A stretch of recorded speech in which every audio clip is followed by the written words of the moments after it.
Actually met, but it's I'm probably gonna have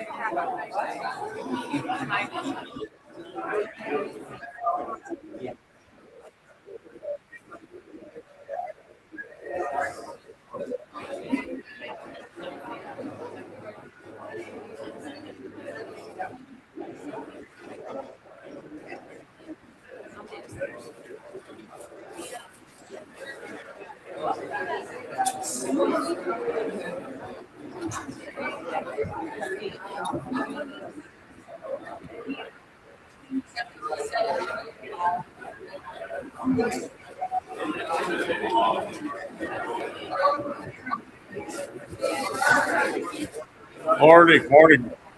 Hey,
Good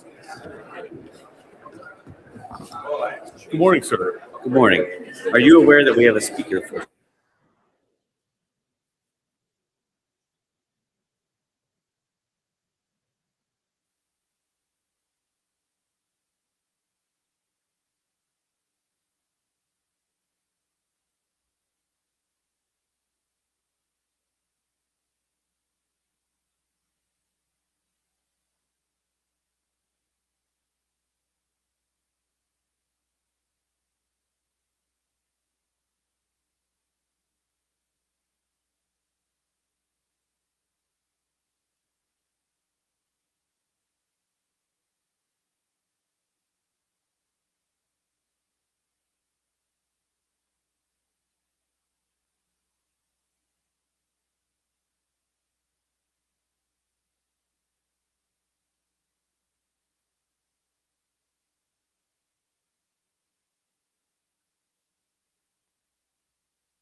Last chance to bring your ticket up if you want in on the door prize.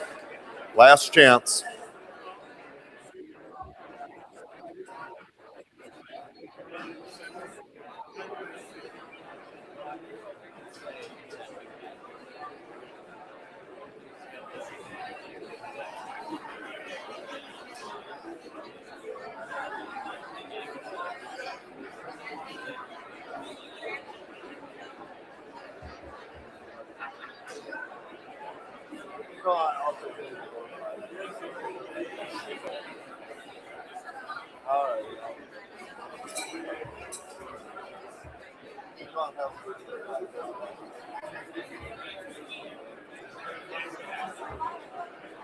Sorry.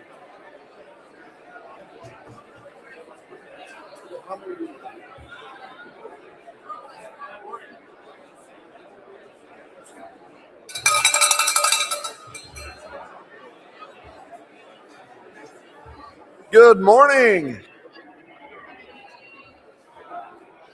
All righty, we're going to have some door prizes here. Get your tickets ready. 1138. 1138. Winner number 1. 1207. 1207. Come on up.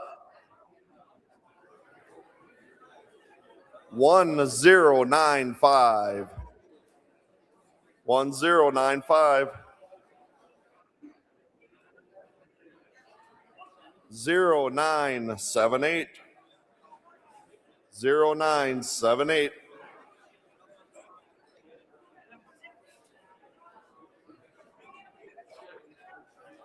1054.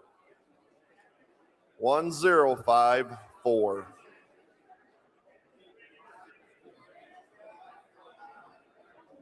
1169. 1169.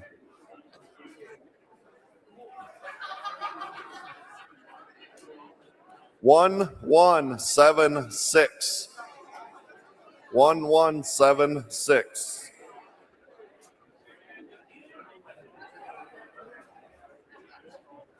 1113.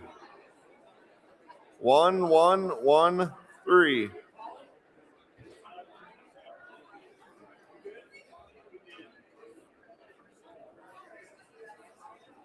Nope, is it? Sorry.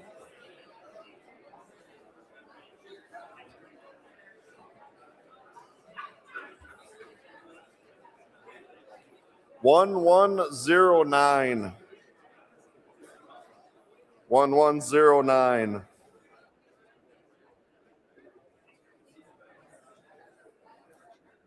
1100.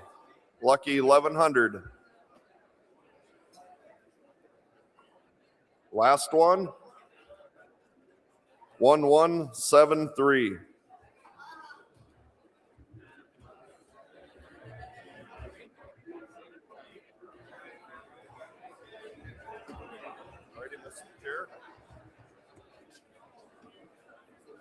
Good morning, everyone. I don't want to be accusing anyone of anything, but we're short one clicker. Oh. If you step forward now after checking your purse in your pocket and find it, there'll be no more questions asked.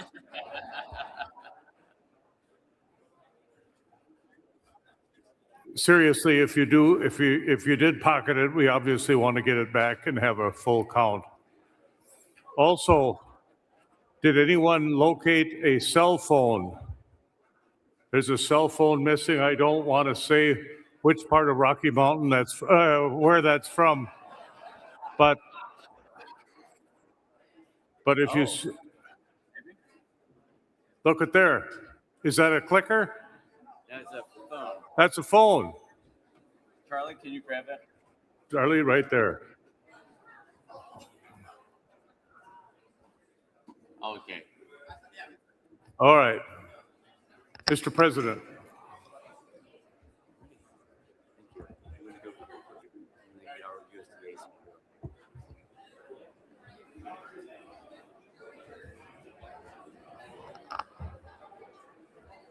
Alrighty, when I first came into the room this morning, I was just a little bit nervous that folks really took us up on the fact that enjoy New Orleans, and hopefully you have. But this is pretty impressive here. Seats are filling in here really nicely, and I hope that means that folks are ready to get down to business. I could have just a little bit better order here. We'll get things underway. Farmers! Union! Farmers! Union! Farmers! Union! All righty, we are ready to get started. Hey, a couple things to keep in mind for today. First of all, you may have heard reports that TSA screening at the airport is extraordinarily long right now. We're hearing reports of anywhere from 2 to 4 hours.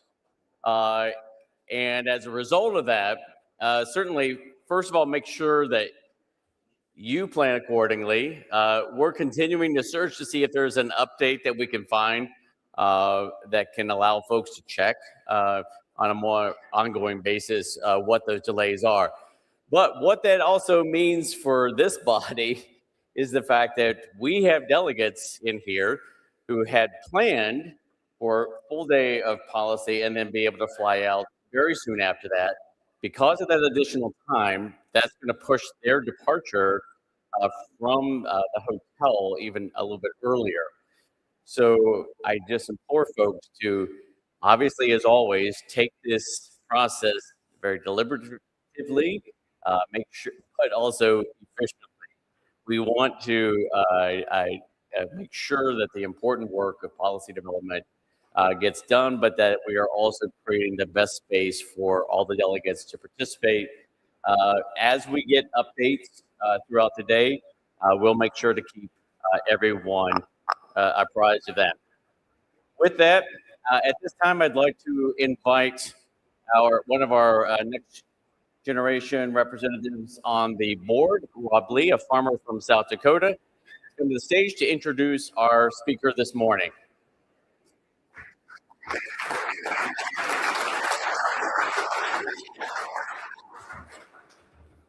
Good morning. Thank you, Rob. I'm here this morning to introduce Dudley Hoskins. Dudley is the Undersecretary for Marketing and Regulatory Programs at the U.S. Department of Agriculture. He's in charge of a wide variety of programs that ensure quality, availability, and fair value of U.S. agricultural products. His mission area covers agricultural marketing service and the Animal and Plant Health Inspection Service. Before his role, Undersecretary Hoskins worked on the staff of the Senate Committee on Agriculture and was a close contact for Farmers Union on Capitol Hill. He has also served as Chief of Staff to the Undersecretary of MRP in President Trump's first administration, and later as a Senior Advisor to Agricultural Secretary Sonny Perdue. Earlier in his career, Undersecretary Hoskins worked for the National Association of State Departments of Agriculture and the American Horse Council. Please help me welcome Mr. Dudley Hoskins.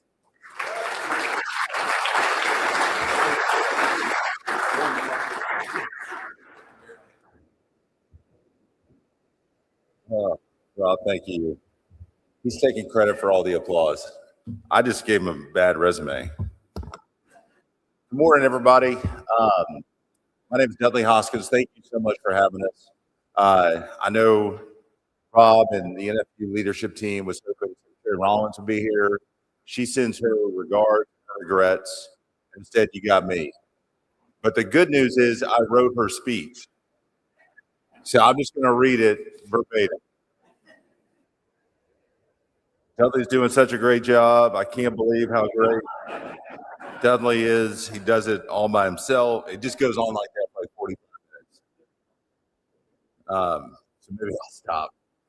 But no, truly, the NFU team, Rob, Mike, Aaron, I'm leaving people out, but thank y'all for not just for having us here today, but for the partnership, for the engagement, for the constant dialogue. It's so important. It's critical. It's great to be able to do that here in New Orleans, but just for awareness, for your membership, we know that's happening every day with the department, your organization, representing your membership, which is actually kind of 124 years. That's amazing. I didn't know that. And I also was thinking about it, just our nation's history, our 250th birthday coming up, and NFU's been there half of those years. Half of that time, NFU's been at the post, at the gate, giving guidance, feedback, input, leadership on all things agriculture. It's 124 years. That's incredible. I do want to share a few things, just a few updates from APHIS and the AMS perspective. I think more importantly, I just want to talk about some people in the partnership part of that equation. And most importantly, I want to make sure we leave time for questions, because I don't want to sit up here and just regurgitate things you already know or hear or reading about. I really want to hear from you. What are y'all's needs? We can do better to serve you, because that's really our purpose. But before we jump into that, on the APHIS side of the house, y'all probably hear a little bit about high path avian influenza and New World screwworm. We spend a lot of time with our APHIS colleagues working on those issues. And I can tell you that the Secretary has a 5-pronged plan for both high path AI and screwworm, and we are working on those 24/7. On the high path AI side, obviously, we're in the middle or the beginning of the spring migratory season. We see challenges across a multitude of flyways. There's a high virus load in the environment. We're not just talking about broilers or layers or turkeys or dairy. We know all that is kind of in the crosshairs, but it's the entire ag community, the equipment, feed, workers, anything moving, coming on or off your operation. There's a risk there. And I know you all make such an effort on the biosecurity side. And even if everybody's doing everything right, there's still risk. No system is 100% safe. But just please, as much as we can, wherever we go, when we're talking with our partners inside the farm gate on high path, biosecurity is just so paramount. APHIS has a couple of different programs and some different resources available to producers. Some of them are just the wildlife biosecurity assessment, another biosecurity audit that's voluntary. Please use that. We want to be a resource to you. If there are needs there, I think APHIS, we can provide up to 75% of the cost share to address some of those not deficiencies, but vulnerabilities.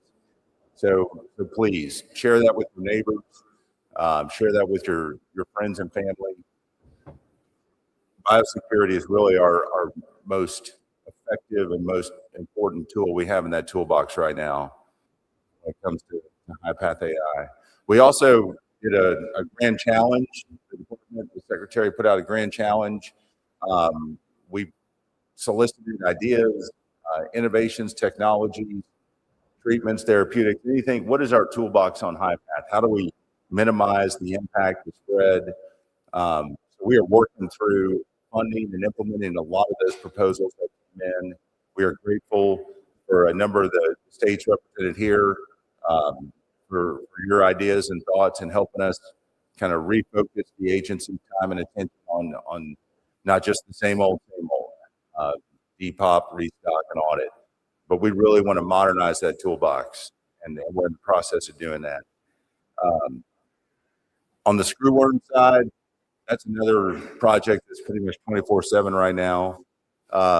We have got a couple of things we're working on, some of those domestically and some in Mexico. As we look at the fly movement in Mexico, and I encourage everybody to go to the website screwworm.gov. It has a map there. It has history. You'll know more about the screwworm than you ever wanted to, but you'll see the movement of the fly in Mexico. And as we continue to to track that and work with our partners at Seneca to mitigate that. We're doing a couple of things. We have a dispersal facility in Tampico that was finished in last November. We have a dispersal facility in McAllen, Texas, that the Secretary unveiled in mid-February, early February. And then we have a sterile fly production facility in Mexico at Tapa that we are working on with our counterparts that we're hoping to come online this summer.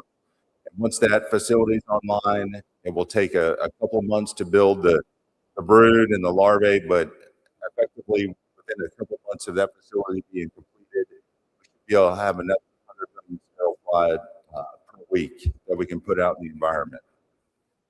And then, of course, we're working on the larger sterile fly production facility in McAllen, Texas. And that one we're hoping to have some update on maybe later today about the company and the contract. So stay tuned on that. But the idea on that is ultimately, it'll ultimately produce up to 300 million sterile flies per week. That will come in a phased-in approach. And as we continue to do the mitigation in Mexico, bring this new infrastructure online, get these facilities producing sterile flies, that is really our formula for pushing the screwworm back south of the Darien Gap. And hopefully we can all put ourselves out of the screwworm business for good. But it's going to take time. And it is a constant threat. We need vigilance. We need education, we need awareness. Our producers do such an incredible job. Husbandry, management, interacting, they're checking on their animals daily. But we also see, there are other risks. There's people outside the farm gate traveling with cats and dogs and pets.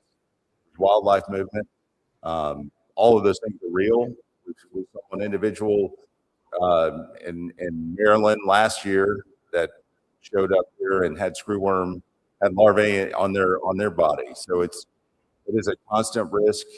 We are doing everything we can to move of it, keep it out of the United States, and we will continue to need our partners at the state level and the industry level to meet that mission.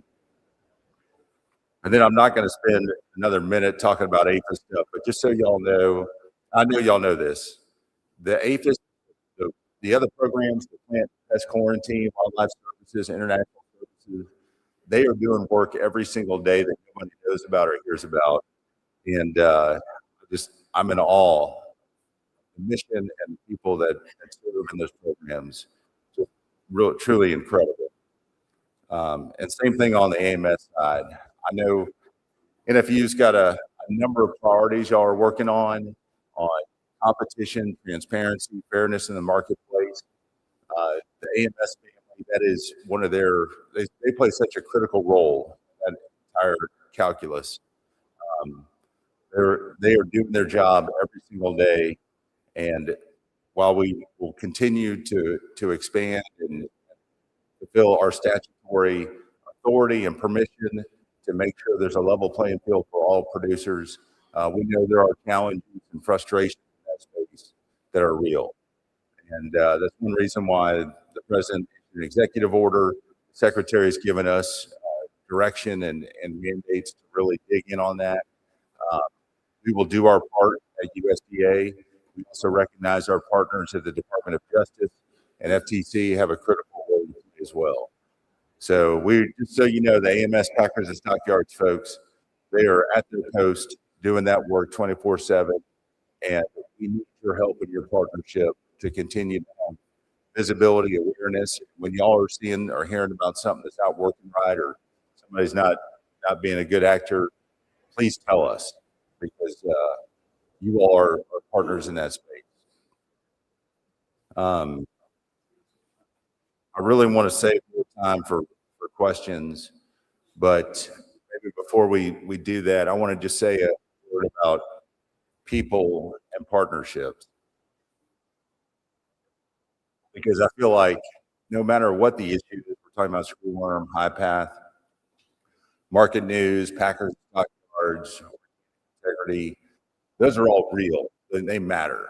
In my estimation, they're essential for us to do a good job on those programs so that you all and more time, capacity, transparency, and predictability to do the work you want to do and that we're asking you to do, which is to feed, fuel, and clothe the world.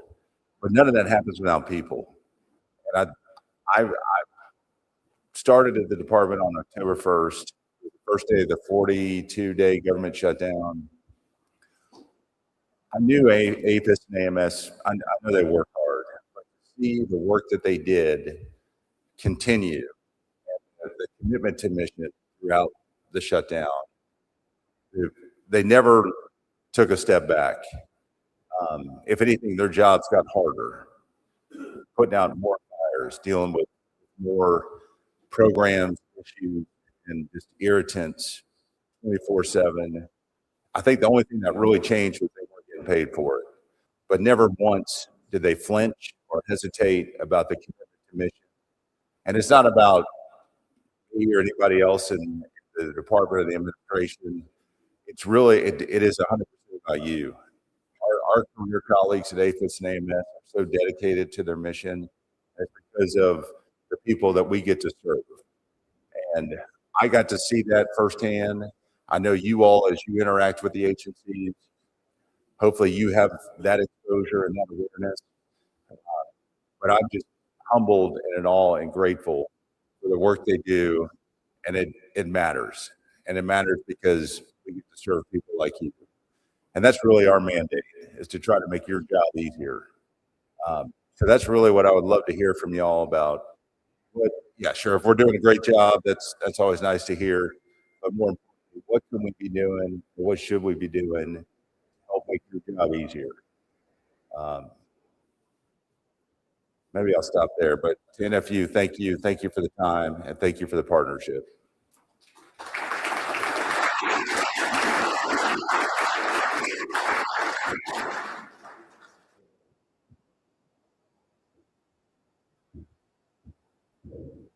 Thank you, Undersecretary Hoskins. I'm going to ask a couple questions here on behalf of NFU members. You've got the QR code up on screen right now. Go ahead and scan that and enter in some questions. So we've got time for a couple questions. We'll start off with one on... Should I scan it? You can scan. I got a question for you, Mike. Yeah, well, this is a two-way street, isn't it? So throughout this convention, we've had a few panels and discussions during remarks on the convention floor about adding value and building the agricultural value chain. I know there's a hearing coming up on the Senate side here this week about this very topic, working with the mission area for marketing and regulatory programs. What are you doing, and is your mission area doing to help build greater value? Yeah, Mike, thank you for that question. It's so important. The resiliency of our supply chains and the value add proposition are front of mind especially for AMS. They have a number of different programs. Hopefully, some news on some of that later by the end of this week on our local agricultural marketing program that the agency is working on. But Congress has given AMS a suite of authorities and programs to manage, and a lot of those tied directly to the value add within our supply chains. And we are actively working both with NFU, obviously, your leadership, and individual states and on some of those programs to identify how we can better right-size those programs to address and support the commodities in those states and regions. So that is something we are actively exploring. Everywhere we go, we're asking people, please tell us what do you need? What would you like to see? And maybe we can be responsive to it. Maybe we can't because of statutory limitations or litigation or something else that I don't even understand. But if it's helpful to you, we can be responsive and implement it. We will do our level best. Thanks for that. I've got a question coming in talking about rebuilding the markets that were disrupted with the cancellation or the ending of LFPA last year. That's come up a lot, talking about value added and how some of the opportunities for local and regional food systems were really set back a little bit. So what are some of the efforts USDA is doing build back from that. Yeah, thanks, Mike. So there were a couple of different programs. When I think about the LAMP, Local Agricultural Marketing Program, and the 2 or 3 programs underneath that kind of umbrella program that was in statute. Separate and apart from that, there were a couple of other programs the previous administration had stood up to address, I think, resiliency and local supply chain and local food production. There were some COVID dollars that the prior administration used to facilitate that work. When Secretary Robbins came in, she made a different assessment of the highest and best use of those funds. And so a lot of those programs that were COVID era funded, simply we had to sunset. Reflective of just the fiscal challenges that we're facing at a higher level, the national debt, the deficit, but also just to reassess if we're spending dollars where and how are they most needed and most beneficial. So yes, we have sunsetted part of those programs, but we're in the process of noticing new awards under the Local Agricultural Marketing Program, hopefully by the end of this week, that we hope will address some of those same needs and challenges and opportunities. It may not look and sound the exact same. It may not have the same verbiage, the same title, but we're hoping to be able to at least meet the same goal and the same need. A couple of questions have come in related to fertilizer prices, and I know that in the last couple of months, USDA leadership has talked about the issue of competitive markets or a lack of competition in fertilizer, whether that's domestically or internationally. Is there any fertilizer out in your mission area can tackle? Yeah, Mike, thank you. That is such a real concern, and obviously fertilizer front of mind for everybody, but inputs across the board, fuel, seed, labor, you name it, a lot of headwinds and challenges there. And the Secretary's challenge every missionary across the department. What are our authorities, our options? Bring me your best ideas to help alleviate the pressure on the producer. Fertilizer is not something where we found, at least in my mission area, where we have a good answer on that in the immediate. We will continue to explore our authorities, our programs. Candidly, and this is the place we call on our partners like NFU. If you all have ideas about something the department is doing to help alleviate that additional pressure on your members, on the producers across the country, we very much want to know what that is. And if we can act on it, the Secretary's given us that challenge to be creative with a couple of producers. So I think I've got time for one more here. I know there's a lot of really good questions coming in. We'll gather up those questions and share with the Undersecretary and his team for more follow-up there too. But I'm a Wisconsinite, so I can't go without asking about dairy farmers and facing record low prices, weren't eligible for the farmer bridge assistance. I know there's a lot of different work going on to help out dairy across USDA. So what actions is USDA taking up there to provide relief to struggling dairy farmers? Mike, thanks for that.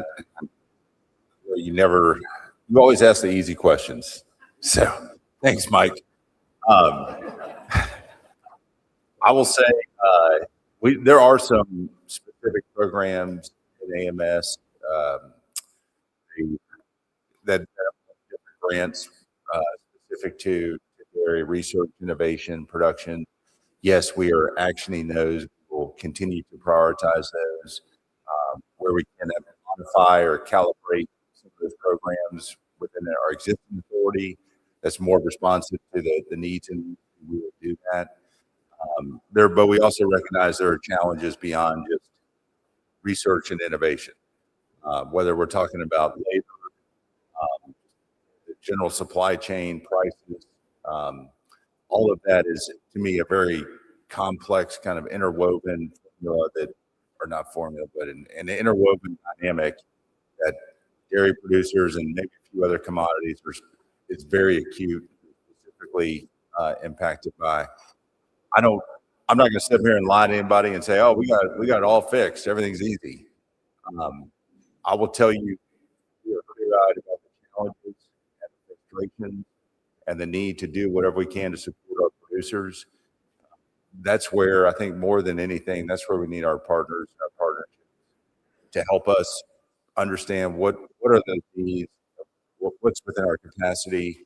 And if there are needs that are outside of our capacity, that's where it's so important for groups like NFU and you all as individuals to educate your respective policymakers, and whether it's a farm bill or something else, to revisit some of those authorities and give permission where we can be helpful. And I know y'all do that every day, but it's just a constant point of education that we all have to do, because like it or not, there are fewer ag representatives in the House and Senate. I mean, maybe than there ever have been. That's just a reflection of our population and what that has done over the last 100 years, moving from rural communities to cities, and we lose that connection and that education, and it's reflected in public policy. But that's a long way of saying thanks for the easiest question in the world, Mike. I don't know the answer. We can be helpful. We want to. We'll need your partnership. Certainly. And we'll be asking a lot of questions this week or the rest of today during our policy process. We appreciate the working relationship with you and your team. So thanks to Undersecretary Dudley Hoskins. Thanks, Mike.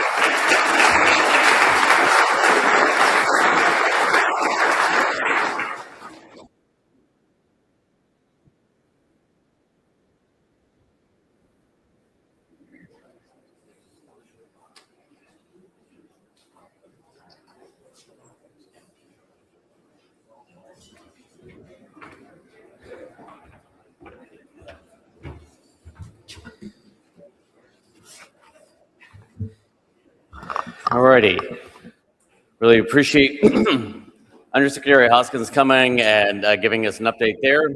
Appreciate the questions that folks ask. As Mike alluded to, we will take the full collection of those questions and work with his office to make sure that we get responses to all of them. Next up, we're getting ready to hear from NIAC. This is one of my favorite parts of convention. Once again, getting to hear from our young folks about what is driving them, what their vision is, what their hopes are, and what their experience has been within Farmers Union so far. And I think we all really appreciate and value the NIAC program itself, and what it represents. The fact that it has had very long sustaining power. If we have NIAC alumni in the room, folks who have been NIAC before, could we ask you to stand? Yeah.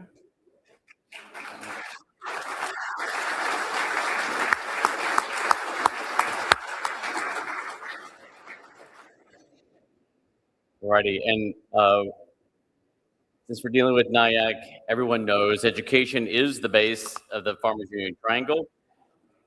And at this time, in that spirit of education, I'd like to welcome to the stage NFU Education Director, Lisa Buckner, to introduce the 2026 National Youth Advisory Council over the course of the convention.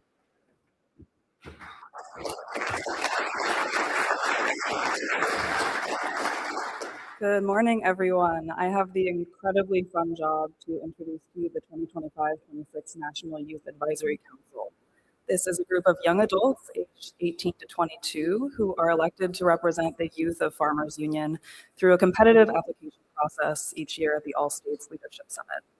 Throughout their year serving on the council, members attend the fall legislative fly-in with their states, they attend the NFU convention, and they independently plan and lead the following year's All States Leadership Summit for their peers. In addition, they complete a leadership project of their choice under the umbrella of either education, membership, or advocacy.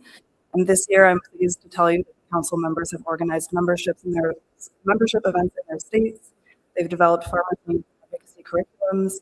They've organized collegiate Farmers Union clubs at their universities, and they've presented on Farmers Union programming with their state FFA chapters. So they're here today to tell you what Farmers Union means to them. I'd like to invite to the stage 3 of our 5 members in the following order. Madison Raymond, South Dakota Farmers Union, Ruby Schaefer, Wisconsin Farmers Union, and Brandon Tennis, South Dakota Farmers.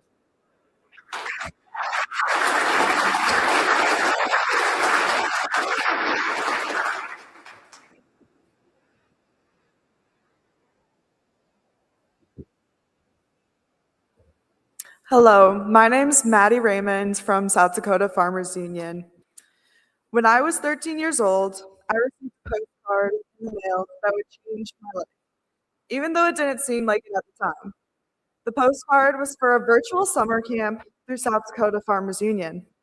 COVID-19 was in full swing at the time, so since I didn't really have anything else going on, I decided it wouldn't hurt to check out this virtual camp. I didn't know accepting that invitation would lead me to lifelong friendships, a place that felt like home, and opportunities beyond my imagination.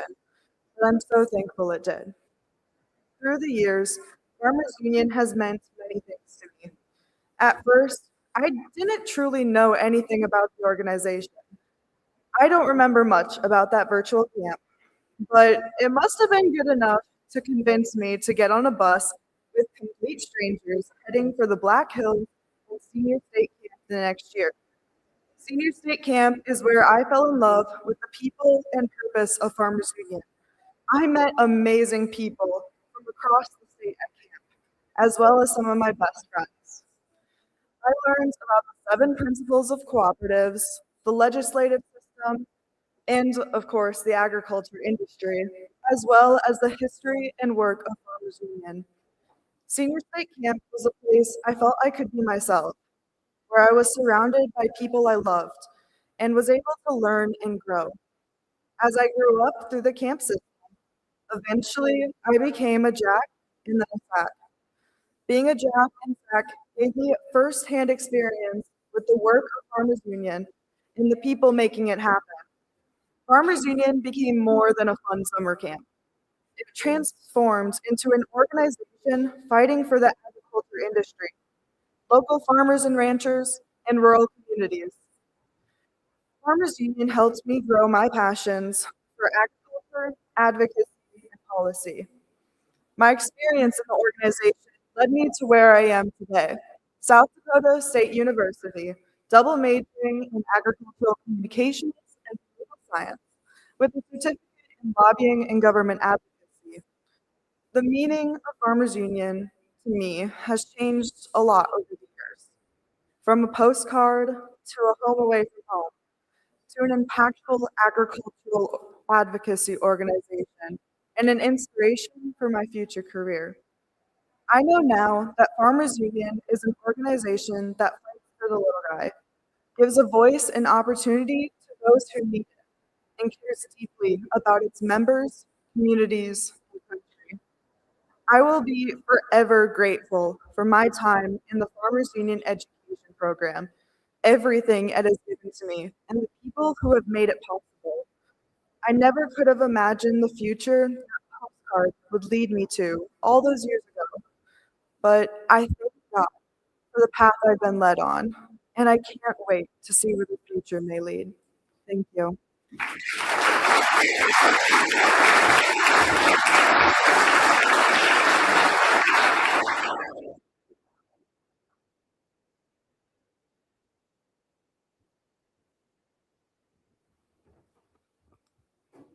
Good morning.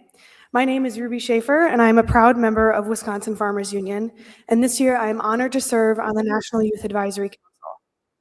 In this room, we have members from across the country with backgrounds as diverse as you can imagine. For each of us, Farmers Union means a different thing.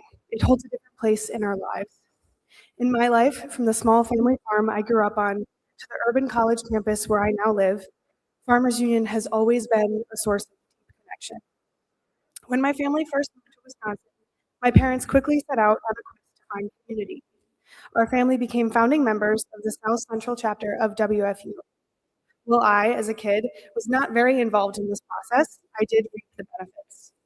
My engagement with Farmers Union was often through summer potlucks and winter cookie exchanges.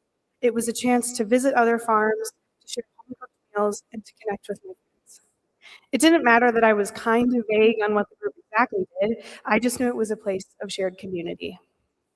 As I got older, Farmers Union added another layer of connection to my life, connections to my passions and future. I attended my first farm and rural lobby day in fifth grade, and I remember sitting in the office of former state senator Janice Ringhand and realizing that this was important. This world of policy and complicated language and elected officials was something I wanted to be a part of. Since then, I've taken advantage of every opportunity to engage with government through Farmers Union. These experiences led me to internships at the Minnesota State Senate and the Wisconsin State Assembly, and I give great credit to Farmers Union for preparing me for these roles. Clearly, Farmers Union has been a great source of connection to my future. Today, I am a sophomore at McAllister College in the Twin Cities, where I'm studying political science, environmental studies, and biology with the hope of working in ag policy and rural politics. The connection Farmers Union provides for me now is to home. At McAllister, few students are familiar with my home of beautiful rolling hills, cheese factories, and breweries. Even fewer know what a rototiller is, or can say that at 9 years old, they were up at 7 a.m. selling tomatoes at the farmer's market every Saturday. This difference between my new environment and my home only emphasizes to me why my upbringing is so special. Farmers Union has helped provide that connection to the farming world, so even when I'm hundreds of miles away, I still feel connected to the farming community. So as I carry through this year as a member of the advisory council, I've thought about how I can provide for others just what Farmers Union has done for me. In my position, I'm building a toolkit for high school students to encourage outreach and encouragement with local, state, and federal government. This toolkit will help you feel like connections between them and their elected officials are realistic, beneficial, and attainable.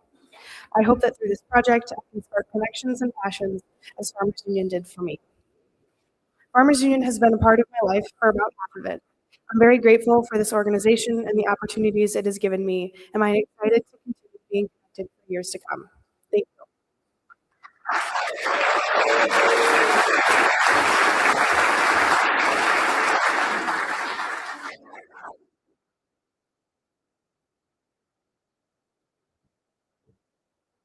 Good morning. I am Brandon Tennis.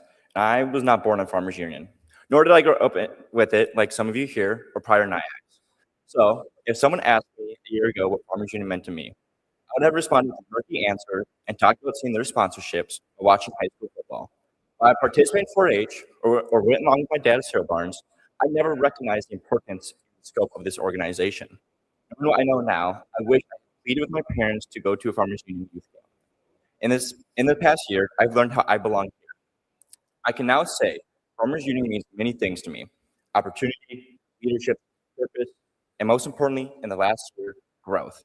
I've grown as a person, a professional, a student, as a future farmer and rancher.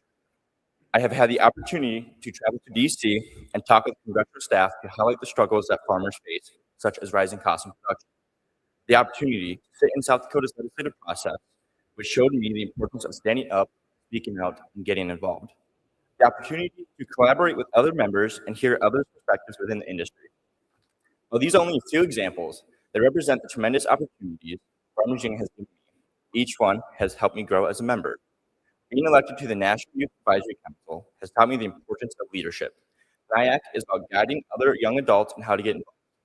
I look forward to sharing the skills that NIAC has taught me at this year's All-State Summit in May, since I have been able to step up as a leader while serving as treasurer in the Collegiate National Farmers Union Club. National Farmers Union President Rob LaRue has shown me what leadership looks like by building relationships and traveling to other states to support local chapters. I have watched South Dakota President Doug Somke demonstrate leadership by advocating for impactful policy and including the Youth on Policy meeting. Jeff Kipley has shown me leadership by fulfilling the responsibilities of both state and national roles as vice president. Farmers Union makes me a better leader by challenging me to step outside my comfort zone, like right now, speaking to the national convention to share my story on how Farmers Union has impacted my life and what it means to me. The purpose of Farmers Union hits close to home for me, as I am a son of a fourth-generation farmer. His life has been centered around serving my small community and the ag industry. In my time here, I learned that Farmers Union exists to give farmers and ranchers, like my dad, a voice that ensures that they are heard at the local, state, and national levels. I've seen how Farmers Union has fought for farmers and their families in my state, like their fight for right to repair legislation. I am a part of Farmers Union purpose to advocate for agriculture today and future generations. I've gained not only industry knowledge, but also the importance of getting involved and supporting positive impacts in our communities. I'd like to thank my dad for instilling in me a strong work ethic, whether that's by calmly teaching me a new skill like welding, or when he's teaching me some new creative profanities while working cattle.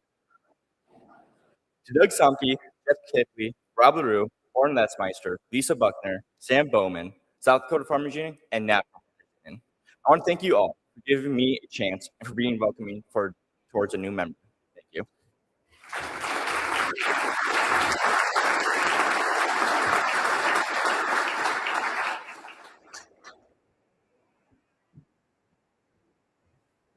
Alrighty, we need to get back to work now. So I would invite at this time the policy committee to come back up on stage.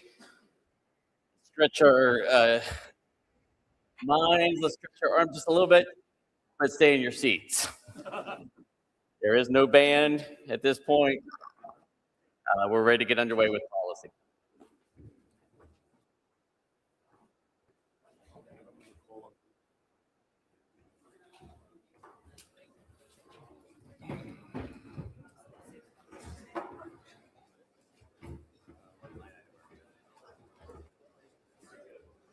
We're on that First Amendment.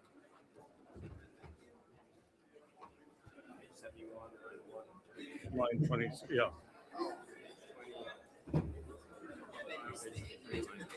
Yep. All right, we're, as you know, we were interrupted yesterday in our deliberations by a band of hooligans who came marching through our audience. That was a lot of fun. So we're going to pick up from where we left off. And I would ask the parliamentarian to provide us with guidance as to the matters that were pending at the time we recessed. Good morning. We are starting off on page 71, line 1 through page 73, line 20. That policy is open. And there's an amendment on the floor on page 71, line 26 through 27. And it states, except for patents that establish or protect indigenous intellectual property rights to genetic resources or traditional knowledge. Is everyone clear about where we're at? I recognize the delegate at microphone number 1. Mountain Farmers Union. Wait, the mic isn't hot. Can we make sure that it is now? Try speaking again, please. Yolanda Benally, Rocky Mountain. I withdraw my motion in support of language that Oklahoma will bring. Thank you. Is there a consent by the seconder to that? Thank you. All right. So now we have this section before us, including the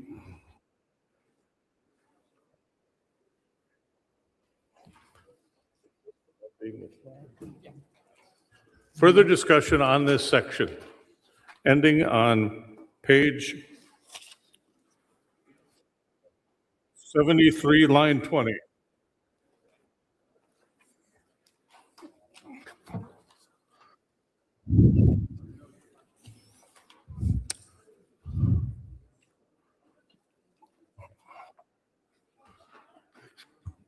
Microphone 2, excuse me. Robert Thompson, Oklahoma Farmers Union. Thank you. Proud member of the Muskogee Creek Nation. There you go. I would like to offer a substitute motion for the previous motion to be inserted on page 71, line 27, at the end of the line, the same place as the previous motion. Staff has this language. They can put it up. I'll read it off. Provided we support the right of sovereign indigenous nations to control their traditional knowledge and use of ancestral seeds and genetics of native plants. At the appropriate time, I'd like to be able to address my motion. Let's, do we have a second? Why don't you speak to it and then we'll confirm that what's on the screen is the amendment you desire. So speak to your motion. Motion recognizes the sovereignty of Indian nations. I know that there are delegates that believe that this subject matter is already being covered in our book on page 70, lines 7 through 10, I believe it is. I think it is consistent with that language, but it's not covered by it. It recognizes that Indian nations are not a monolith, that each nation has their own cultures, traditions, and governmental process. This recognizes that voters who should control it without trying to impose a one-size-fits-all stamp on it. Thank you, sir. I draw your attention to the screen and ask you to confirm that the language there is as you wish it. It is. All right, further discussion, microphone 4. Eric Sommerfeld, Montana. Yes, after much wrangling and back and forth, this language is good and Montana would like to support. Thank you, sir. Speaking in favor of the motion to amend. Further discussion on the pending question, which is highlighted on the screen with a gray background. Seeing no one else approaching a mic, all in favor of adopting this amendment indicate by saying aye. Those who oppose say nay. Motion is carried. We now have this section before us as amended, beginning on page 71, 72, and the first 20 lines of page 73. Is there further discussion? Is there further discussion? Seeing no one approaching a mic, all in favor of adopting this language as amended indicate by saying aye. Those who are opposed say nay. The motion is carried. Next section, please. I offer for consideration of the body the section beginning on page 73, line 21, through page 75, line 15, with one addendum.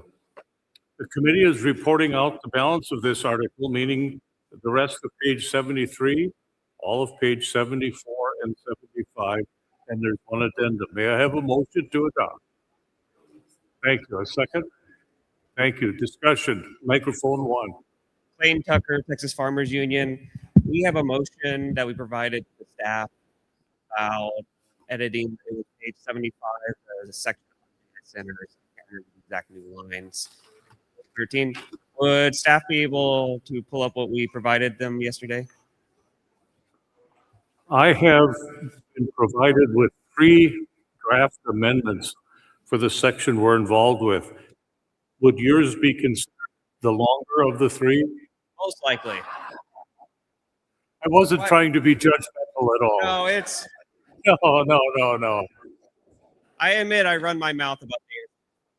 All right. Is there? You're moving that? Is there a second? And I believe the language is being put up on the screen. But why don't you speak to why you want to make this change, and then we'll confirm the accuracy. Sure. So this isn't about being against progress. There are a lot of data centers that are already very useful. The ones for medical science are already at our university. The ones for the military already exist. The ones that are coming now are for big tech. They're for the very top 3 to automate a lot of jobs away. They are taking a lot of water. There might not be a West Texas if this continues. There might not be cotton. And I've talked to a lot of other farmers in many other states. They are being reckless. They are taking our water, taking our land. They're using deception, and they're not being transparent for what they're doing, how they're doing it, whoever owns it. There's a growing movement of folks who are just calling for a moratorium so we can stop and review what's going on so we know exactly what's happening. I'll end with this quick note. We cannot build a nuclear power plant if there's a greater than 1 in a million chance of it going nuclear, melting down. So 2 in a million chance, we cannot build it. People behind AI say there's a 1 in 4 chance of it going terribly wrong. We just need to put on the brakes so we can do this right. Thank you. Delegate at microphone 4. Carissa McNamara, Montana Farmers Union. I have additional language, so You have what? additional language I move to make. You want to amend this amendment? No. Yeah, I need. I'm sorry, I didn't hear the answer. No. All right. On the question before the body is the adoption of this language. Does it appear on the screen as you intended it to? Stream. Oh, it's been handed out?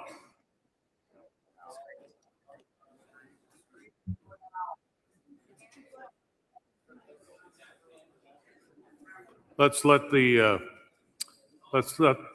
we go. There we go. Did you get all that now? Oh.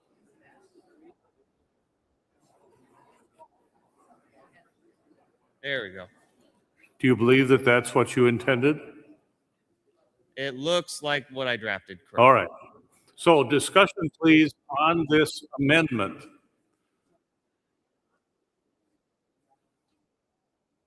Delegate at microphone 4 wish to be heard? No?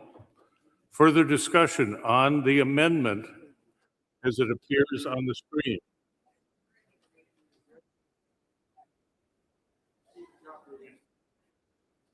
I don't see anybody else. You ready to? Yeah. No. Let's. There's been a request because it is lengthy. Let's read it, please, to the delegates, and I'd ask the delegate at microphone 1 to do that, please. Would you read it for us? Sure. It calls that we support a moratorium on data centers until we have strong regulations that protect local drinking water resources, extreme pressures on power grids, and protect families from air and noise pollution. We support the development of new technology that lessen or eliminate the need for water or lessen power consumption. We also support community or properly owned data centers that are used specifically to benefit our communities and country. Supporting utilizing any and all vacant concrete warehouses, distribution buildings that sit vacant throughout most areas. Only building AI centers once we have protections for those whose jobs will likely be automated away, and other safety regulations to keep AI safe for society. The use of green or renewable energy to power data centers. Under we oppose the development of data centers that increase local electricity rates, cause brownouts, contaminate or deplete water supplies, cause air pollution, or cause noise pollution. We also are against data centers using drinking water supplies.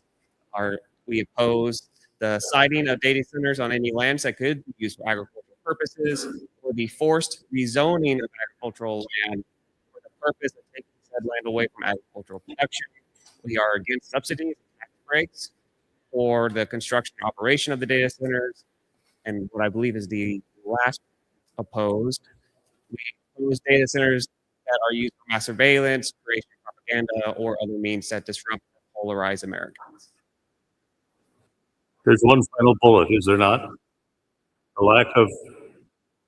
We oppose the lack of transparency of who owns the data centers, their purpose, and their true power/water consumption rates.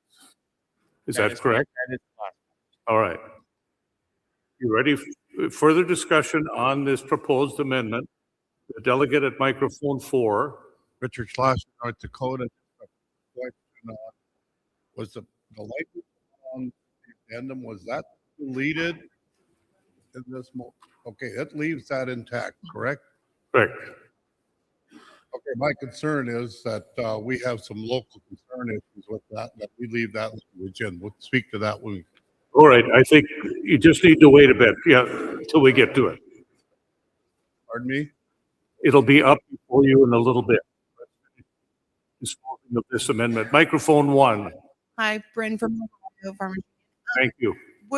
Was this language brought before the policy committee and just a because this is pretty long, and I know that other states also have language they're hoping to introduce, and so just curious the thoughts of the policy committee and kind of bringing such a long thing before this group without actually having us all have time to read it, and why the policy committee kind of, I think, didn't where the policy committee was on their decision to include the smaller part they included and leaving out many of these other parts. The delegate inquires as to whether or not this matter was brought before the policy committee. I call upon the chair of the committee to respond.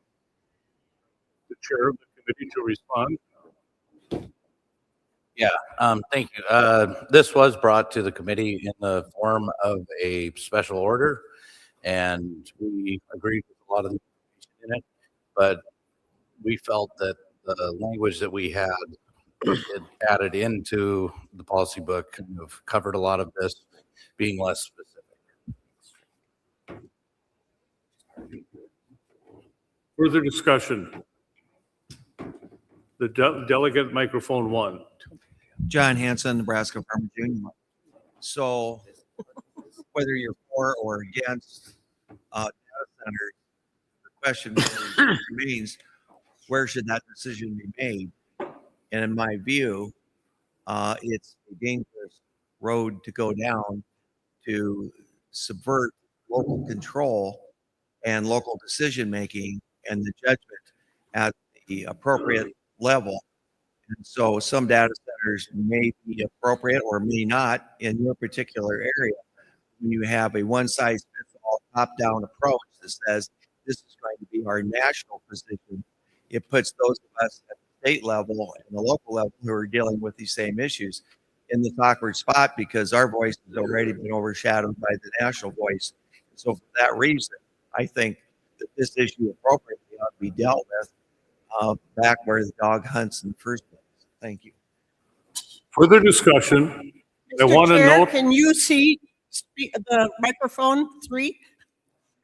Can you see microphone 3? I see microphone 3 and I see the delegate standing there. Yes. And I want to first, before we get to you, I want to make sure the body is aware that this amendment includes the deletion of language that is within the draft policy on lines 13 through 15 that is to be struck and the new language inserted.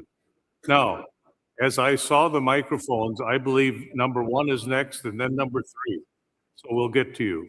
Eventually. Number 1. Okay, Gail Temple from South Dakota.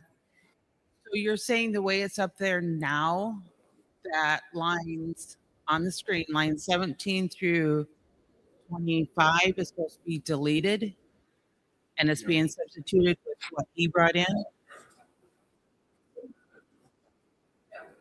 I believe what's being struck is on page 75, lines 13 through 15 is being struck.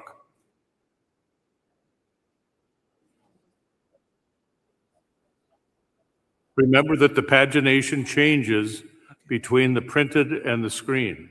Correct. So when I'm looking at what's on the screen, Yes. what we're supposed to be looking at, it says already what we're supporting and what we're opposing. And then he inserted below that, and what he's inserting is supporting and opposing, and some of it is just duplicating what's on the top. That's being struck. Okay, sorry. My Yep. fault.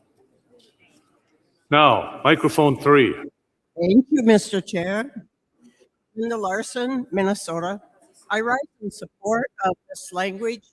Order in the House, please. I rise in support of this language because this is an effort that is really sweeping across the United States without enough oversight for our communities, for the water, the power grid, for the resources that are extracted from communities that, including the tax base. And I think that it's incumbent upon us to stand up in our communities for our neighbors. I'll give you an example in Minnesota. In a community just south of me called Farmington, it's a community of about 15,000 people, and used to be a golf course on the southeast side of town that closed, but the housing has been built all the way around it, upscale housing, and a data center under a non-disclosure agreement, so the city council didn't know who the actual purchaser was, purchased the property and then proceeded to ask for permits to build this data center. Well, you can imagine what it did to the entire community. The city's being sued. It has just ripped the community apart. And I really do see that as a bellwether for what could happen in many of our communities across the country. So I urge the body to vote in support of this language. Delegate speaks in favor. The delegate at microphone 3. Carol Anderson from Minnesota. Thank My job to support my husband's farming habit is economic development, and I've been doing this for 35 years. Now, I'm usually right on the front lines of something like this. What they do is they come in and they have you sign a non-disclosure agreement. Not that I've had anything to do with any data centers. We should have a friendly amendment here to impose NDAs for any type of data centers, because that's why people don't know about them until they're too late. There's an NDA there, and the city staff can't say anything. Thank you. Delegate at microphone 2. Mary Squires, Oklahoma. I rise in objection to this amendment. First of all, each of our states appoint delegates to serve for us, to look at the issues closely, to look at these issues closely and identify the policies that we need. Such a huge change to our policy in such a short period of time. Second of all, we all sit here and listen about how challenging our markets are with China, with Brazil, all these types of things. We must look for new and innovative ways to be able to support our rural communities. And for me and for many, that is the production of energy. These data centers are going to take a lot of energy, but that energy can be produced by us through biofuels and through ethanol. Also, and finally, it is our land to choose what we want to do. It is our water to choose with what we want to do. I think it is a huge misstep as an organization to have a policy that takes away our rights of our use of our own land and our own water to do with what we need to do to provide jobs to our local communities, to support our schools, and to support our way of life. Thank you, Mr. Thank you. Delegate at microphone 1. Sarah Wenzel Fisher, Rocky Mountain Farmers Union. I stand in support of adding this language. I wanted to speak to the point made earlier about local control. I really do believe in local control. I live in a state that's 50% public land that is managed by the federal government, and I think that we need to have safeguards in place at every level of government to ensure that we are moving at a pace that both helps us create the economic development that may be associated with data centers, but in a way that really does address the potential risks as well. I also live in a state with very limited water supplies, and there's a proposed, we're using about 50% more water than we actually have in New Mexico for agriculture. There's a proposed data center that would take like 18,000 acre feet of water. So in any case, I stand in support of this language. I think that we need to move slowly, and I think we need to have protections in place at every level of government. Thank you. Delegate at microphone 3. Matt Purdue, North Dakota. I rise in opposition to the amendment. And I do that really in agreement with what the delegate from Nebraska said previously. This is a local issue, and we can go through the language here. For some communities, absolutely agree this is exactly what we're dealing with. Other communities, they may have a different perspective, a different view, different development occurring. And so I do not think it's necessary to include this in the national policy book. I think the language that the policy committee provided is adequate. And for those reasons, oppose the addition of additional language. The delegate speaks in opposition to the motion to amend. Delegate at microphone 1. Giselle Thomas, Kansas. I am in agreement with the amendment. I am from a community in Kansas where a large company spilled a contaminant, and it contaminated depleted our groundwater, and we did not know about it for many, many years. And the NDA portion also being mentioned, I feel like this is where data centers can end up going if they are not properly positioned. And it is something that all communities and all states uh, should be aware of and also should want to monitor now before it gets to a point of not only taking our water, but then also contaminating our grounds and the NDAs, keeping us from knowing until it's too late. Thank you. Further discussion by anyone before I recognize the maker for the second time? Anyone else? You wish to be heard? Yes, maker? No? Further discussion on the motion to amend? I don't see anyone else. Oh. I don't. Microphone one. Sorry. This is Bryn again from Ohio Farmers Union. I think other states are going to speak to and have additional comments on data centers. So I hope that we are able to have these additional comments that might be coming.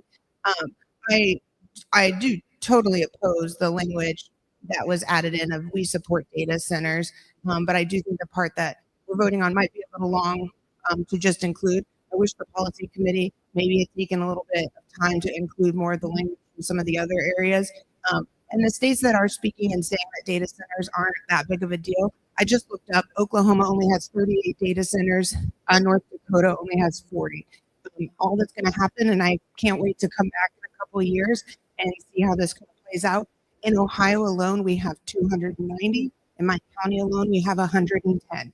Our land valuations went overnight from 9,000 to 99,000 per farm acre, with a 145 acre farm being sold for $340 million right now. You guys are sitting there saying it's not a big deal. It will be a big deal when it comes to your backyard.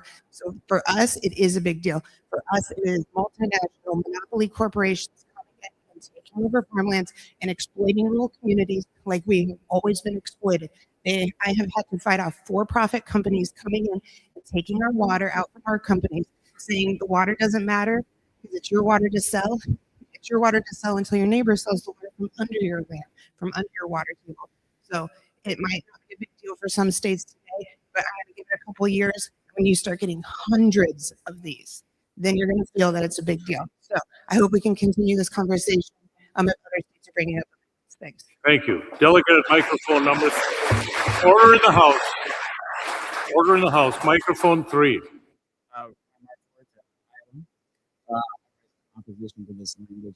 Not that I don't think there's many things that are very valid here. I'm mostly concerned about the size and scope of it presented before us today. I mean, in our area, I do work in economic development. I don't work directly with data centers, but in Iowa, most of the data centers built a portion of property taxes, and we face considerable growing property taxes on our own farms. So having some out there has been significant benefit to our communities and our rural schools. Our data centers pay 90% of their assessed value in Iowa for property taxes. My own farm, for instance, is we're paying $1,000 a year property tax. Now that might be low for somebody. So in that regard, they have been beneficial in trying to hold back the tide of increased property taxes. Thank you. Thank you. Delegate at microphone 2. Ryan Clemens, Oklahoma. I call for the question. Question's been called. That is, it's to end debate. Is there a second to that? Requires a supermajority. All those in favor of ending debate, proceeding to the underlying question, indicate by saying aye. Those who are opposed, say nay.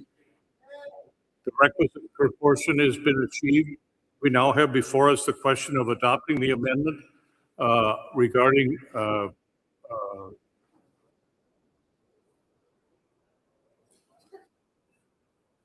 trying to find a phrase, but never mind.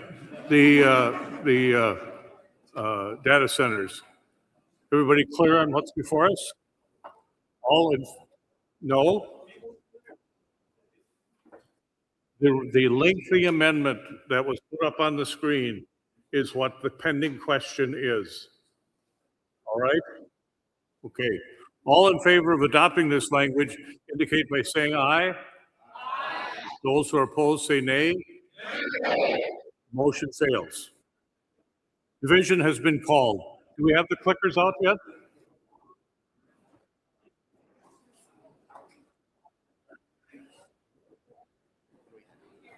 If you wish to see the amendment added, you would press 1A.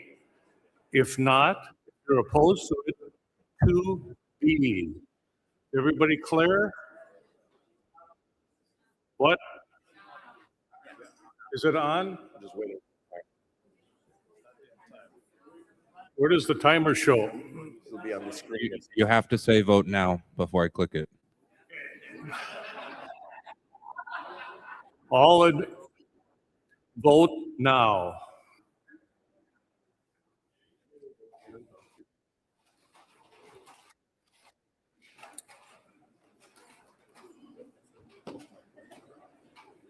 Why don't we have it up here? It's in the very corner. Oh, there. All right. Failed. Those in support of the number of 66 and those opposed 130, the motion fails. Point of privilege, my clicker is not working. Others may be experiencing. How do you know it's not working? Nothing. There is no light. There is no digital response at all. All right, let's get her a new clicker.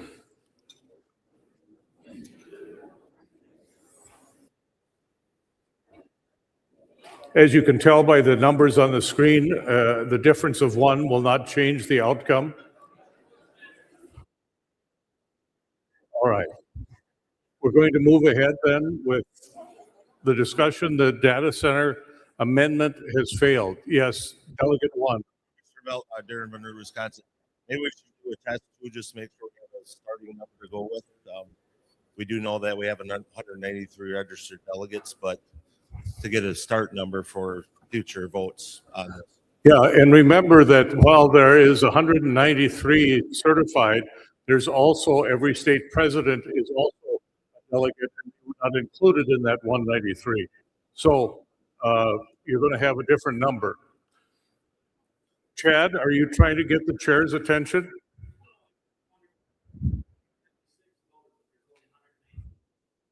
Well, that's what I was saying. Their state presidents also have one vote. So it'll exceed 193, yes. So let's do a test. Everybody who believes that this is a great day, vote 1A. If you think this day sucks, then vote 2B. Go ahead and vote now.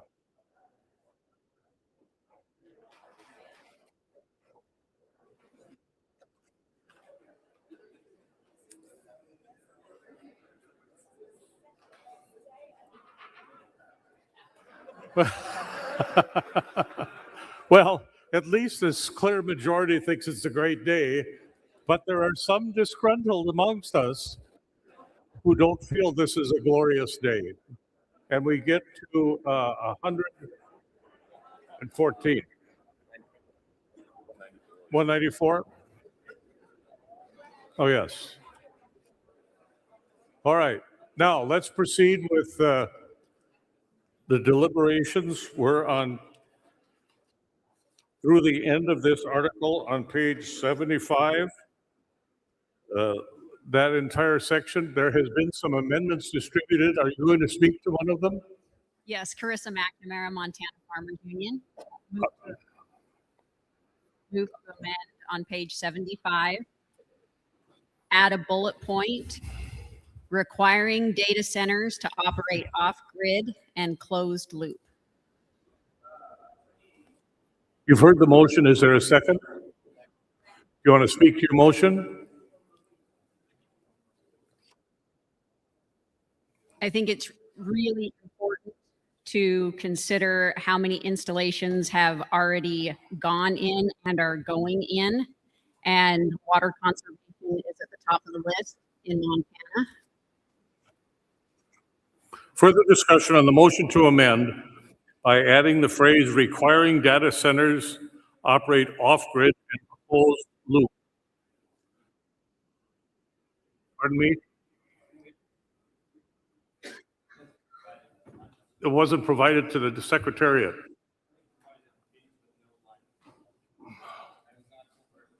So would the maker please identify herself?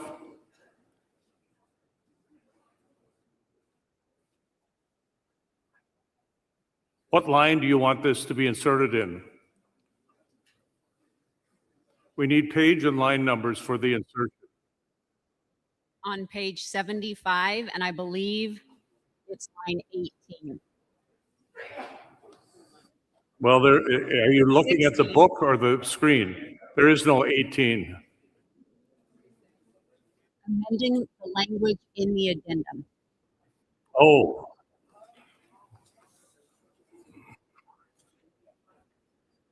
Okay.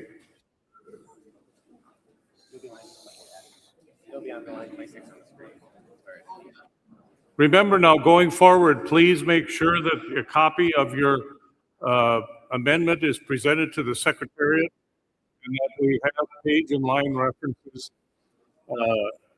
in which document, whether it's the basic report of the committee or it's the addendum. Do we have it on the screen as the maker wishes it? Is it? Thank you. Does the delegate at microphone 4 wish to be heard? Yes, Mr. Chair. Eric Summerfeld, Montana. Thank you. Off-grid, that way we don't overtax our existing electric supplies. The proposed centers in Montana would use more electricity than every house and business in the entire state uses currently. So that's the reason it needs to be off-grid. They have to supply their own power.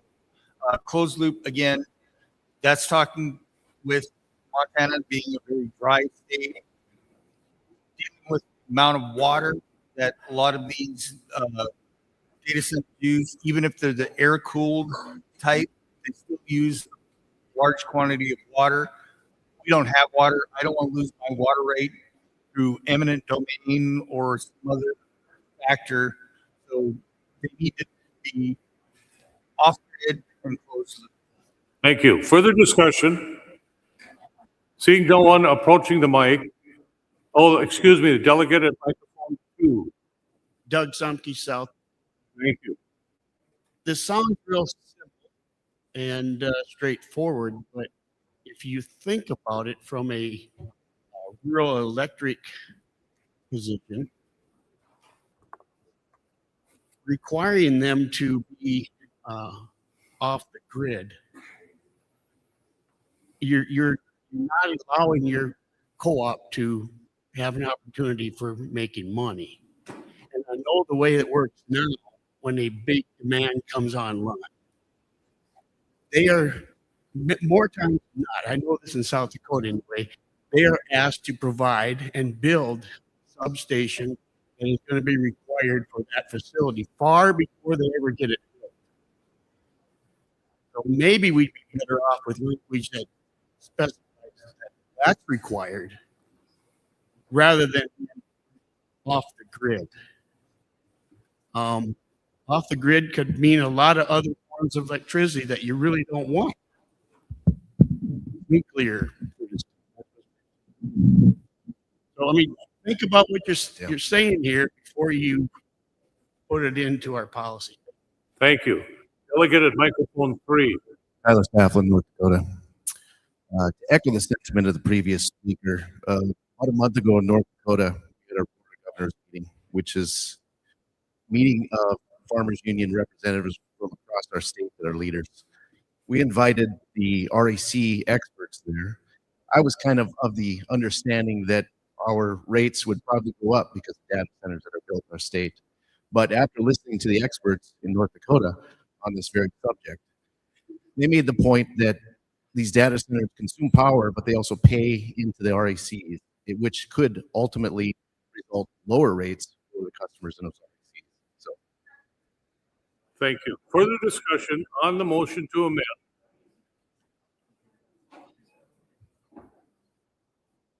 Microphone 1. John Hanson, Nebraska Farmers Union. First of all, I just want to take this opportunity to thank everybody who sang happy birthday to me yesterday, even though I was a minute late getting here.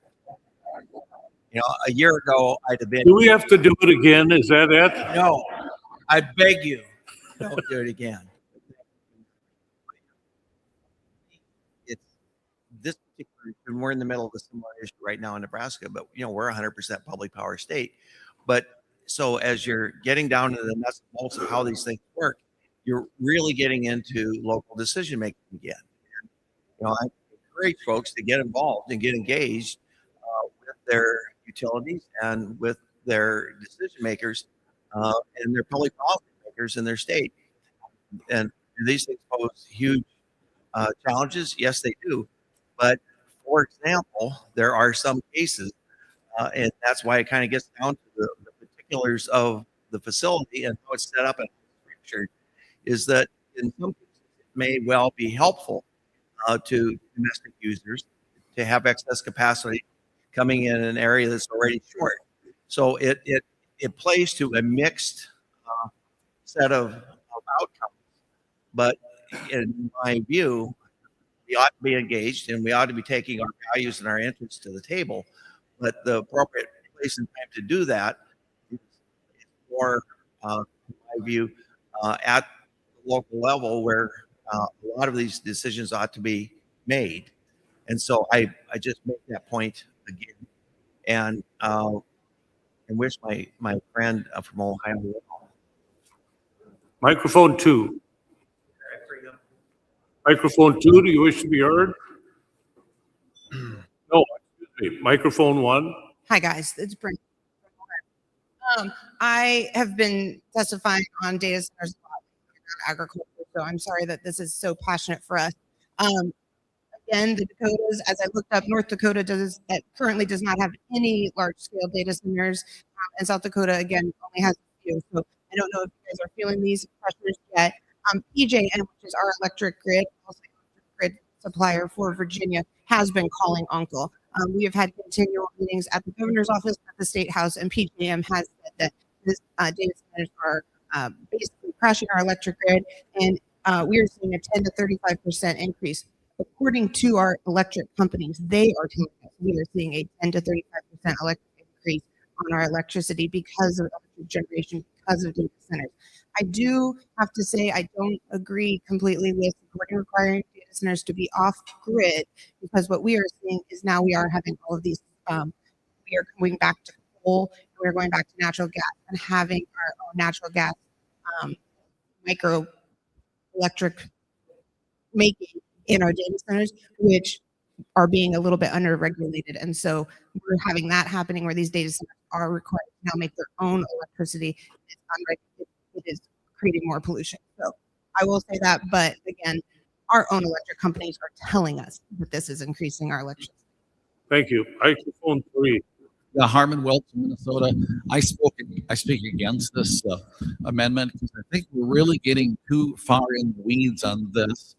There may be some opportunities that have been talked about, but once you have somebody go off the grid, you don't really have any local control of what they're doing, or electrical companies won't know what they're doing either.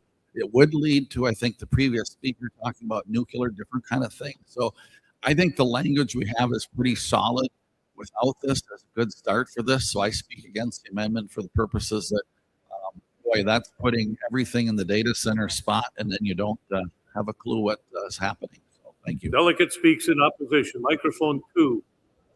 Mariah Foley, Rocky Mountain. I fear I might be out of order, but I speak generally to kind of asking what the drawbacks of expressing more caution on data centers, which are a relatively new development. We don't understand clearly in this room. I don't understand what the full positive and negative impacts of data centers in my community will be. And policy in your book is not static. And so I speak rather than a specific motion, just to a sense of erring on caution now doesn't mean that in the future, when we have more information, we can't change and think about the best way to support our communities as a whole and as individuals. Microphone 3. Brian Marquardt, Iowa. would the maker of this motion consider a friendly amendment to move off grid and? Because it's based on the temperature of the room, I believe this amendment will probably fail as presented, but I do support you, and I think the merits of the closed loop are really strong. And I would love to see that. Is that a suggestion or did you make a motion? I'm going to make a motion. And tell me what language you want. Strike off grid and that way they will operate as a closed loop. Is there a second? Is there further discussion on the motion to delete the phrase off grid and? Further discussion. At microphone 2, are you speaking to the amendment? No. Microphone 4? No. Further discussion? I'm going to call the question on the amendment. The amendment, that is to delete off-grid and, so it would read requiring data centers operate closed loop. All in favor of that amendment indicate by saying aye. Those who are opposed say nay. Motion fails. We have before us the language. Division has been called. Although, so we're going to do a clicker. If you're in favor of deleting that phrase, you should press 1A. If you're not supporting, press 2B. Vote now.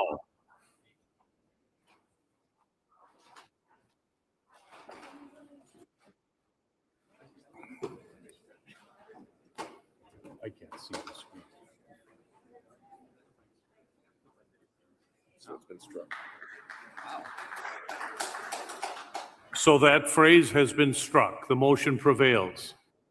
Now we have this amendment as amended. I recognize the delegate at microphone 4. Schlosser, North Dakota. I would move to delete this proposed amendment as amended. No. Well, then you should just vote no. The problem with the closed loop system has been used as a selling point by a lot of data centers because they say they can recirculate this water. The problem with that is eventually they have to replace it. When they discharge this water, where is it going? It has certain stabilizing chemicals in it that may be hazardous to our groundwater or surface water. I just think that using the closed loop system has some inherent dangers in it. Also, it gives some of these data facilities the hope, and I don't think it is proven yet. And I think we addressed this in some of the environmental issues, the second part. And so I would stand in opposition to this language. Thank you. Further discussion from microphone 1. Hi, Katie Nixon, Missouri Farmers Union. I would just caution that language I'm opposed to this addendum to this particular section. Elon Musk's company just used 27 gas-powered generators to build their AI plant in Mississippi, and it destroyed that community. And so, even off-grid is telling them that they have to generate their own power, and so that's what they're going to do, and that's what he did in this case. But I agree that data centers, but I don't agree with the addendum. Thank you. Delegate wish to be heard? No, I don't see anybody else approaching a mic. Oh. Carefully make your way to the. You bet. Microphone 1. You know, I brought up Tesla. Can you hear him? Hear me? Anyway, I live in a community where Tesla built the largest automobile factory in the world. When they came in, Your name and state. Mike Oldham, Texas. I live in a rural area, semi-rural, where Tesla came in years ago and built the largest automobile plant in the world. It was touted as good jobs, going to bring in new electricity, it's going to get cheaper, everything was going to be better. Well, in fact,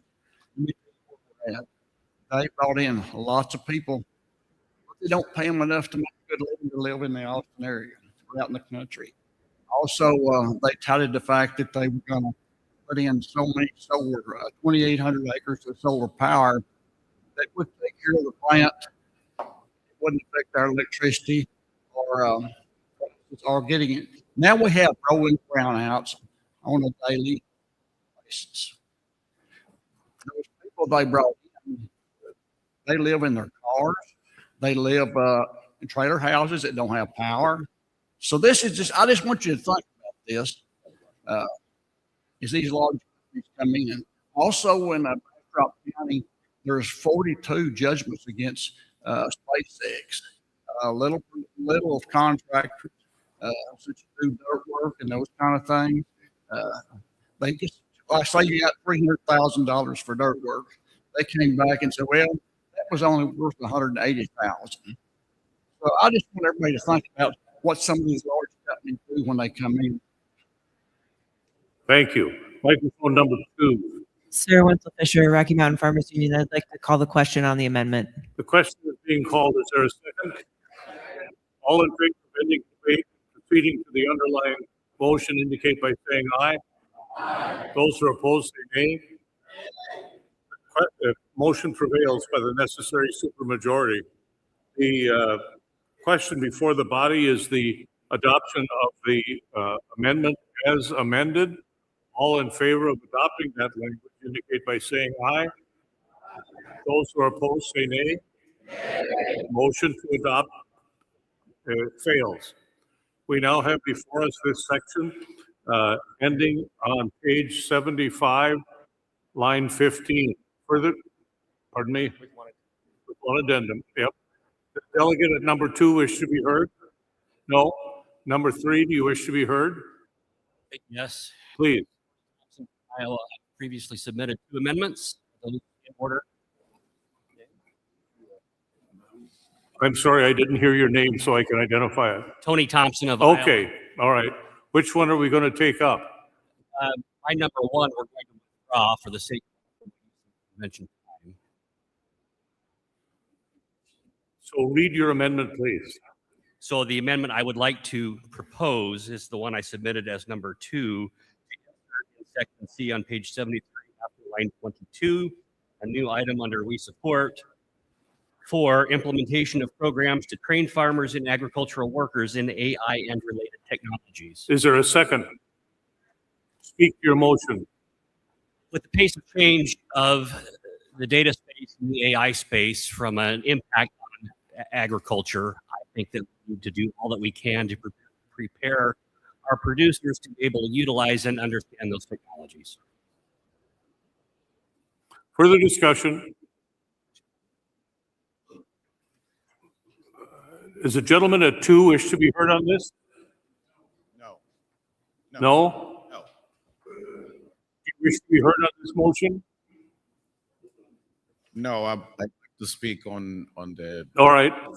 Further discussion on the motion to amend on page 73, line 22. We support number 4, implementation of programs. Further discussion on that motion to amend. The location on the screen is not correct. Yes, I understand. Number 1. Katie, Missouri Farmers Union. Can we spell out AI so we know artificial intelligence? Can we add what? Can we add artificial intelligence instead of AI? Without objection, so ordered. We're just going to do it. Now, further discussion on the motion to amend the artificial intelligence amendment. Seeing none, all in favor of adopting this language indicate by saying aye. Those who are opposed, say nay. Motion is carried. Further discussion on this section and the addendum as amended. Further discussion. Microphone 3. Missy Baca Roach, Minnesota Farmers Union. I would like to go back to 75 to the data centers, please, and make a motion to amend the language, adding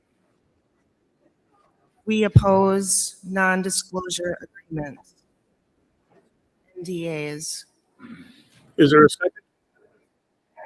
Speak to your motion. I just think it's not right when a company can come and kind of buy off people and local governance. I think if we want to support data centers, if they want us to support us and be vested in the community, a non-disclosure agreement is not necessary. I think it is a good neighbor. Further discussion.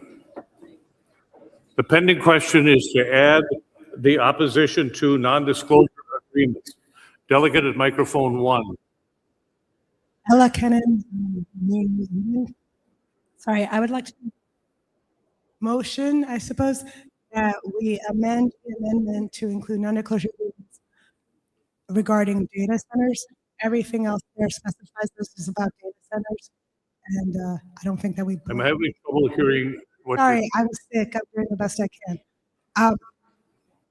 Amend non-disclosure agreements to add regarding data centers. Regarding data centers. Up above, there is a reference to the data sessions. Right, but everything else, if you look at number 1, 2, 3, they all specify data All right, centers. the proposed amendment would add the phrase regarding data centers. Is there a second to that? All in favor indicate by saying aye. Opposed, nay. Motions. Forgive me.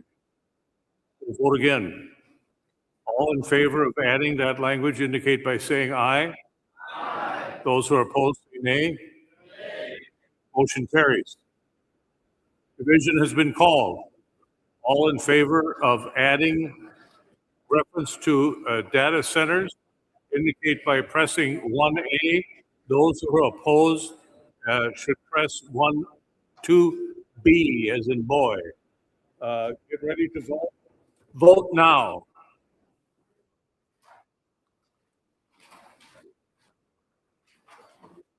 Sorry, Mike, I'm trying. I know you're doing.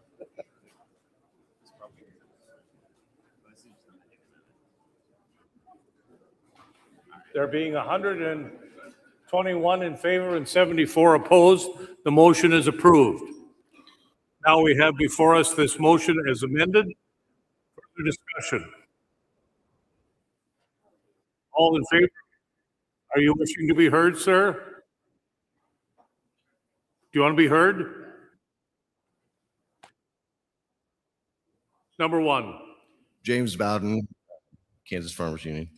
I'd like to speak in opposition to the language that we support data center development proposals requiring. No, we're not there. Okay. I'm sorry. Thank you. Thank you. Yeah, we'll get there.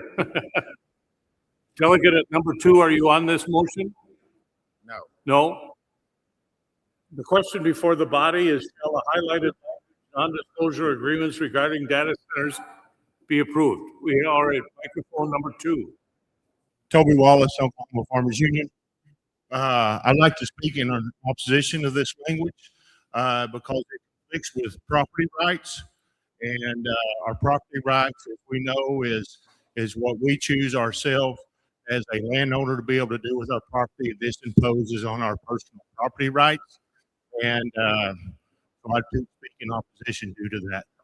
Gentleman speaks in opposition to the motion. Further discussion. The pending question is the adoption of the language that's highlighted. Microphone number 3. Mr. Chairman, Ted Winter, Minnesota. I support this amendment because it speaks to local control and local knowledge of what's going on. If they can come into your county commissioner's office and talk about the data center and say they can't talk to anybody about it because they have to sign this non-disclosure agreement that they can't tell people where they're going to build it, how big it's going to be, what it's going to do to the water, what it's going to do to the power, what it's going to happen to your property taxes. They can go and do that 6 weeks, 6 months ahead of you before anybody knows about it. You have no chance to stop the issue or change the dynamic impact of that center on your life and your people that live within your community. They're proposing one in my area, about 160 acres of data center that they're going to build out there. They want to build it. They've got people that are now talking about it because they basically had to come forward after they had 3-4 months of doing the duty behind the door, and now they have to come out and tell us what they're going to do. And so they pretty much cemented it in with the county commissioners, and the people really have no choice, but to try to fight it. But they're 6 months behind where they should have been because they weren't notified because of these kinds of agreements. Thank you. Microphone 3. Yeah, Harmon Wiltz, Minnesota. I speak in favor of this motion to leave this here. I don't think that has anything to do with property rights. I still can sell my land to anybody, do what I want to do. I just got to be a little more transparent if some big data center is going to come in.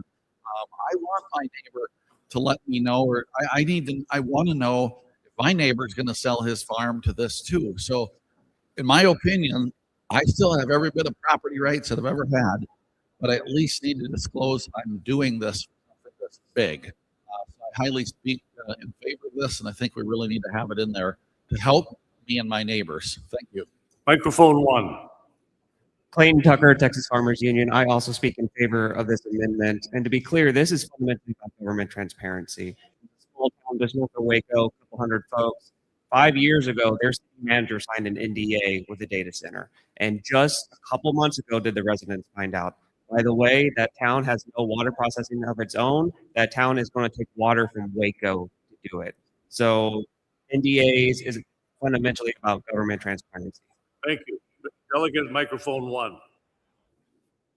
That's you. Sheila Shelberg, Kansas Farmers Union. Yes. I just wanted to speak out in support of this. I joined Farmers Union to support the greater good and lift the voices of my fellow union members. And a lot of folks in this room are talking about what's happening to their communities because things like this aren't in place. Thank you. Further discussion. The pending motion is the highlighted language on the screen.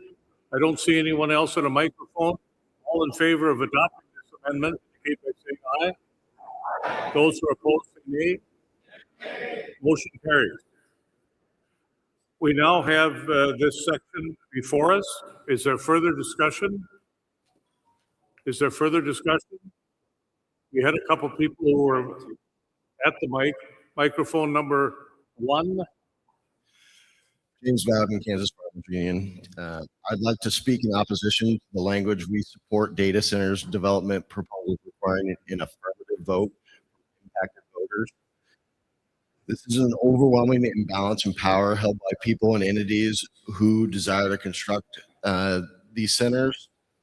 These are billion and trillion dollar companies who will do anything in their power to make them happen through propaganda, fully funded PR campaigns, and a lot of money behind them. We need better language parameters around who the impacted voters are. And I would like to move that we amend the language to say. And I'm troubled by that because I can't find it. Do you want to amend what page and line? On the addendum. The addendum? Where on the addendum?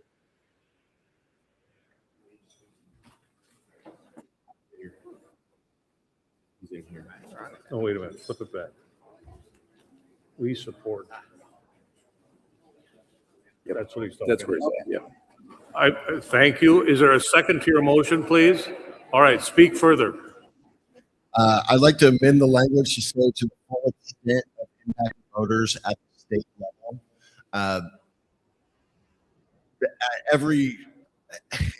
We can talk about impacted voters being the landowner. We can talk about impacted voters being the county or the region, but it just keeps going. And I think keeping in mind local control at the state level is the appropriate place to determine the impact that these centers will have.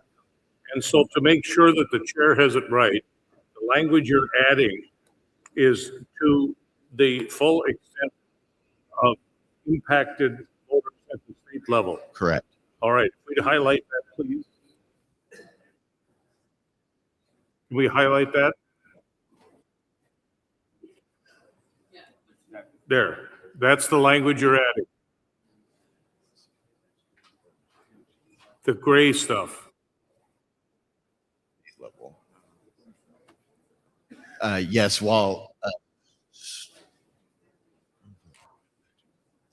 striking the other included in the impacted voters. You're striking what? It's just adding to the impacted voters would be. Well, I'm not clear. What are you striking? It's so where impacted voters is before it would say the full extent of, and then yes, after that it would be at the state level. Yes. All right. Are you on the motion? Please. I speak against this motion. I live Identify Mariah Foley, Rocky Mountain. I speak in opposition of this motion. I live in Western Colorado. In Colorado, like many other states, has a lot of rural land and some concentrated cities. My community has been unfairly impacted by, and particularly that weight has fallen on farmers and ranchers in the West and the economy of the West because propaganda and twisting of influence to influence votes happens both ways. And we're seeing the impact of statewide votes and kind of grocery store ballots and petitions in the cities hurt farmers and ranchers in the West. And so I am very concerned about the requiring votes on this full state level because the nuance of what's happening in my community, the nuance of what oil and gas development and energy development in my community adds as far as paying my salary. I work for county extension and for our buses and public transit. And so this is just a very dangerous slippery slope because full state doesn't allow the nuance that we need in our local communities to advocate for. Hearing from all the other states that are brought up in the rest of this debate. Thank you. Microphone 3. Matt Purdue, North Dakota. I stand in opposition to the amendment. While I appreciate the sentiment driving this amendment, again, believe that this needs to be a local decision. In North Dakota, we do have large-scale data centers, and we have a lot of development occurring right now. We've had several counties who have instituted moratoriums on data center development. We support their right to do that. We have other communities who have welcomed data centers, and they have decided locally to make that decision. This is a very live issue for us. And one of the challenges, one of the things that we at North Dakota Farmers Union have been combating are efforts from the state legislature to take that authority away from local communities and leave it vested in the state executive branch, so the state can force the siting and permitting of data centers in local communities. This is a local issue. It should be a local issue. That's where the decision should be made. Delegate speaks in opposition to the amendment. Delegate number 1, or microphone number 1. Patrick O'Neill, Rocky Mountain Farmers Union. I speak in opposition to this change. To my earlier colleague's point, local control is critical. Example, in Colorado, we had a state-level initiative to reintroduce wolves that were brought in from British Columbia, Oregon, and other parts.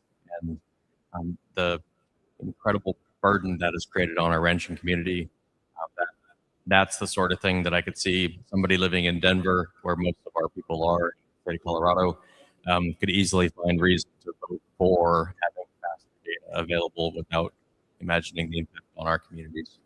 Thank you. Delegate at microphone 1. Sarah Winslow Fisher, Rocky Mountain Farmers Union. I also stand in opposition to this for the reasons by my delegation already stated. But again, I'll say I live in a state where we are 50% public lands, and I could see similarly needing to have federal level decision making about data centers that could potentially show up in those places. Microphone 2. Brian Clemens, Oklahoma. I call for the question. The question has been called. Is there a second? All in favor of ending debate and moving to the preceding question, indicate by saying aye. Aye. Those who are opposed, say nay. Motion carried. We have before us the language on the screen. All in favor of adopting that language indicate by saying aye. Those who are opposed, say nay. Motion to include fails. Now, I'm going to give a couple of announcements, and then we're going to take a break for a few minutes. Pardon me? Well, I know you will be heard. We're gonna pick up this section when we reconvene. Go ahead. Agustin Rodriguez, California Farmers Union. As we all know, this affects every locality very differently. We're talking energy, we're talking land. I think our ethos here is to protect farmland. Are you making a motion? Yes, I am. I'd like to amend the language on line 17 to add, we support local oversight over data center development proposals. Local oversight. We support local oversight. Do you have the desk doesn't have that amendment. Let us pause, bring it to the desk so they can have it, and then we'll pick that discussion up when we reconvene from the recess. Let me tell you, there's a couple of announcements I need to make. There's a water main that has burst in New Orleans. Avoid drinking tap water. Low water pressure is a condition that exists in the system now. If you're going to, make sure you boil the water. I don't know how you do that, but water is available in the foyer, and I'm told to rest assured, coffee is still safe. So we're going to take 15 minutes for a coffee break and reconvene. Thank you. Okay.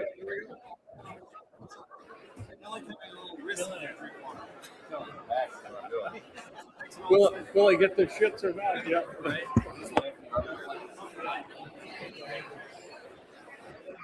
All right.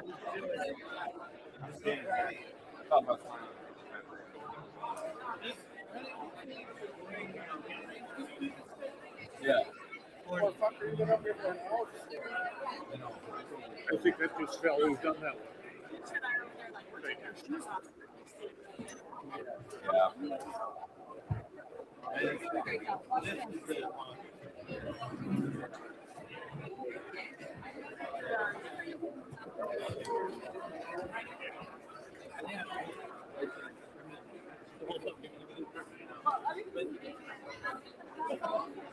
Yeah.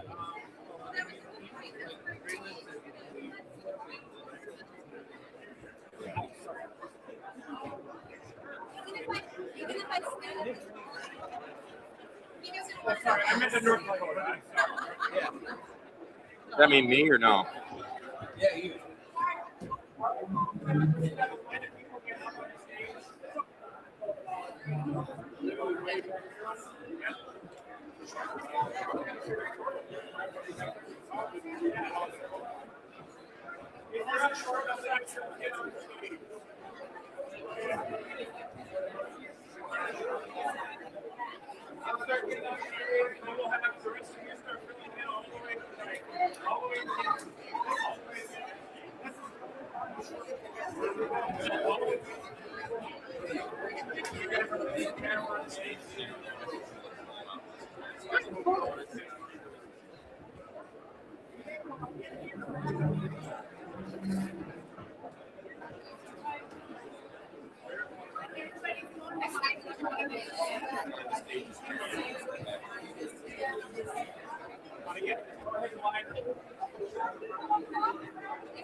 Please try to get in front of us.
Chase?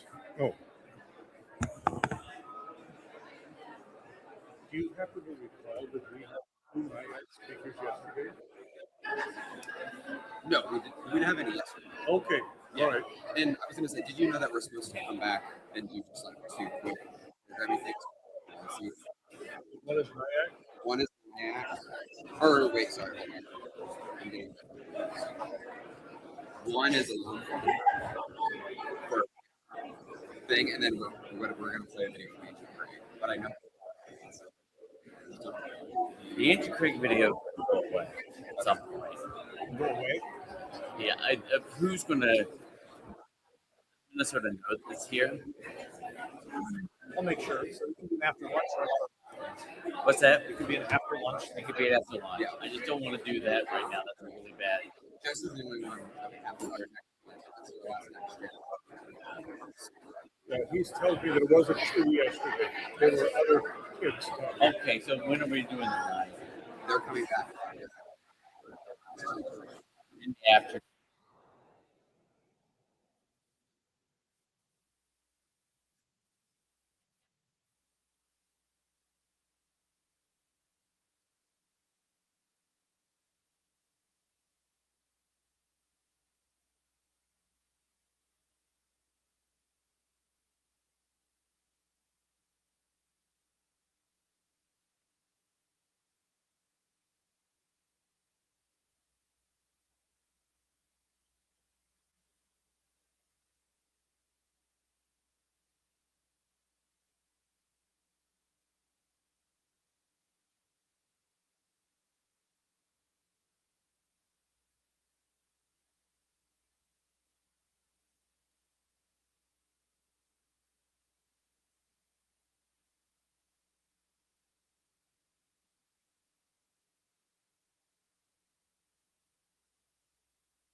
Way to your chair.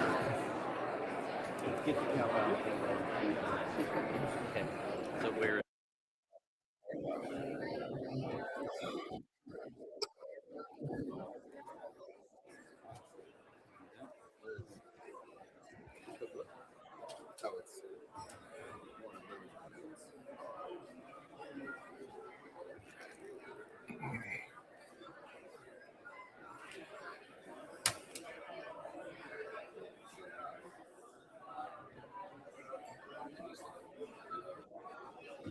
Please find your way to your chair.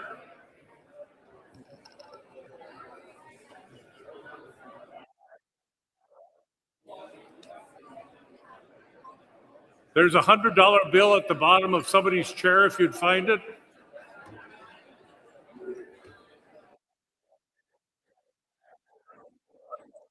Didn't do any good.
Please find your way to your chair so we can reconvene.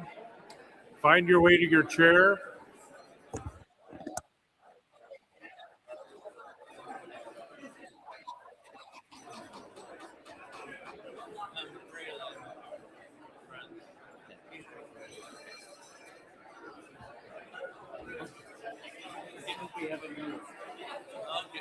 Okay. Let's find our seats. Did you get your bolo? Okay.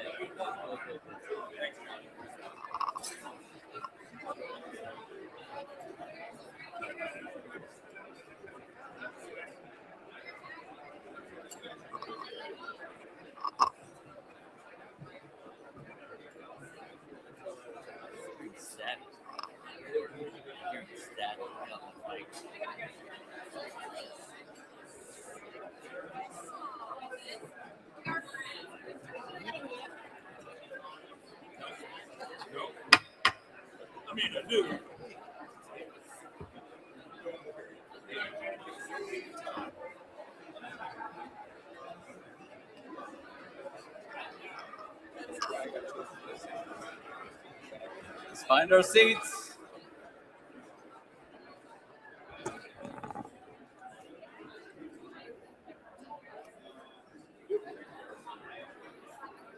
I'm just dying to know, did we find the culprit who took the clicker? That is to say, did we find the clicker?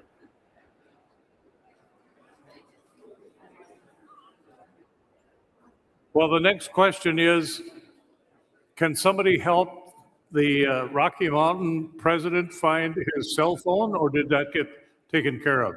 Chad? It was found? Good deal. Good deal. So you can feel free to call him at any time. Already.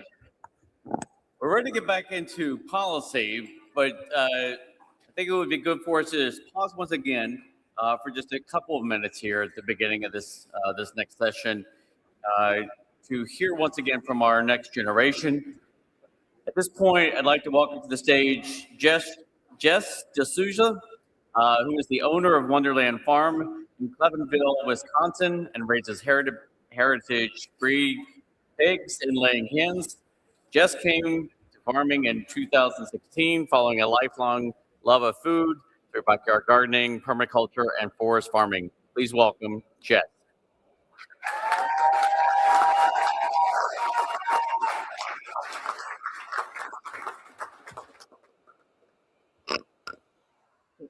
As Rob said, I'm Jess D'Souza. I'm a mom of two amazing teens, a part-time high school math teacher, and a first-generation farmer. I grew up in Chicago, in the city, and for the last 20 years, I've lived in the hilly, unglaciated, roofless area of southwest Wisconsin, on unceded Ho-Chunk land just west of Madison.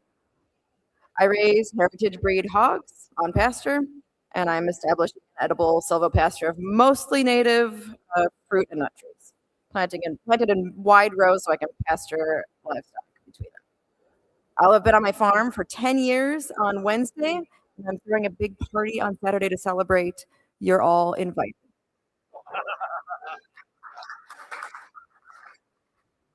As Rob said, I came to farming because I've always loved food, and in my early 20s, I started caring about where my food was coming from. I planted a garden in my suburban yard and then planted fruit trees until my yard was fully a food forest.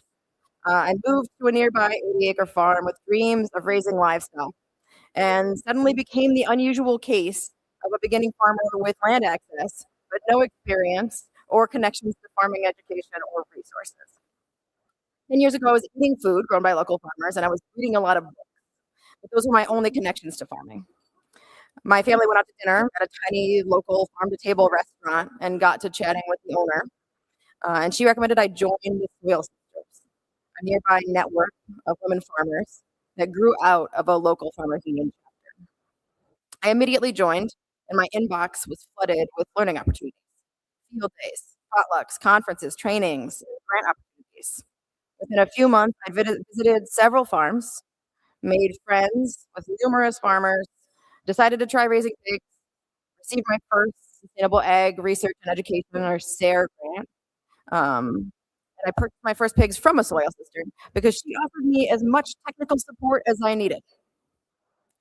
She became my mentor, and we've raised the same heritage breed pigs side by side and like 23 miles apart for 9 years.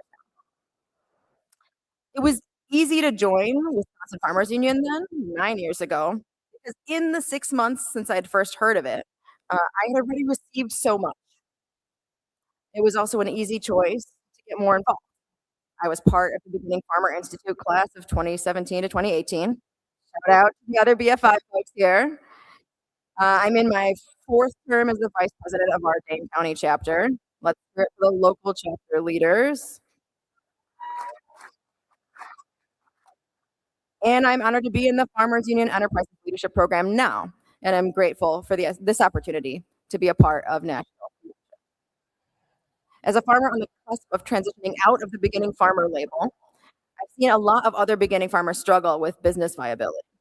Our food systems find strength in their diversity, and we need small farmers to provide resilience when the big farms fail. To keep small farms in business, we need systems that support farmers scaling to a sustainable scale, whether that be from a small or direct consumer scale to a wholesale scale, from farming solo to hiring employees, from hacking together solutions to our problems to improving infrastructure. Those can all feel like huge hurdles when you're juggling a farm, a family, and even an off-farm job. We need purchasing systems that are more friendly and accessible to farmers growing at a small and medium-sized scale. And we need more support and access around infrastructure improvements, hiring employees, financing, and all the other steps that come with sustaining farming for the long haul. I bring a pretty unique perspective as someone who bears intersecting identities, reflecting what we see in more and more aspiring and beginning farmers. I'm a first-generation farmer with no known family history of farming. I've looked, dug into my genealogy. I'm a beginning farmer for now, a big farmer of color and a queer farmer. As someone who works extensively with young people, I carry a lot of hope for what our world could look like as they grow into it. I dream of communities, both rural and urban, that support farmers, ecological sustainability, and food access for everyone. I love imagining and enacting creative ways to grow towards that dream, and I'm glad Farmers Union is such a steadfast partner in that. Thanks for building and embodying a strong network of support for farmers like me, and I look forward to seeing the kind of future we are building. Thank you.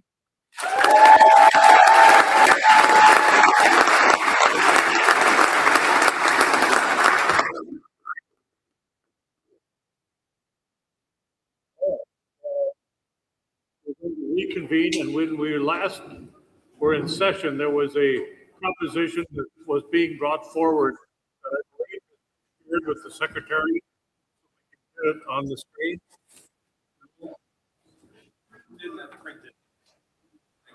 All right, delegate at microphone 2. Agustin Rodriguez, California. I'd like to make an insertion to addendum 5, lines 13 through 15. After we support, I'm sorry, I'm having trouble hearing you. Yeah. There you go. Yeah, I'd like to make an insertion, page 75, line 13 through 15. After we support, I would like to make an insertion of the local oversight over. So it would read, we support local oversight over data center development proposals. Is there a second? Speak to your motion. Speak to your motion. I believe that data centers impact us all very differently locally. It involves energy, it involves protection of land, livelihoods as farmers, resources. We should have local autonomy to negotiate with this data centers to set the terms that best fit our individual needs, right? Thank you. Further discussion on the motion to amend by adding the phrase local oversight over. Everybody clear on what's before us? I don't see anyone else approaching a mic. All in favor of this? All in favor of this language indicate by saying aye. Those who are opposed say nay. Motion's carried. We now have before us this section as amended through page 75. Is there further discussion? Seeing none, all in favor of adopting this language as amended indicate by saying aye. Those who are opposed say nay. Motion is carried. Next section, please.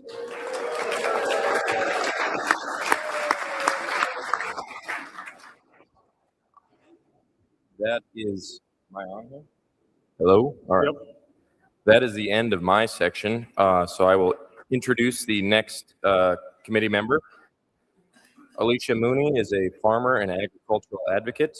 She and her husband Kevin run a 6,000-acre operation in northeast Arkansas, producing rice, soybeans, and corn. Alicia grew up on a cotton and soybean operation where her father was a manager for over 20 years, during which she developed a deep respect for the land and for family farming. Her father's example inspired her passion for and commitment to strengthening agriculture. Alicia currently sits on the board of Arkansas Farmers Union and has represented AFU members at NFU's fly-ins. Alicia graduated from Arkansas State University and also serves in the Arkansas Soybean Association's board of directors.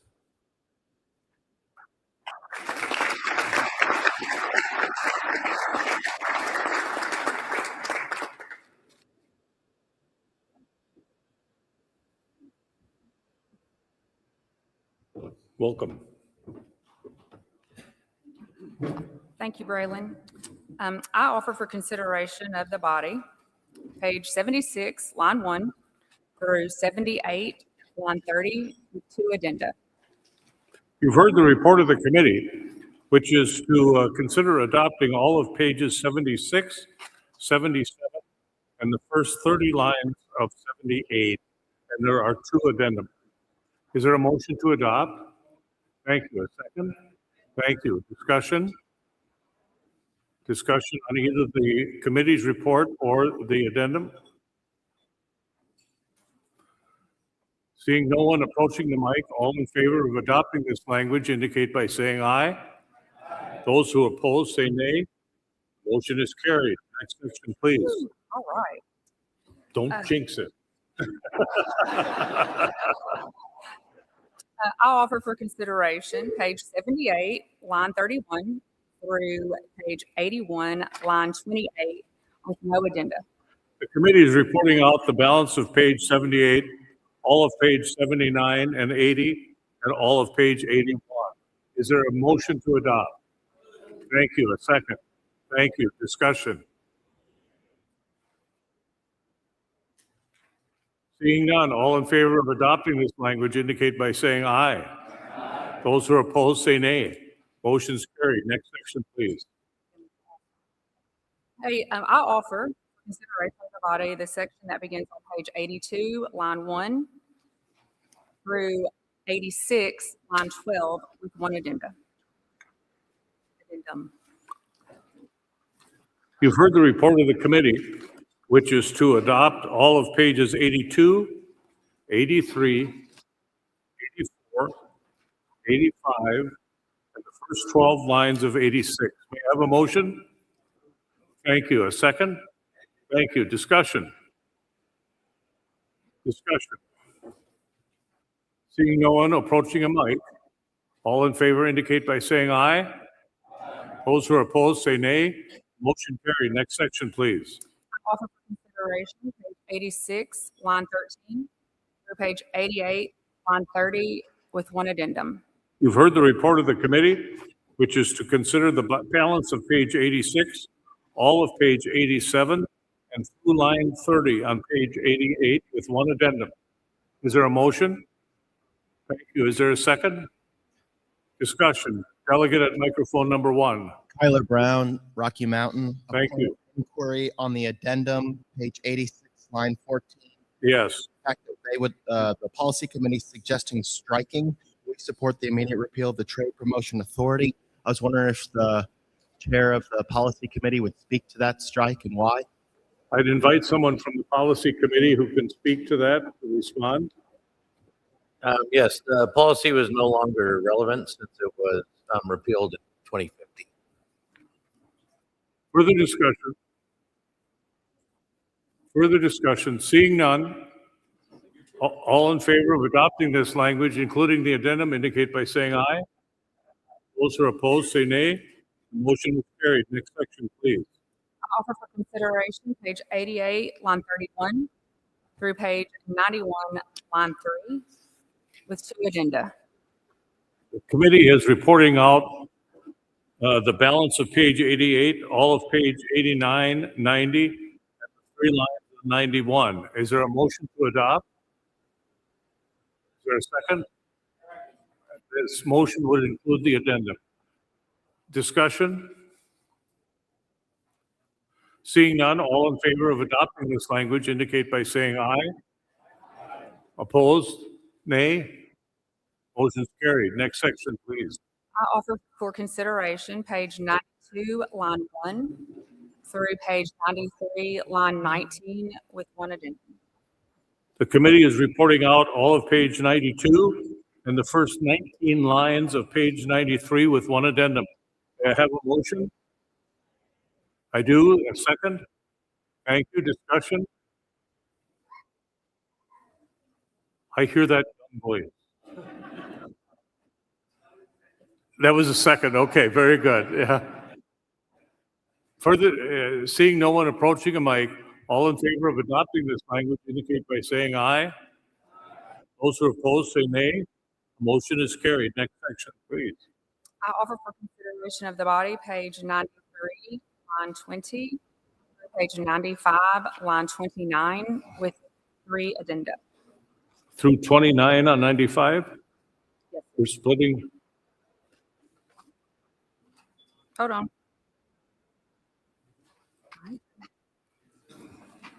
Oh, wait, 31. Excuse me. All right. That, well, actually, No, I did that. No, yes, we're stopping at 29. we are. All right. Stopping at line 29, On page 95. page 95. All right. You've heard the report of the committee, which is to adopt on page 93, the balance of that page, all of page 94, and the first 29 lines on page 95. May I have a motion? Thank you. A second. Discussion. Discussion. Seeing none, all in favor of adopting that language indicate by saying aye. Those who are opposed say nay. Motion carried. Next section, please. Offer for consideration, page 95, line 30, through that section 90, page 96, line 29. You've heard the 0 addenda.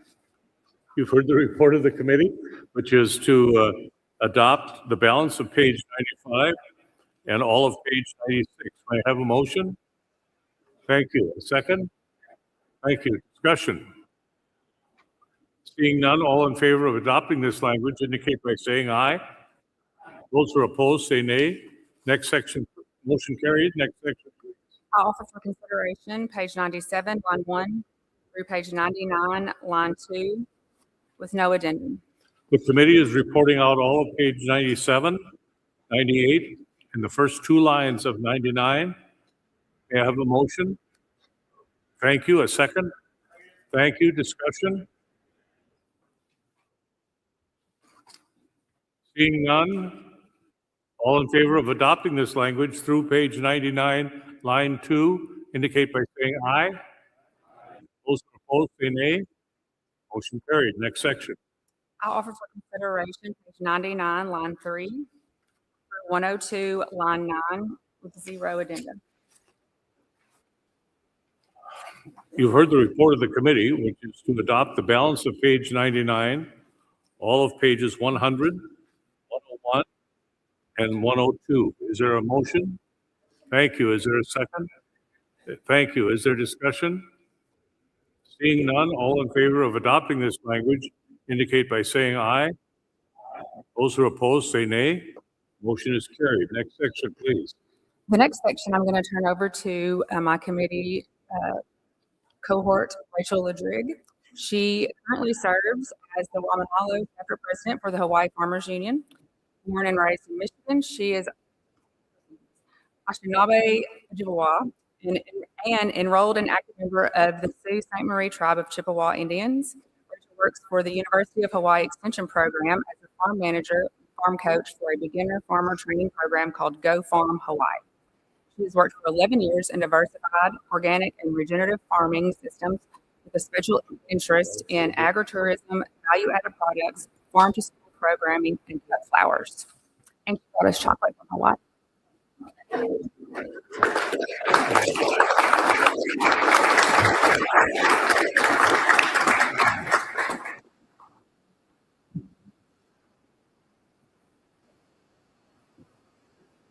Oh, great, I get Mike. Lovely. Yeah, how's it going? Line change. Okay. I offer for consideration of the body this section on page 103, line 1 through page 105, line 16 with 0 addendum. You've heard the motion from the committee to adopt the language on page 103, 104, and the first 16 lines of page 105. Is there a second? Is there a motion? Is there a second? Is there debate? Is there debate on this section? Seeing none, we'll proceed to vote. All those in favor of adopting this section, please signify by saying aye. All those opposed, say no. Motion carries. Next section.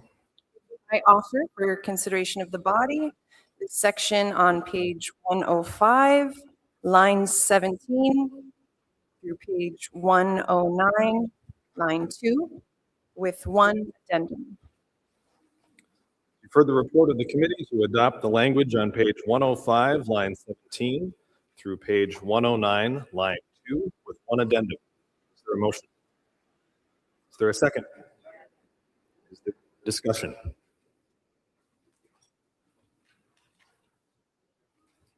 All right, we'll proceed to vote on this section. All those in favor, please signify by saying aye. Aye. All those opposed, say no. Motion carries. Next section. I offer for consideration of the body this section on page 109, line 3, through page 112, line 21, with 0 addendum. The report of the committee is to adopt the language on page 109, line 3, through page 112, line 21, with no addendum. Is there a motion? Is there a second? Is there a discussion?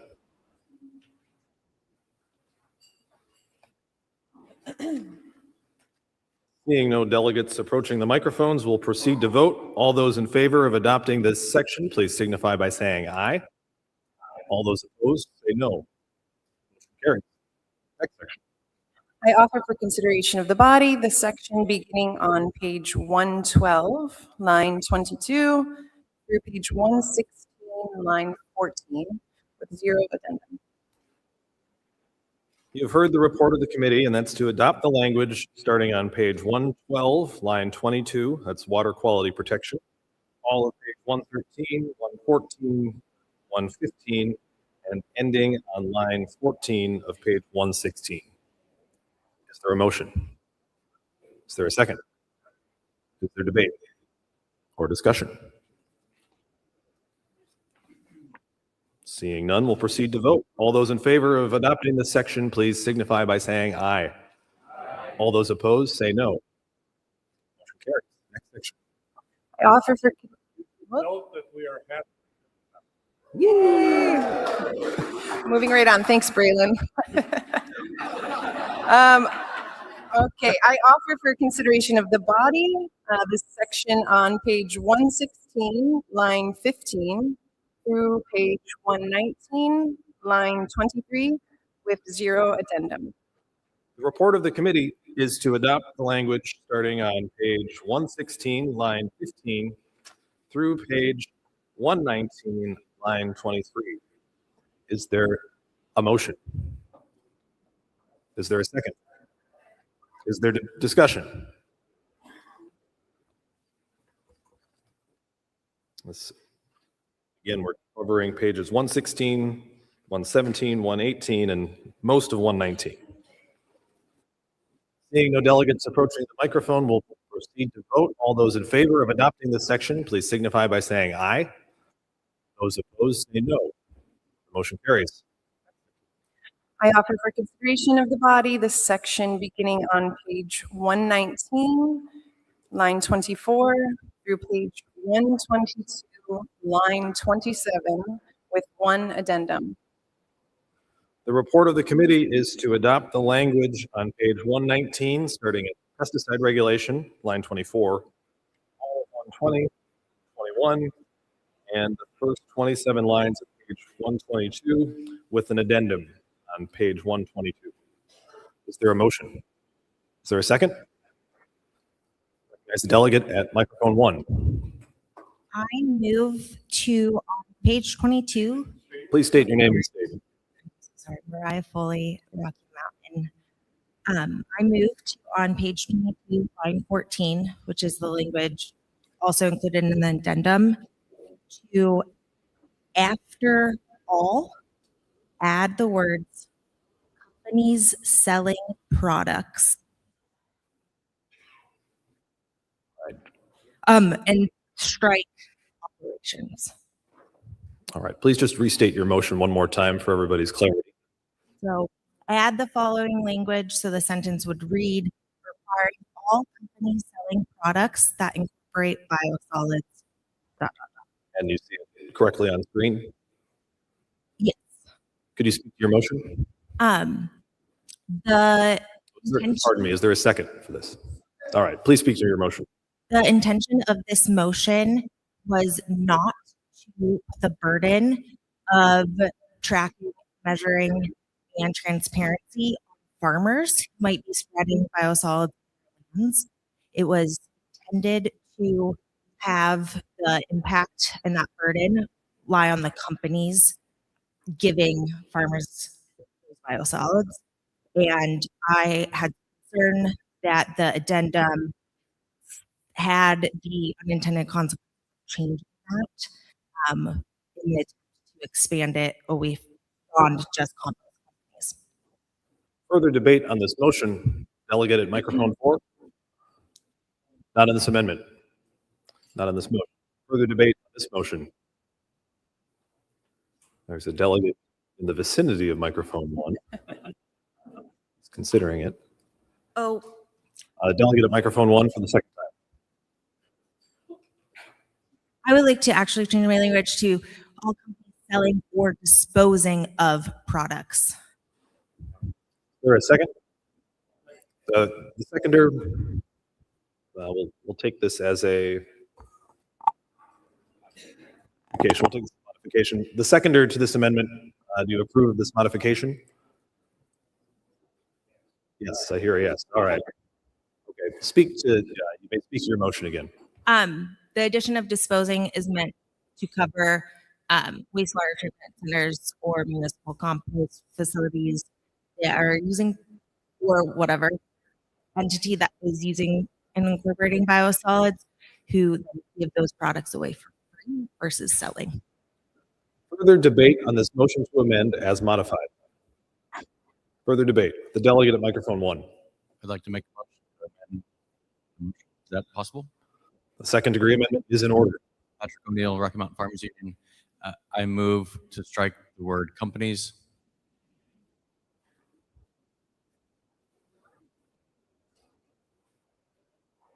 That's it. Is there a second? All right, it's been moved and seconded to strike the language in this amendment, the language being companies, so that it would read requiring all selling or disposing of products that incorporate biosolids. Can you speak to your motion? Yes, just to keep it inclusive of businesses or municipalities, whomever is or giving away biosolids. Further debate on this motion to amend the amendment. Delegate and microphone 1. Ella Kennan, I would like a noun, and I propose that noun be entities. The chair rules this out of order. We must deal with the second degree amendment pending before we make further amendments to this amendment. Further debate on the amendment to the amendment. Again, we're considering striking the word companies as seen on screen. Further debate on this amendment to the amendment. Seeing none, we'll proceed to vote. All those in favor of amending the amendment, please signify by saying aye. Those opposed, say no. The ayes have it. Motion carries. The amendment is amended. The business before us now is the language as seen on screen, striking compost and inserting the word all.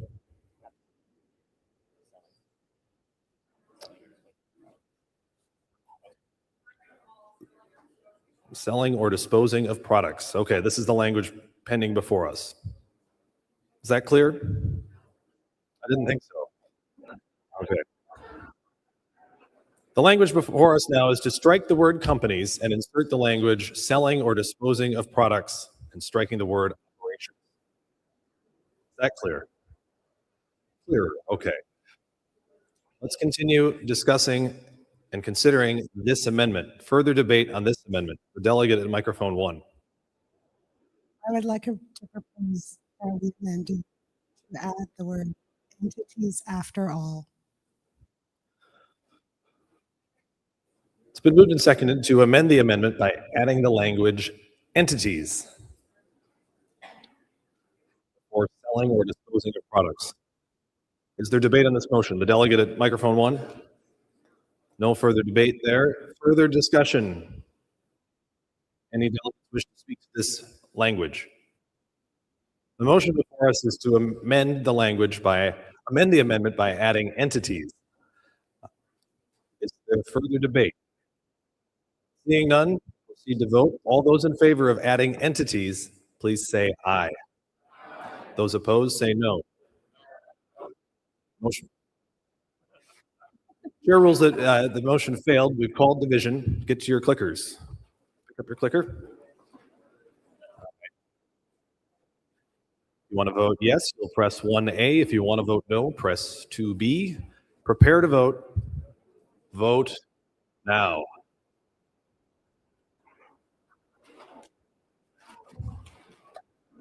A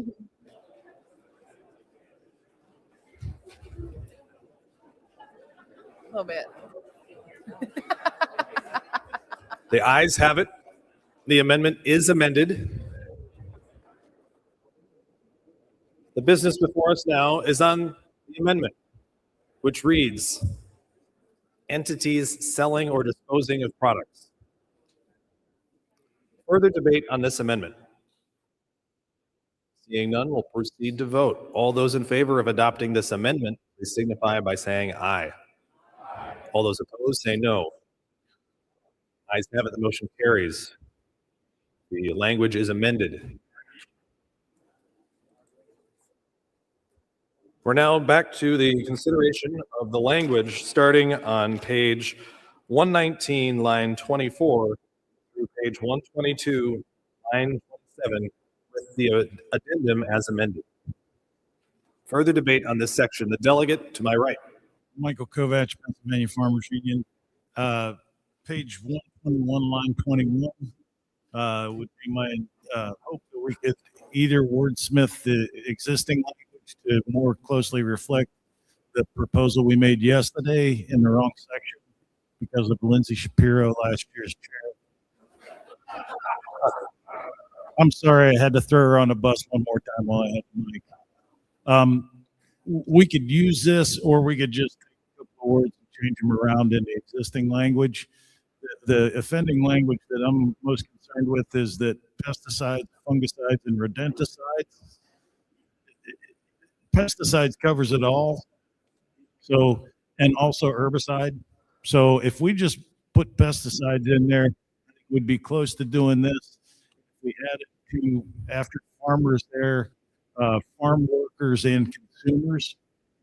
Would the delegate, okay, you're making an amendment here to add the language farm workers and consumers. Correct. And to delete pesticides or fungicides and rodenticides, because pesticides broadly cover rodenticides fungicides and herbicides. Is there a second to this motion? Is the language as you intended on screen? It is. Further, do you wish to discuss your amendment further? Which covers it. Any further debate on this amendment that would add the language farmers and consumers and strike the words fungicides and rodenticides? Further debate on this motion to amend by adding and striking language? Seeing none, we'll proceed to vote. All those in favor of this amendment, please say aye. All those opposed, say no. Ayes have it, the motion carries. The amendment is adopted. We're back to the underlying motion to accept the language on page 119, line 24, through page 122, line 27, with the amended addendum and the newly amended language. Further debate on this section? Seeing none, we'll proceed to vote. All those in favor of adopting this section, please signify by saying aye.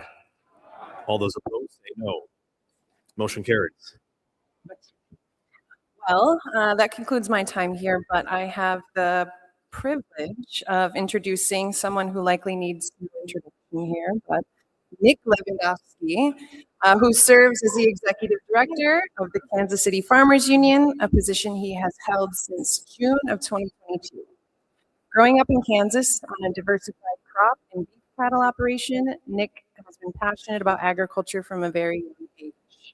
Prior to becoming KFU's executive director, he served in various roles for Kansas, Wisconsin, and Rocky Mountain Farmers Union Division. It's around. This is his second stint on the National Policy Committee, having had served a decade ago in 2016. Excuse me. He also lives on the farm his Swedish ancestors homesteaded in the late 1800s and is the proud uncle of Ezra 9 and Stella 6. Welcome, Nick. Thanks, Rachel.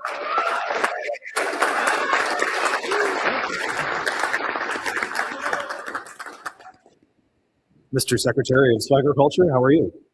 I'm doing well, thank you. What is the cheese of the day, Mike? The cheese of the day is a mild Colby from Springside, Spruce, Wisconsin. Is there enough for everyone? No, just Oh, okay, all right.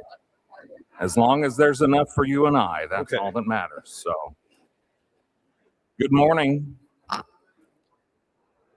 Let's get started. I offer for consideration of the body the section beginning on page 122, line 28, through page 124, line 1, no addenda. You've heard the report of the committee to adopt the language starting on page 122, line 28, page 124, line 1. Is there a motion? And a second? Is there discussion? The delegate at microphone 4. Yeah, Lynn Harrell from North Dakota.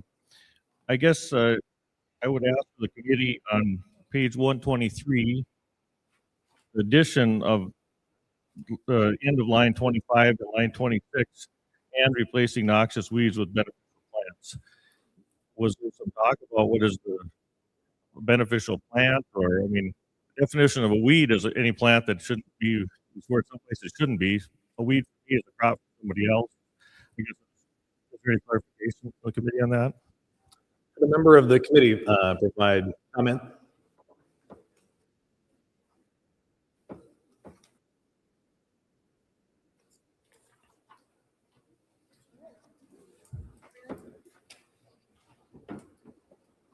I think our committee member from North Dakota can address this.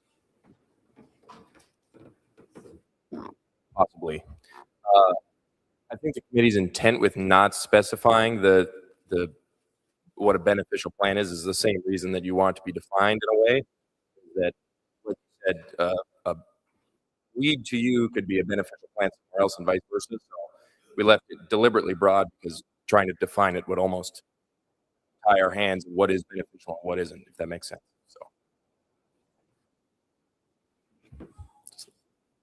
Delegate at microphone 4. Does that answer your question? Not exactly. I guess if it's not clarified a little better than that or somewhere else, I would strike that additional language. The delegate wish to make a motion? Strike that additional language. It's been moved and seconded to strike the language on line 26, page 123. That's seen on screen. And there is a second. Further debate on this motion. The delegate at microphone 1. Patrick O'Neill, Rocky Mountain. Sorry, I stand in opposition to striking, principally because really we're talking about local control and determination of what is good or not or beneficial. And specifically, I think the intent of this is to be made more bare ground or simply killing weeds and having nothing in place. So I stand in opposition to striking. Further debate on this motion to strike. The delegate at microphone 3. Richard Schlosser, North Dakota. Beneficial plants issue may have some unintended consequences that we've seen with some of the so-called beneficial plants that have been brought into the country to solve some erosion problems. And I would say folks in the southern states here are familiar with the weed, an invasive species known as kudzu, which was brought into this country to help with erosion problems on new highway developments and so forth. What is a beneficial plant down here in the southern part of the country may not be a beneficial plant in North Dakota. And obviously with the new proposals of cover crops and so forth and so on, some of those seed mixes may include what we know as beneficial plants, but soon become invasive. Not necessarily that they're brought in, for whatever purpose. There are unintended consequences when we are going to replace these noxious weeds. But I would stand in support of the deletion of this language.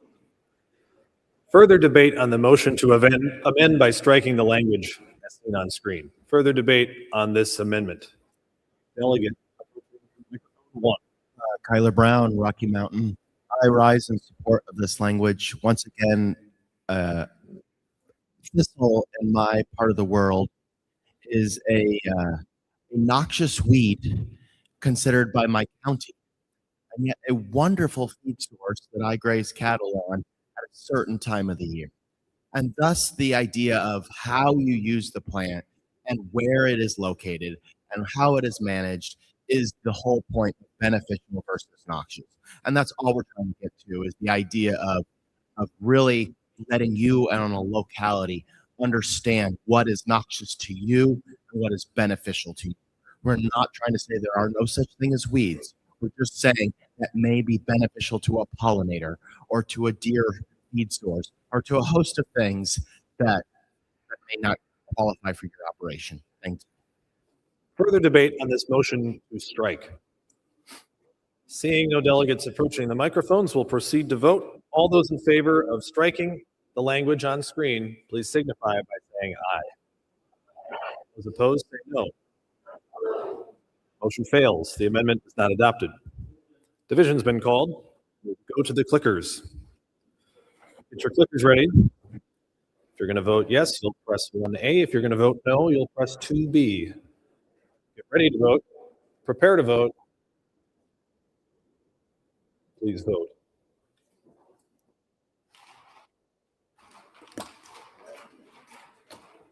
It's for effect.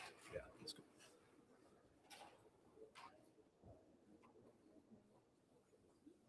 The noes have it. Motion fails. The amendment is not adopted. The language is not.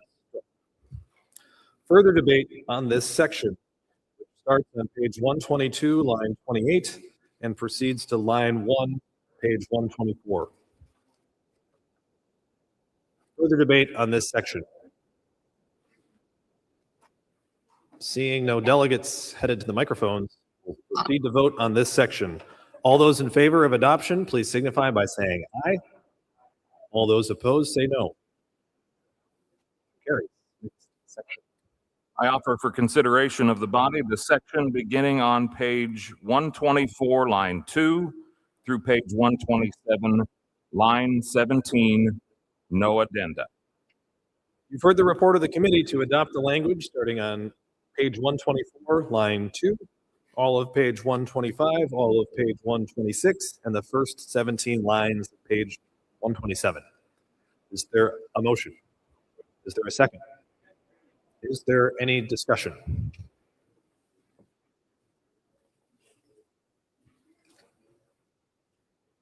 The delegate at microphone number 4. Christopher Lundeby, North Dakota, page 124, point of information. What is Can you speak up a little bit there? what is considered a historic boundary in Corn? Is that considered a rock that's been there for 100 years and got buried, or an old tree, or what's? Is there a member of the committee who could speak to this question?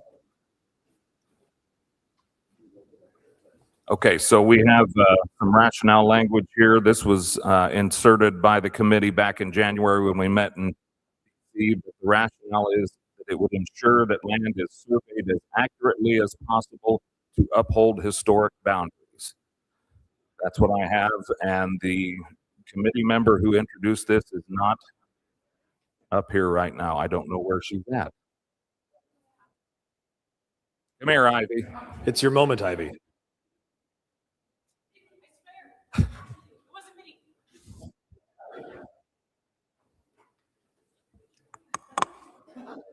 Get the chariots of fire here. That would be good.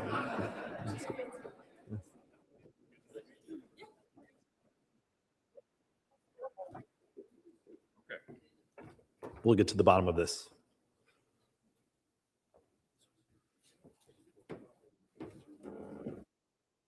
Talk amongst yourselves for a second. Quietly.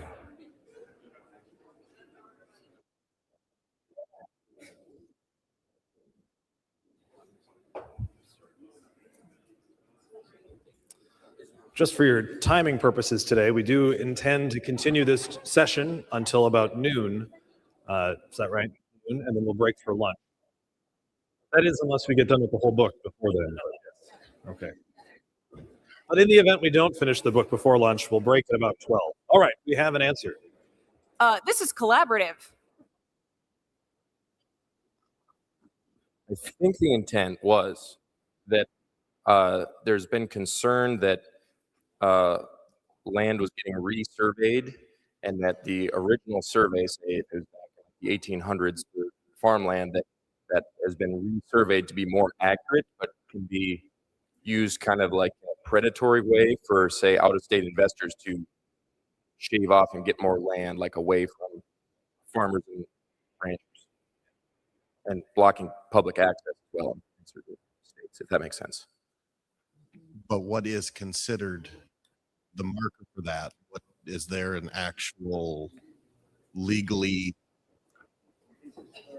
is the historic boundary clearly marked from when it was first surveyed? Or, because I've talked to people where there's a rock that marks their corner that's been there. Mike 3. Well,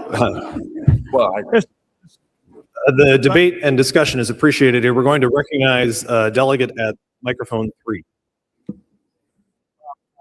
Michigan. Maybe things have changed, but 35, 40 years ago, I was educationally trained as a land surveyor. And the original survey notes will identify what the original point was.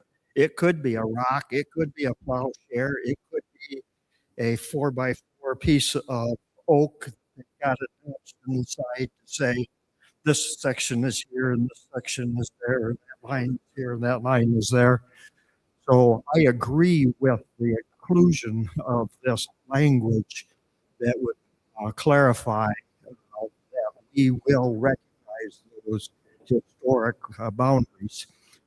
New surveying techniques with satellites and GPS, et cetera, can become a lot more accurate than dragging a 100-foot chain through the swamps. then there has to be a legal determination whether or not you use the original notes or you use current, and that becomes a political decision. But in a lot of cases, those old markers are still there in some circumstances. So that helps. On the point of information, does that satisfy your request? Yes, it does. Further debate on the motion here, which we are considering the language starting on page 124, line 2, through page 127, line 17. Further debate on this section.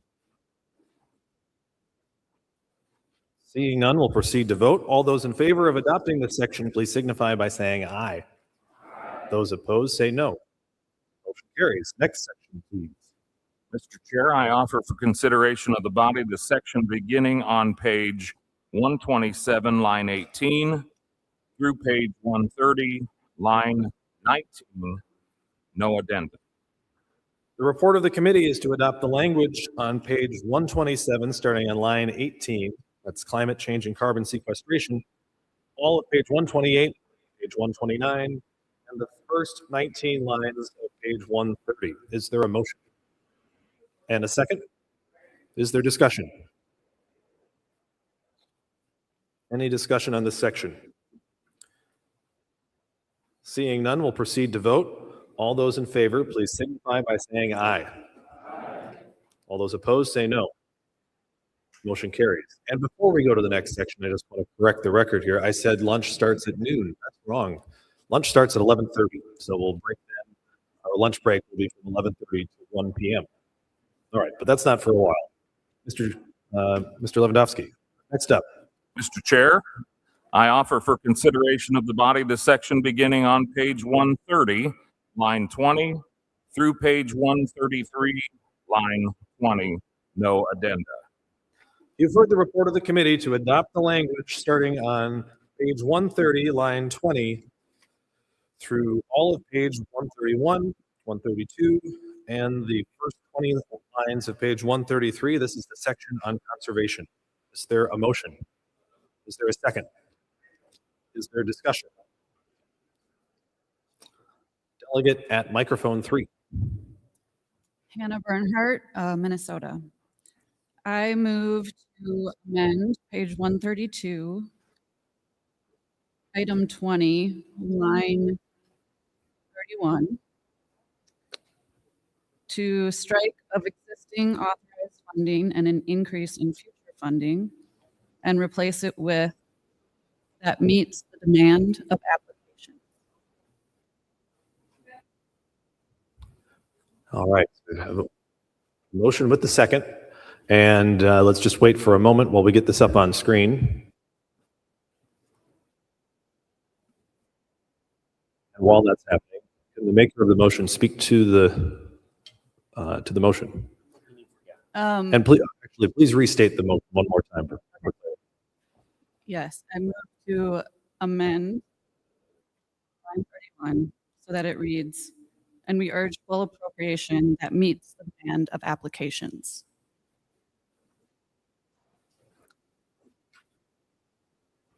Go. Does that look right? Great. Please speak to the amendment. The Environmental Quality Incentive Program is a very useful program for beginning farmers and those of us who don't have access to other sorts of safety nets. NRCS is my safety net as a farmer. Additionally, even though we got increased funding for the IRA in 2024, nationally, only 43% of applications were funded. So the demand is great, and I would like to see this increase and that our language be stronger to reflect that need. Any further debate on this motion to amend by adding the language that meets the demand of applications and striking the remaining on screen?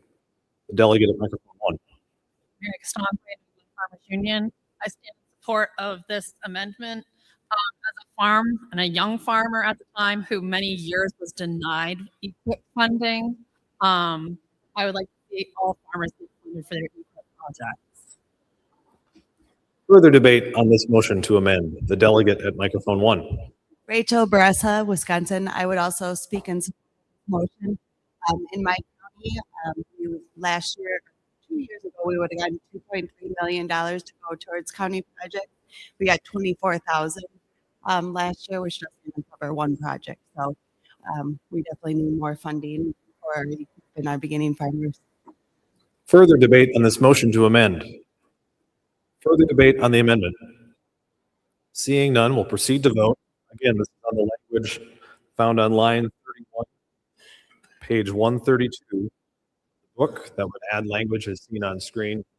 Language as seen on screen. All those in favor of this amendment, please signify by saying aye. All those opposed, say no. Passes. The language is adopted. We're now back to the underlying business before us, and that's to adopt the language starting on page 130, line 20, through page 133, line 20. Seeing no delegates approaching the microphone, we'll proceed to vote. All those in favor of adopting this section, please say aye. All those opposed, say no. Motion carries. Mr. Chair, I offer for consideration of the body the section beginning on page 133, line 21, through page 136, line 7, with 3 addenda. The report of the committee is to adopt the language starting on page 133, line 21, where it says land retirement and easement programs. All the language on page 134, 135, and the first 7 lines of page 136 with 3 addenda.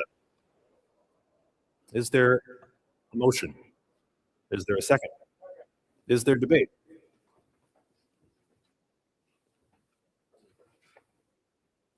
Any debate on this section? Seeing none, we'll proceed to vote. All those in favor of adopting this section, please signify by saying aye. All those opposed, say no. Motion carries.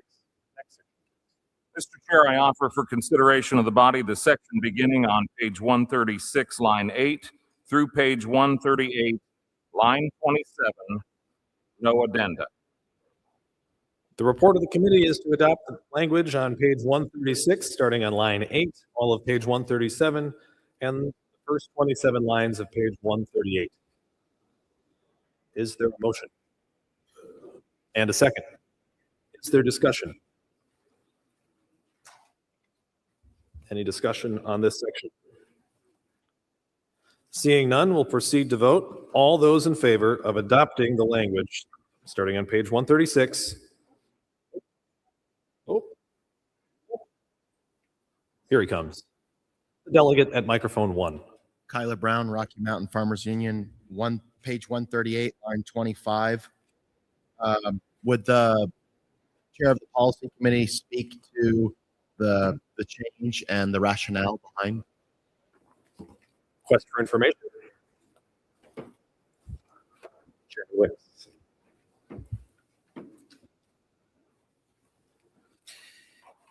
Yeah, this issue came from, I believe, North Dakota. Farmers who are currently locked into a perpetual easement should not have some form of lease valve. Easement wetlands have grown beyond the acres for which the landowners lease the easements in the U.S.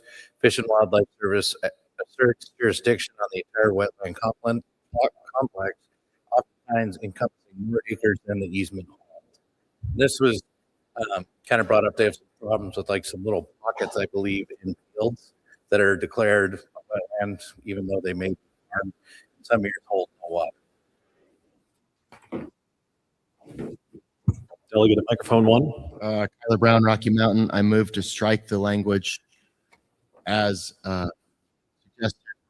This is a long-standing debate between areas in the Midwest, out in the arid West. I understand the pothole situation. Is there a second to this motion? Sorry. Continue.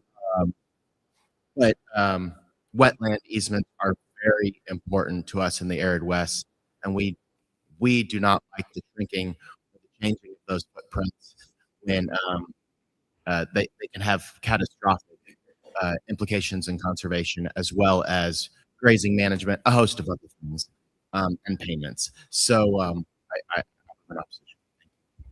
Further debate on this motion, which is to amend the language by striking lines 25 and 26, page 138. Delegate at microphone 1. Jim, Farmers Union. I oppose this motion. I think because farmers in the Prairie Pothole region and my farm particularly, this applies to. So we need that language in there. So I oppose this motion and support the original. Further debate on the motion, the delegate at microphone 3. Mark Watney, North Dakota. I also stand in support of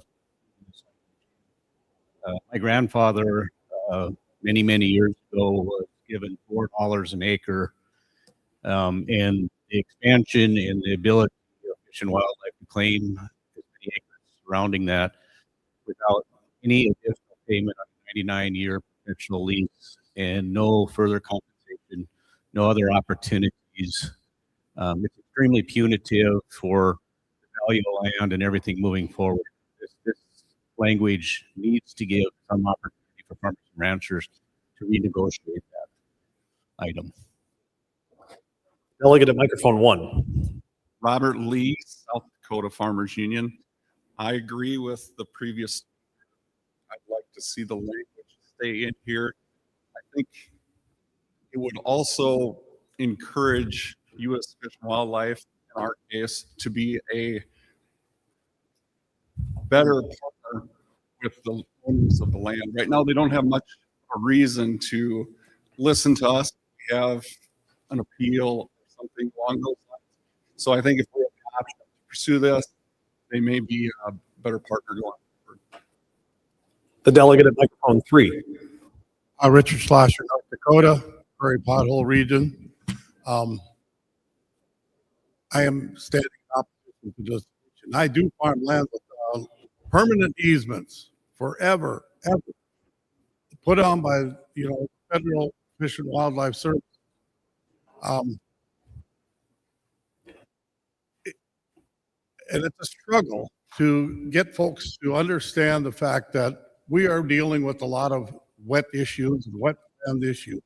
In North Dakota, we deal with at least 3 or 4 different agencies, including Fish and Wildlife Services, to even begin to move water to help with health and safety. That is a provision in a lot of these permanent easements. We go through local water boards, NRCS, and Fish and Wildlife Services, if there are permanent easements in those. Even moving water from adjacent easement gets to be really a convoluted process. And negotiating these permanent easements with Fish and Wildlife Services, I don't know if it'll happen, but it needs to happen. Further debate on this motion will go to microphone 2. George Davis, California. I speak in support of the adopted by the committee. The reason that the word renegotiate is the operant term here. That means that in those situations where the preponderance of evidence is that there has been a bureaucratic overreach, there should be an adjustment. In those areas where conservation is the primary concern in the arid west, that those easements should be maintained. I think the word renegotiate is what we should consider. Further debate on this motion to amend by striking language. The delegate at microphone 1. Kennan, I support amendment to strike out the language. I feel like not including the language does not negate the ability to do this, but having the language does affect places where either like in the arid areas where key or in the Northeast where easements in general actually to do anything that would make people think that they can renegotiate easements that might take away our farmland. It sounds like there's a very specific issue with Fish and Wildlife, so perhaps there can be a proposal at some point that addresses that as opposed to this wider thing. And Connecticut and in Maine and in other areas, it's done at the state level, not at the federal level. Further debate on the motion to amend by striking the language as seen on screen. Seeing no further delegates approaching the microphones, will vote on this motion to strike. All those in favor of the amendment striking this language signify by saying aye. All those opposed, no. Those have it. Motion fails. The amendment is not adopted. The language remains. We're now back to the underlying business here to adopt the language starting on page 136, line 8, page 138, line 27. Delegate at microphone 1. Wilrick, Rocky Mountain. I move to strike or buy out of this language up on the screen right now. The motion is to strike or buy out from the language as seen on screen. Is there a second? It seems reasonable for a lot of us, a lot of people in the Northeast to want to be able to renegotiate terms, but I think buyout is the part that makes those of us in the West nervous. So I think that might give those people from the Northeast support in renegotiating their terms, but preventing some of our concerns about maybe corporate farms and things like that completely buying out their wetland easements. Further debate on this motion to amend by striking those three words. The delegate at microphone 1. Jim Walsh. I rise in opposition to the motion. I think that language is acceptable. Renegotiate terms or buyout. I've had to deal with the Department of Interior on these wetland easements, and it has not been fun. We need this language. Further debate on this motion to amend by striking or buy out. The delegate at microphone 3. Matt Purdue, North. I oppose the amendment. You've heard a little bit about Fish and Wildlife Service easements. I think one of the things that's important to highlight here is that in most cases, those easements apply to any wetlands that occur on that quarter of land.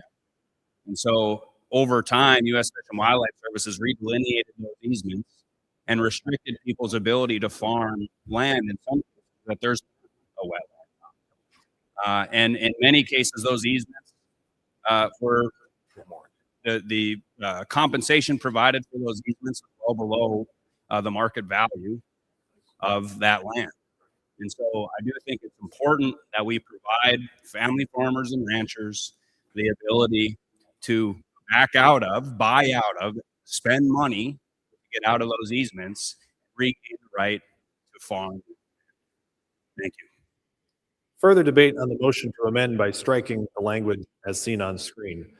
Delegate at microphone 1, and then we'll go to Mariah, Rocky Mountain. I have a clarification question for mostly the folks who've spoken on behalf of this language.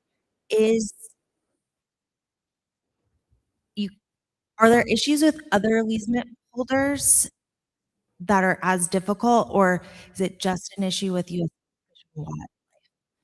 Trying to think of paths to compromise to fit both of our unique situations.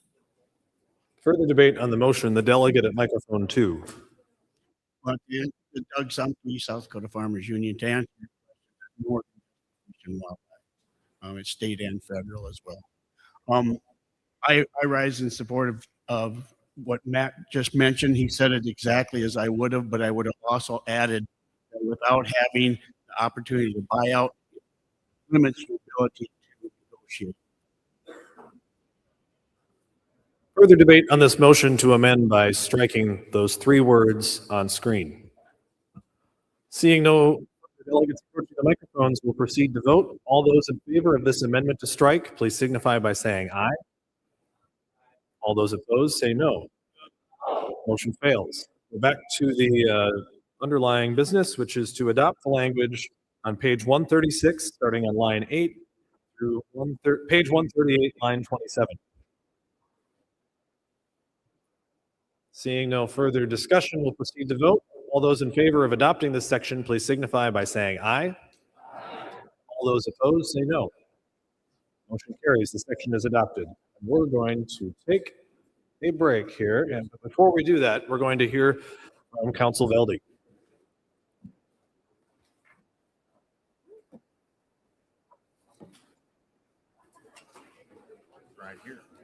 Thank you, Mike. We're going to break for lunch shortly and reconvene at 1 o'clock.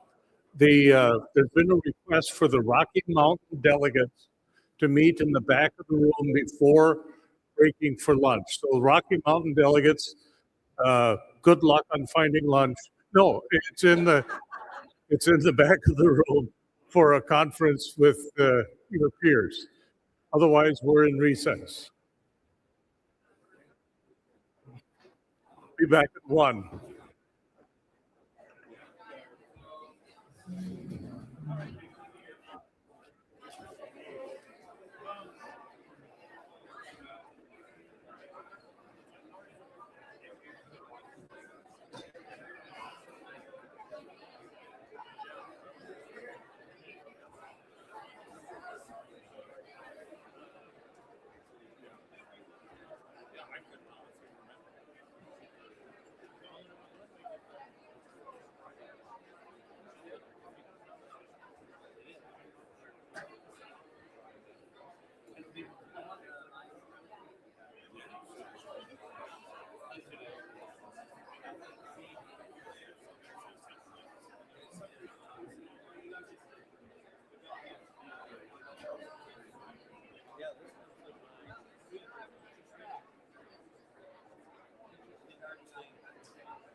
I actually meant to see the Secretary of State. Oh, he did.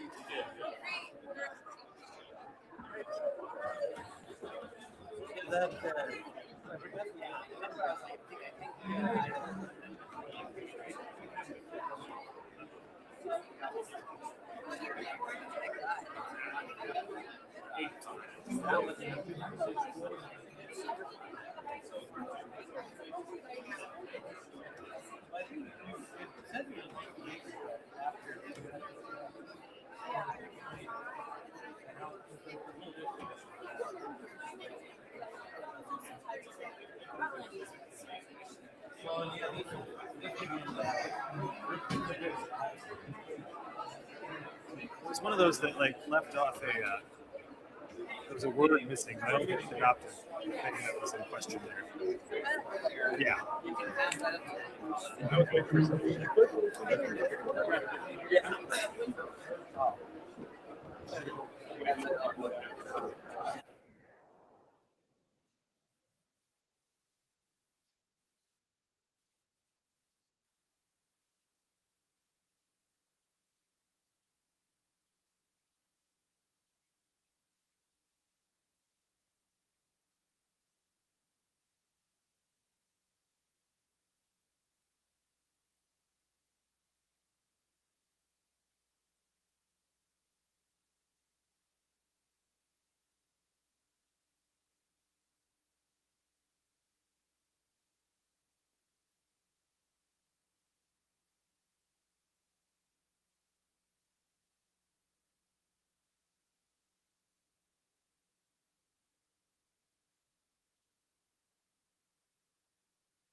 Mr. Chair, I am aware of another birthday today. What is that, sir? Mr. Bowden here in the white from Kansas is celebrating his birthday. Well, you there'll be a couple speeches before. Oh, yeah. Yeah. The youngins? The youngins. What'd you have for lunch? A little sandwich of some sort. Go. Yeah, you know that guy. Yeah. Who do I know in Portland, Kansas? Yeah. Really hoping that you would be the chair. Rescues from Sweden. I thought about it. I almost interrupted to do it. I knew you were probably, the gears were really turning. The hell part of Norway is Lewandowski from? The very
I still might do it, Nick. I think you should. We gotta have a little fun.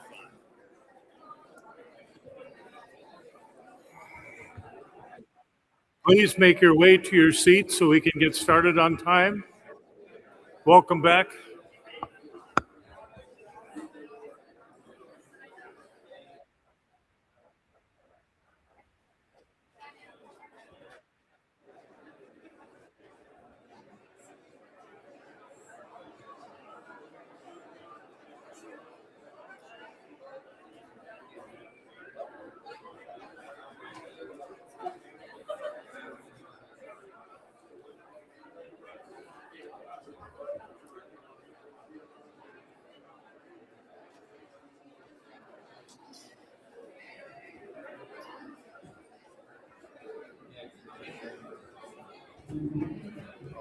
Good.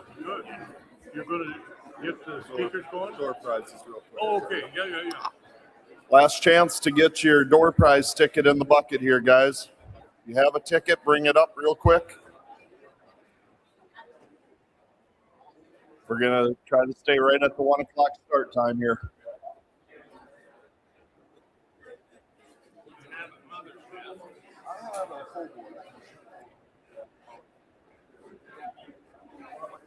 I have the 30s. It's like roast beef.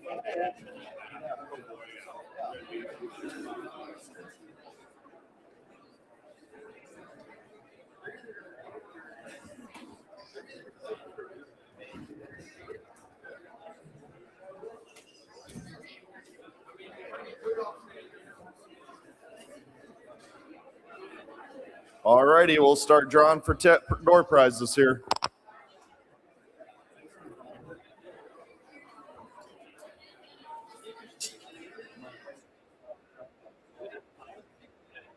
Jeff, can you please remove your name tag? All right.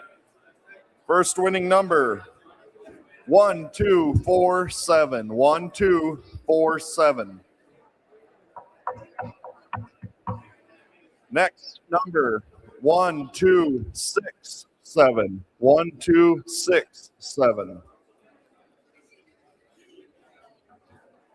1323. 1323.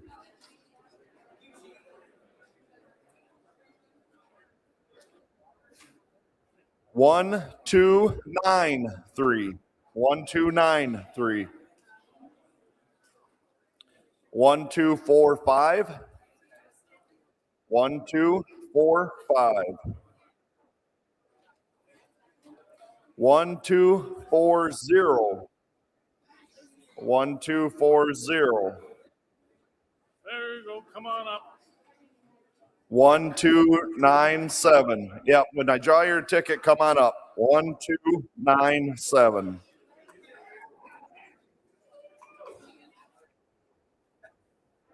1277.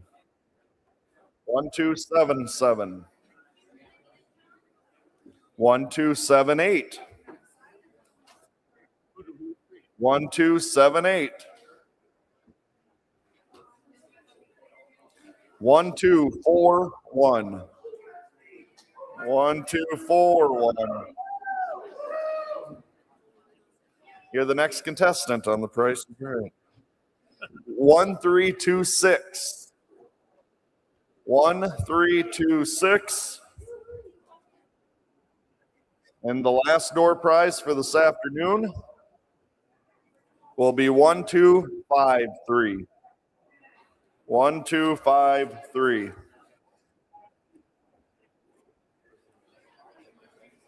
Well, you should have told me your number, Eddie. I could have called it.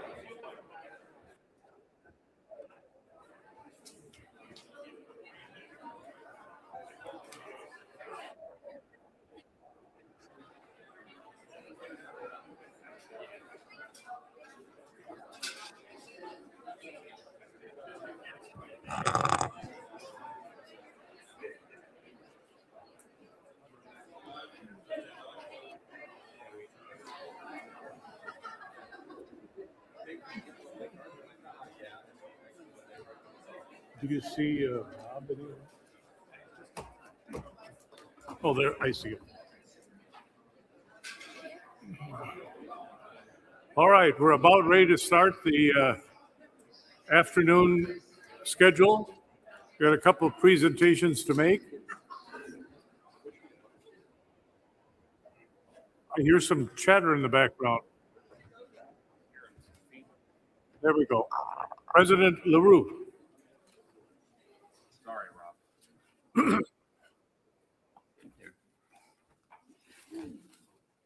Whoa. Yeah. That was amazing. Sudden hush. Thank you. Now, once I find my page. With the gentleman from Montana. Be quiet.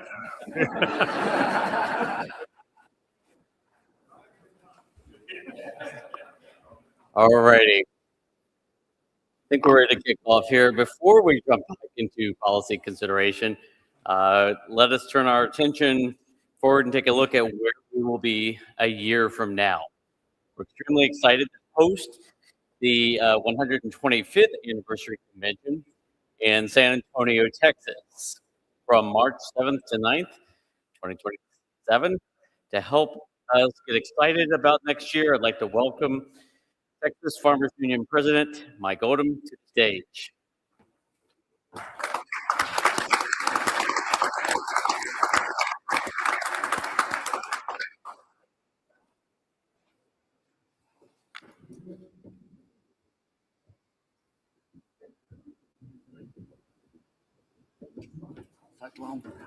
They know I'm going to be short. That's why they asked me to come to the front. But we want to thank the board at National Farmers Union for picking Texas to have the 125th annual convention. We look forward to having you in San Antonio, beautiful convention city, and that Riverwalk, Alamo area has all been refurbished in the last couple of years. So it's got small children. There's lots of things to do there with the small children. But I hope everyone comes, brings two neighbors with them. We'll have a good convention regardless. We want to welcome you. I've heard about the next gen people all the time I've been here. Let me give you a little advice. It's a beautiful place. We should have nice weather. But everyone that wasn't at the 100th convention, you better put a jacket in because the weather can change, just in case. Also in that area, we talk a lot about co-ops. The Catholic Church, early missions in San Antonio, they have a mission trail nearly every one of those churches has a grain elevator inside where they stored corn for those years where they knew they weren't going to make a crop. Anyway, invite you to Texas. You'll have a good time. Anything we do to make your stay more pleasant, just let us know. Thank you.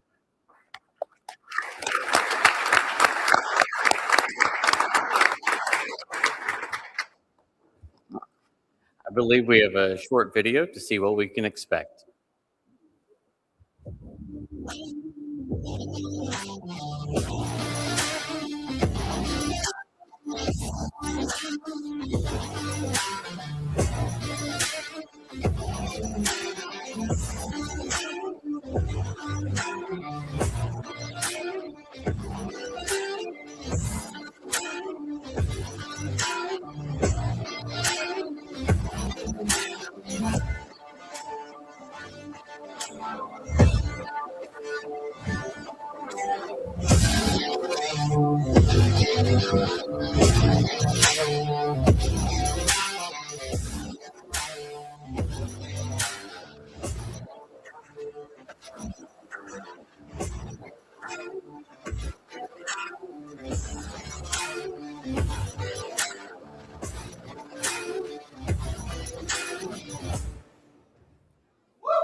I'd like to welcome back up to the stage NFU Education Director Lisa Buckner to introduce our final NIAC speaker.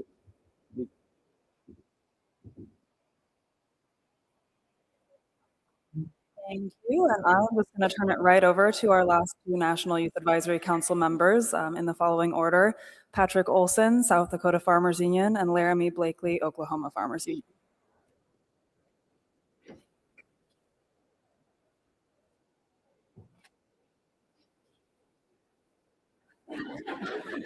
Somebody out there is whispering.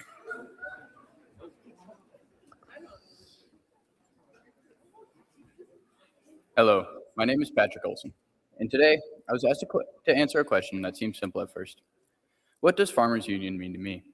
When I first sat down to write this speech, I realized answering that question was harder than I expected. On the surface level, the answer is fairly simple. Farmers Union gives me the opportunity to meet people who share my passion for agriculture and provide the place where we can work together to address the challenges we face. But the more I thought about it, the more I realized that the answer doesn't really capture what Farmers Union means. It doesn't explain the community that comes within this organization. It doesn't capture the connections that are built, or the feeling of finally having your concerns heard and knowing that you can actually contribute to fixing it. I wasn't always interested in joining Farmers Union. I had been involved in several organizations throughout my high school experience. They offered opportunities to do interesting things and meet new people, but something about them always felt lacking. At the end of the day, I was often treated like a kid, expected to participate and listen, but rarely trusted with responsibility. I was there to learn, but not really contribute. That's why my first experience with Farmers Union surprised me. When I attended my first All-States event, I felt something different almost immediately. The speakers and leaders weren't simply talking to us, they were talking with us. They asked for our opinions, listened to our thoughts, and treated our perspective as if they genuinely mattered. For the first time, I wasn't just being included, I was actually being trusted to be part of the conversation. That experience stuck with me. Even so, when the opportunity came to run for NIAC, I hesitated. I'd seen other organizations place young people on posters and in photos without ever really giving them a voice. I worried that this might end up being the same kind of experience, but I'm glad that I decided to. Running gave me opportunities like the fly-in, state policy meeting, and even discussions with dealerships about the right to repair in our state. I was able to see firsthand what Farmers Union really represents. At each of these events, my opinions weren't asked for the sake of appearances or a quick quote to post on social media. They were asked because people genuinely cared what I had to say. The realization struck me. It showed me that Farmers Union is more than just an organization.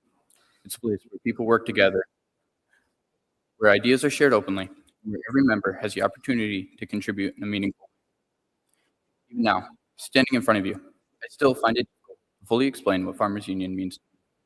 But if I had to describe it in the simplest terms, I would say this. Farmers Union feels like a family.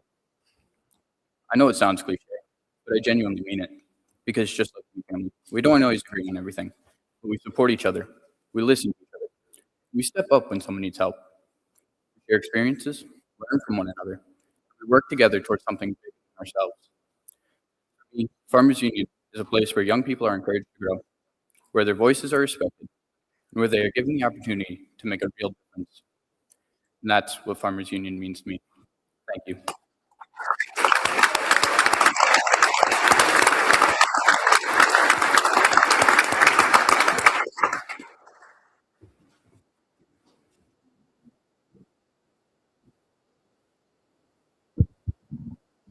Well, hello everyone. My name is Laramie Blakely, and I proudly represent the great state of Oklahoma here on the National Youth Advisory Council.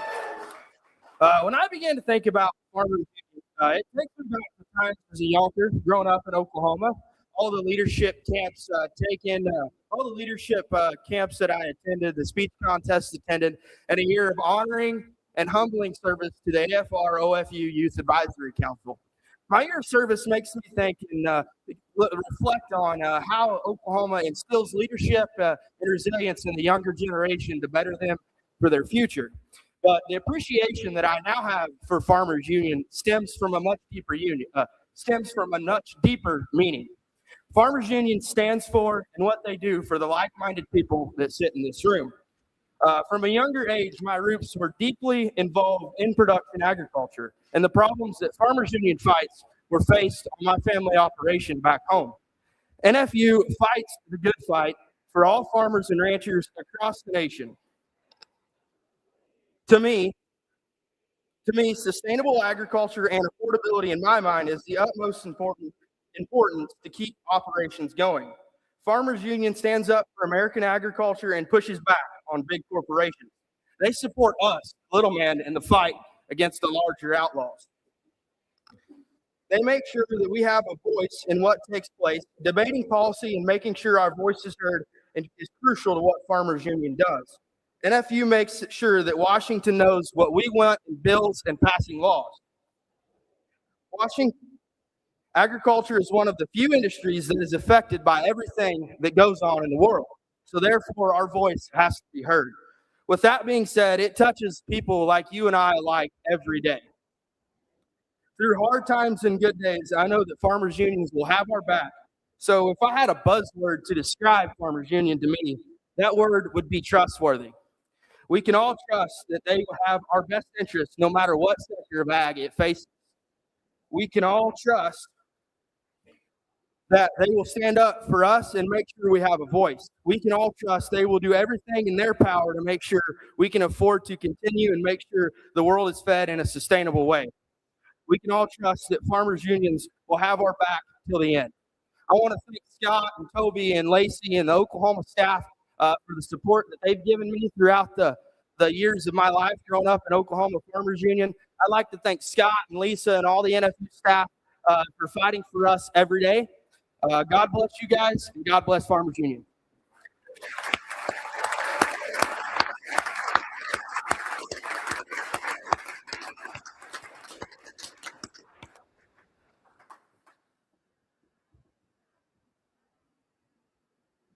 A sudden hush fell over the crowd.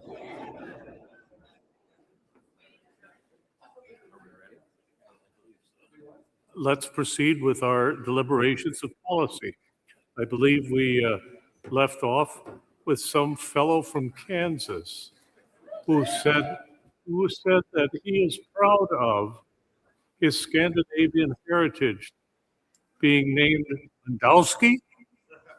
What part of Scandinavia is that from? I don't get it. Somewhere in that region, yeah. As Mom always said, the Polish part of your name is just your name. Yeah.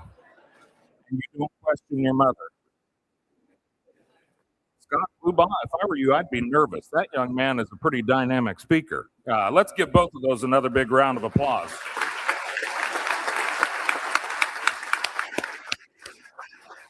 I want to take care of a few things if I can have a quick point of privilege. All right. Okay. There is another birthday today that I'm aware of. We have a delegate, a young man from Kansas, who's with us today, Mr. James Bowden. Hey! Shall we sing? We shall. Happy birthday to you. Happy birthday to you. Happy birthday, dear James. Happy birthday to you. Hey! And many more. And for those of you that are worried about TSA lines, I'm hearing that those of you that live in the Midwest, we can start loading the riverboat at 6. You'll be home in 3 months. So, all right. What section are we going to go to now? I don't mean to crowd you or anything. No. Don't mind me. I think we were wrapping up on pages 136, line 8 through page 138, line 27. We wrapped that. Oh. Yep. Well, then let's move forward. Let's move forward to page 138, line 28 through page 141, line 22. No addendum. You've heard the report of the committee, which is to consider an adoption of balance of page 138, all of pages 139, 140, and through line 22 on page 141. May I have a motion to adopt, please? Thank you. A second? Discussion. Is there discussion on this section? Ending on page 141, line 22. I see no one approaching a mic. All in favor of adopting this language indicate by saying aye. Those who are opposed say nay. Motion is carried. Next section, please. And finally, I offer for consideration of the body the section beginning on page 141, line 23, through page 142, line 23, no addendum. The committee has reported out for your consideration the balance of 141, all of page 142 with no addendum. Is there a motion? Thank you. Is there a second? Is there discussion? Is there discussion? Seeing none and hearing none. All in favor of adopting this language indicate by saying aye. Those who are opposed say nay. Motion is carried. Next section, please. That was easy. Thank you very much. Yeah. This is where I leave you. I will be back on the committee in 2036. So every 10 years. Oh, yeah. So I want to introduce to you my friend from my neighboring state in Oklahoma, Laura Unruh. She farms north of Elk City, Oklahoma, where she manages a 4th-generation operation with her husband. They manage a cow-calf operation and raise wheat for grazing calves and producing hay. Laura also serves farmers in her community as a credit support specialist for Farm Credit of Western Oklahoma at the Elk City branch. She served as the secretary of her county farmers union organization, Beckham County AFR, for 8 years. In addition to her service to the National Policy Committee, Laura has served on Oklahoma Farmers Union's Policy Committee, including as the chair in 2025. Please welcome Laura Unruh.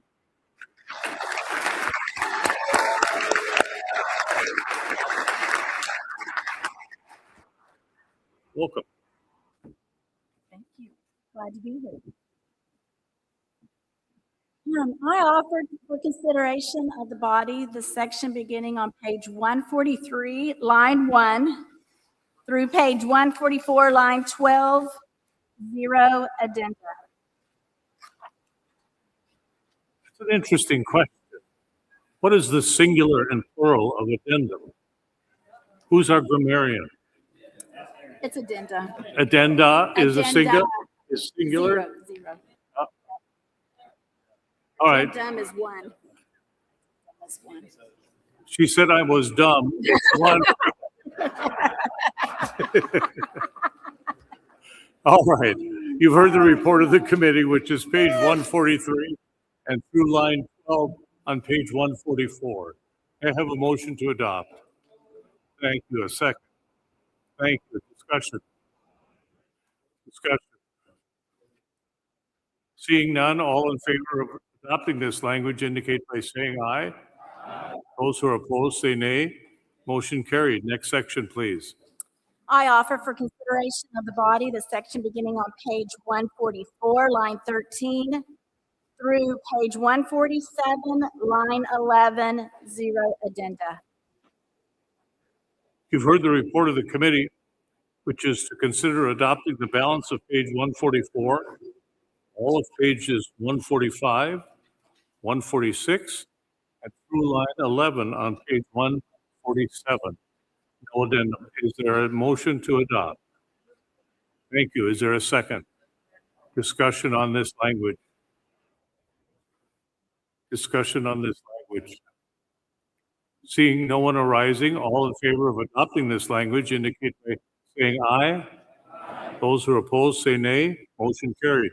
Next section, please. I offer for consideration of the body the section beginning on page 147, line 12, through page 149, line 17, no addendum. You've heard the report of the committee, which is to consider the adoption of the balance of page 147, all of page 148, and the first 17 lines on page 149. May I have a motion, please? Thank you. Is there a second? Further discussion? Seeing no one approaching a mic, all in favor of adopting this language indicate by saying aye. Aye. Those who oppose say nay. Motion carried. Next section. I offer for consideration of the body the section beginning on page 149, line 18, through page 153, line 10, zero addendum. 153, line 10. Okay. You've heard the report of the committee, which is the balance of page 149, all of pages 150, 151, 152, and the first 10 lines of page 153. May I have a motion to adopt? Thank you. A second? Thank you. Discussion. Seeing no one approaching the mic, all in favor of adopting this language indicate by saying aye. Those who are opposed say nay. Motion carried. Next section. I offer for consideration of the body the section beginning on page 153, line 11, through page 156, line 20, zero addenda. The committee is reporting out the balance of page 153, all of pages 154 and 155, through line 20 on page 156.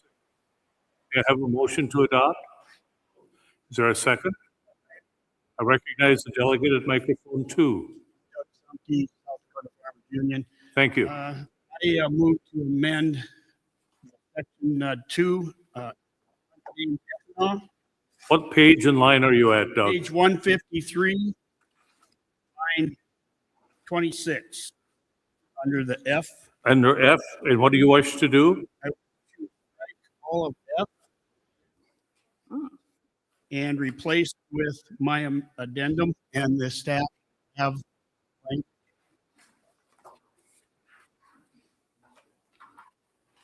While they're doing that, I also, in my motion, I wish to strike the number 5 in the Roman numeral on line 14 of page 154.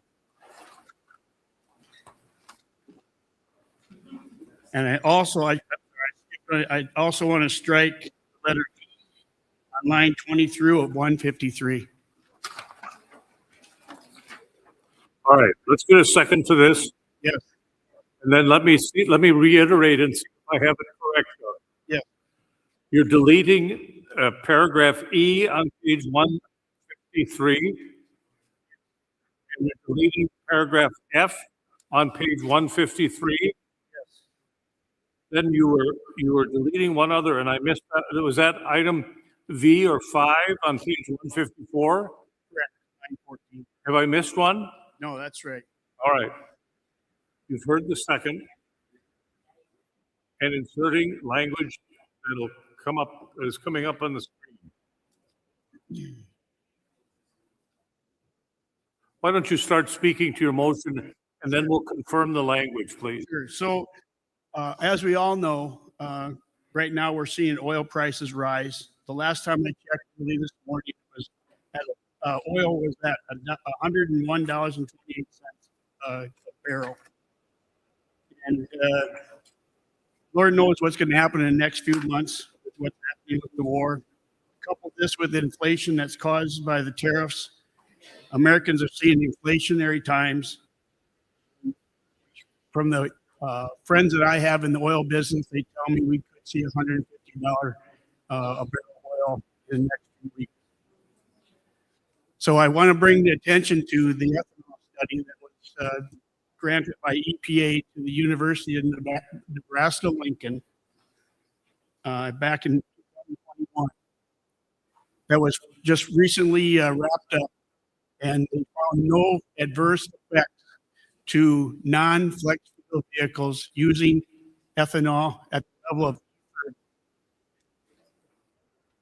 see the results.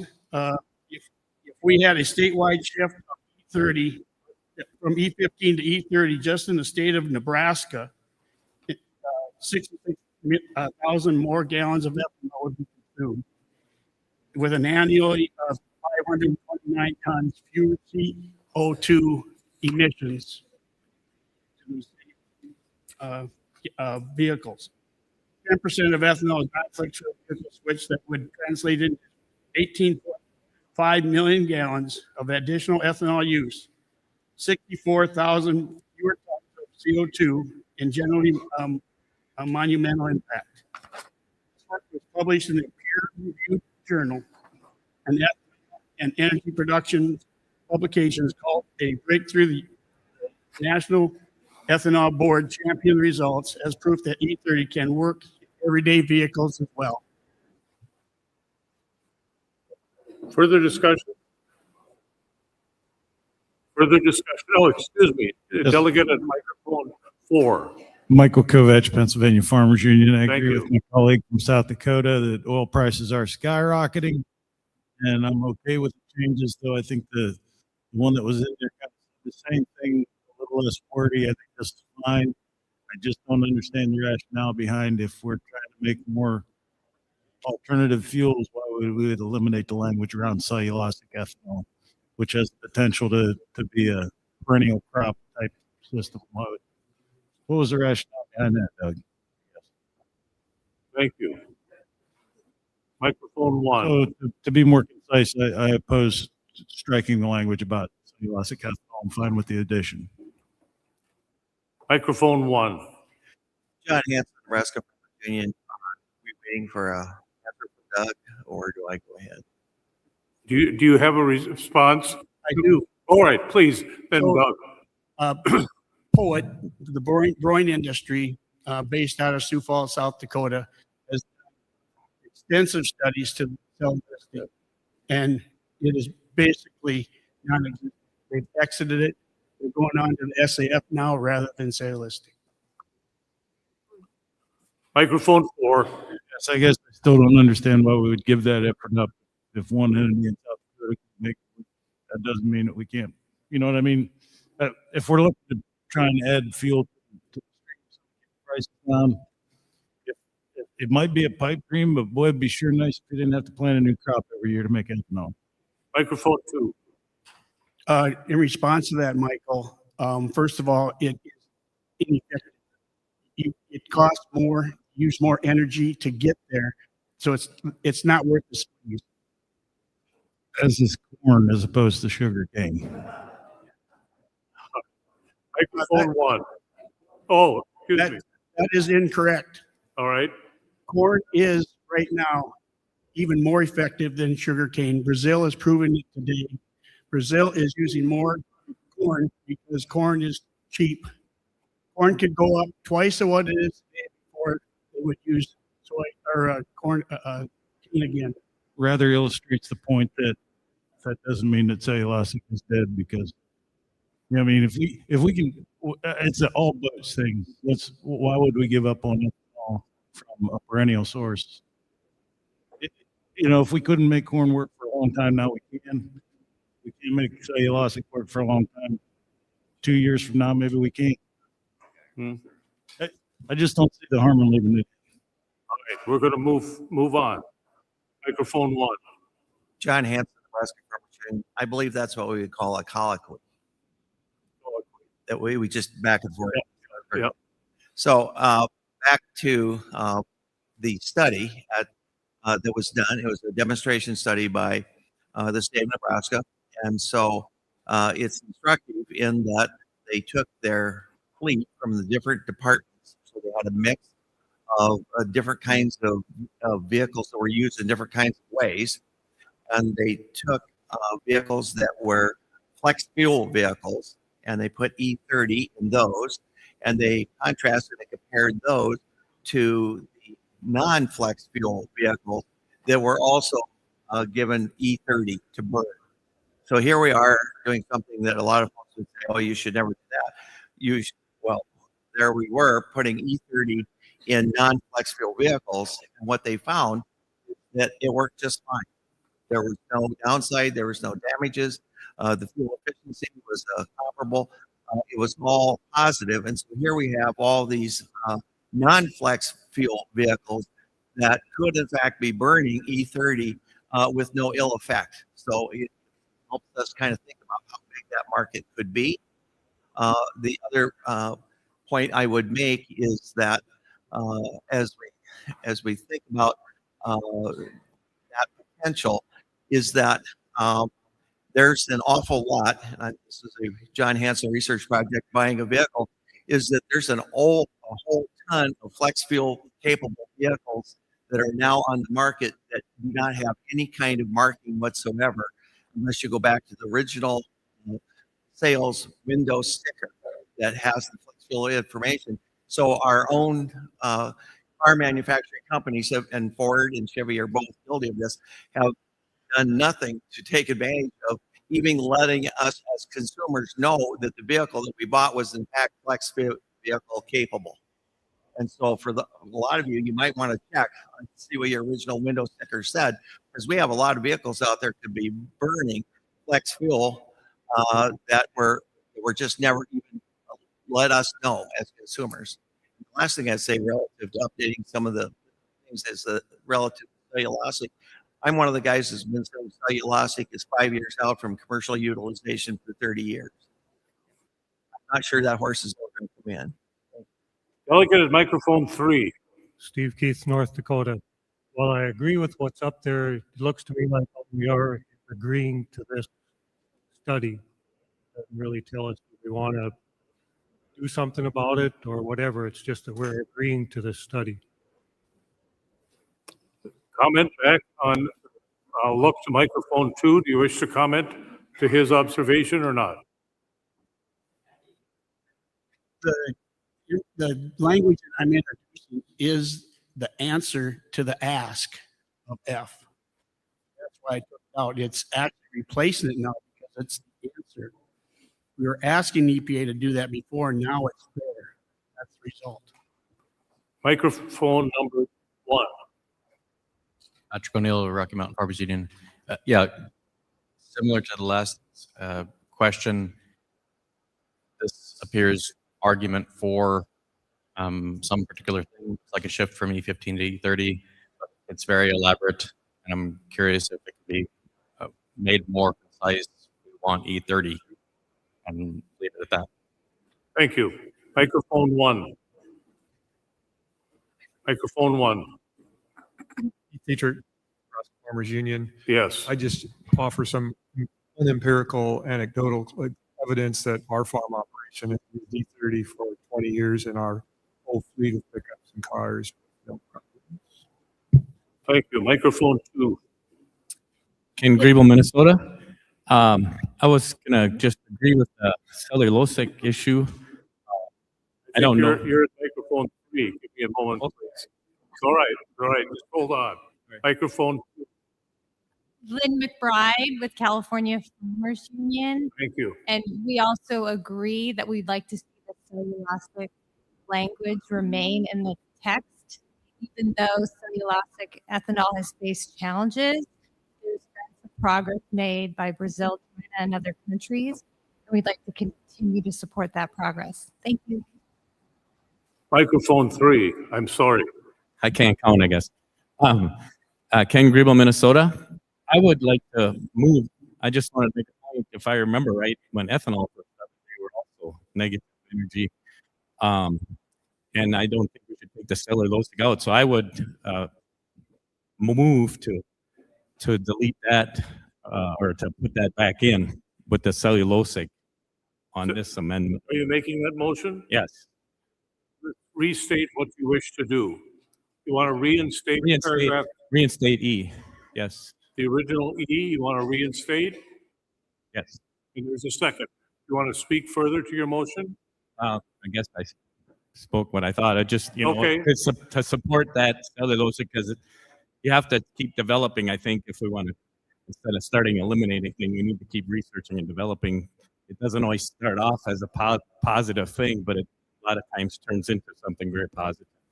For clarity, to make sure everybody knows, the pending motion before the body is to reinstate paragraph E.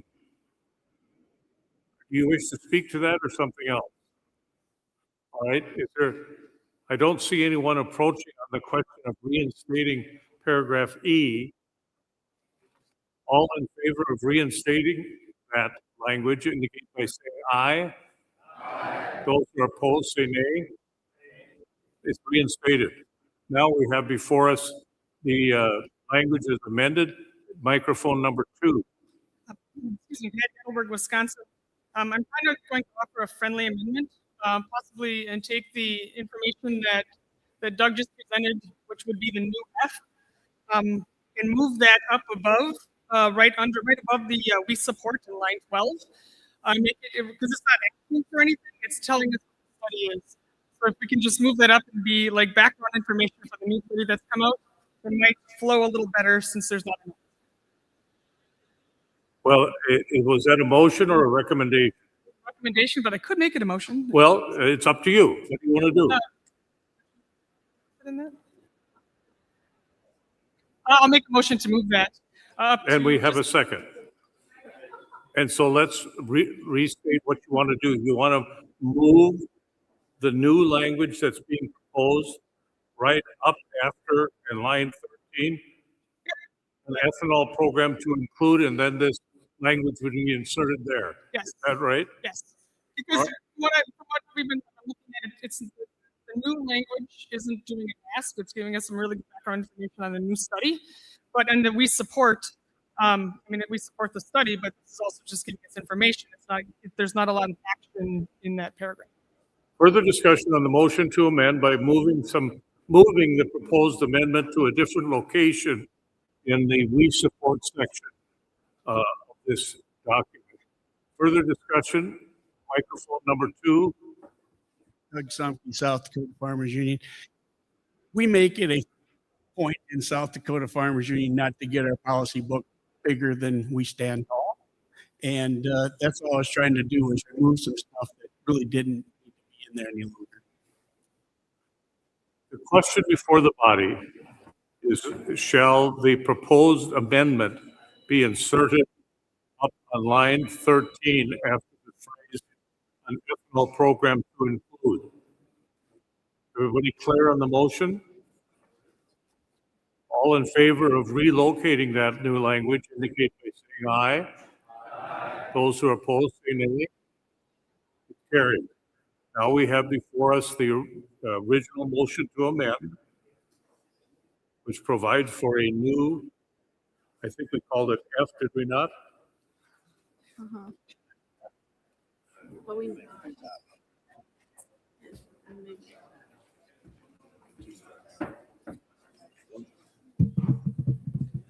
What happened to Doug's language? It got moved up? There we go. Thank you. Further discussion on this. I'm going to call on microphone number 1 first, then number 2, or number 1. I have a point of clarity of why we are eliminating F when that is our policy ask that is supported by the settlement motion. Does the maker wish to speak to that?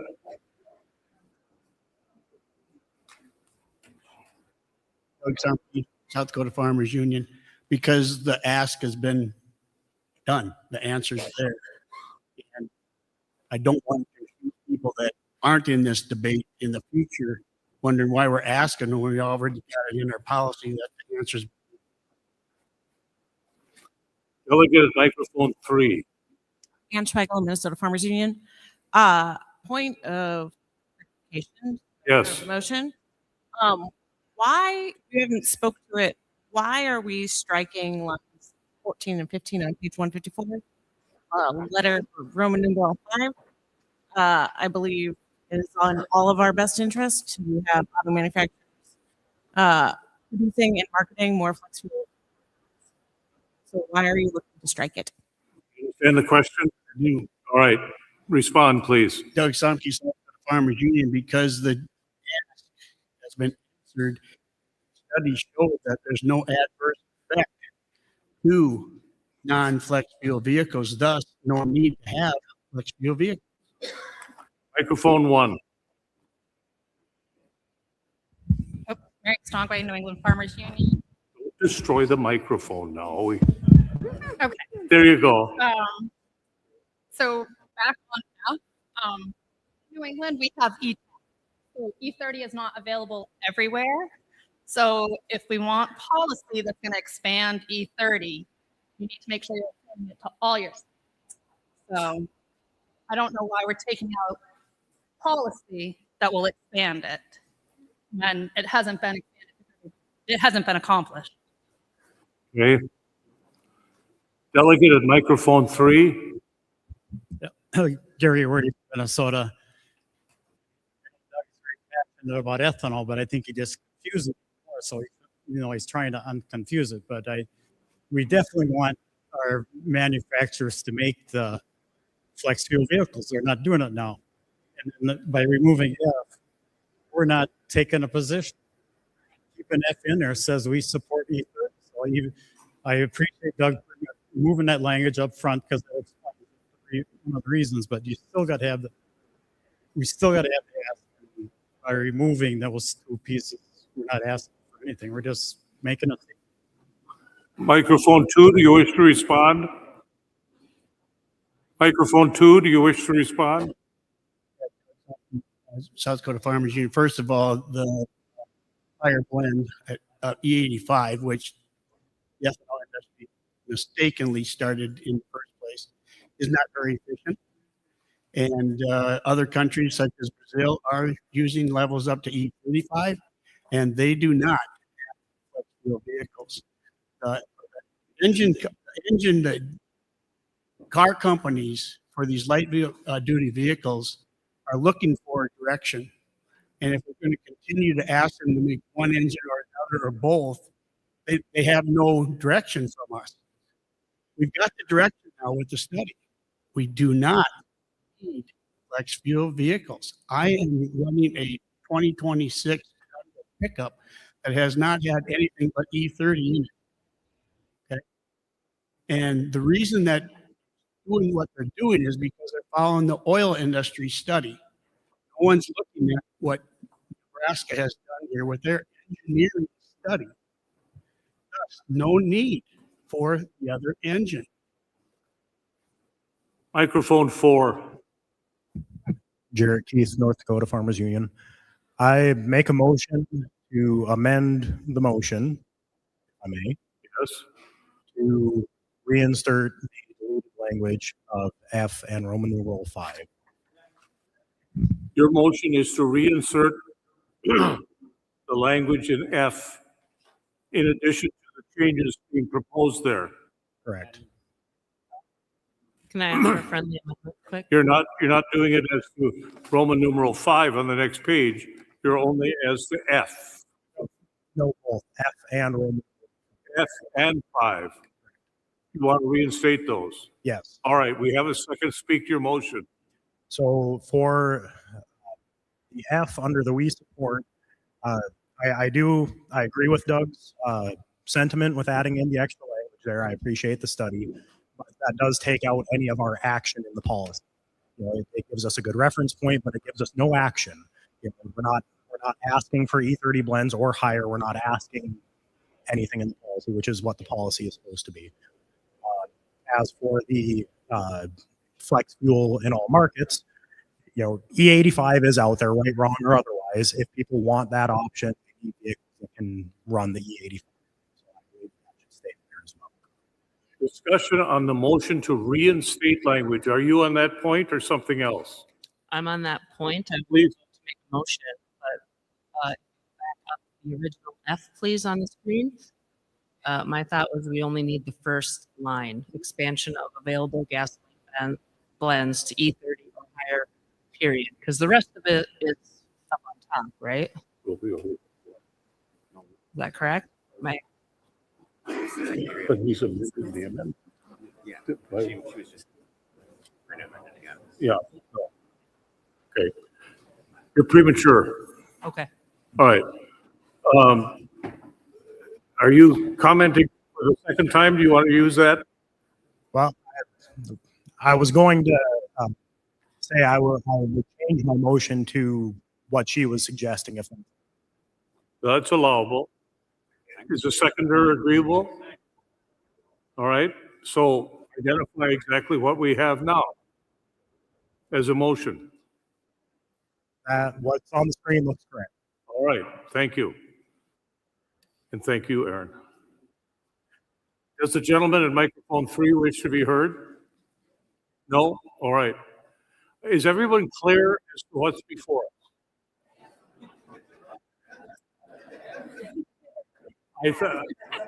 I hear giggling, which is not the kind of response I want to get. Yes. The motion is to reinstate on page 53, coming over to 54, item F. Remove the deletion reference and also remove the deletion reference on page 154, item 5 or V, urging all vehicle manufacturers to actively produce, etc. Does number 3 wish to be heard on this? Mainly point of clarity, where we vote on this, are we still then going to do a vote on the original? Yes. Okay. Is everybody clear on what the pending question is? Oh, excuse me, microphone 1. Mr. Chairman, John Hanson, Nebraska Farmers Union. So if we've already moved Doug's language up to the front, yes, then based on what's left of Doug's amendment, we're actually trying to do an amendment to vote down what's left of the original motion, are we not? Oh, I believe what we're doing is while there was an approved motion to relocate Doug's, I believe the motion before the body is to reinstate the original F language where it is. Part of it, yeah. Well, F and B both. Yeah. Yes, F and B but those both. two together is also what's left of Doug's original motion. So it seems to me we're trying to vote on something that would make Doug's motion, Yes, the amendment gone. is adjusting the motion down to less than it was. Okay, well, I'm a bit confused over what is actually left if you vote for this. What's left of Doug's motion? And if there's nothing left of Doug's motion, then we're right from the Department of Redundancy. If we're on the amendment to the amendment, and we are unstriking some of the language that the original amendment struck. And so if we vote on this, the first line of F and 5 will be unstruck in the original amendment. And then we'll vote on the amendment, which will be the new language and the striking of the last part of F. Thanks, Ethan.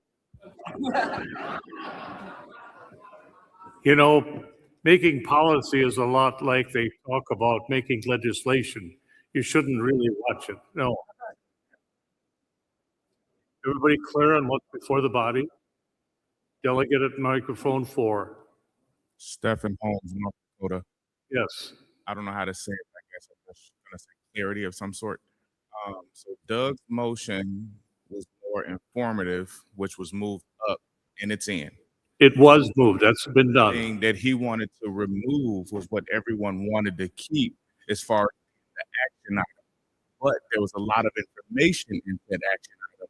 So they brought it back in as an action item, made it smaller as an action item, but still keeping Doug's information item in said motion.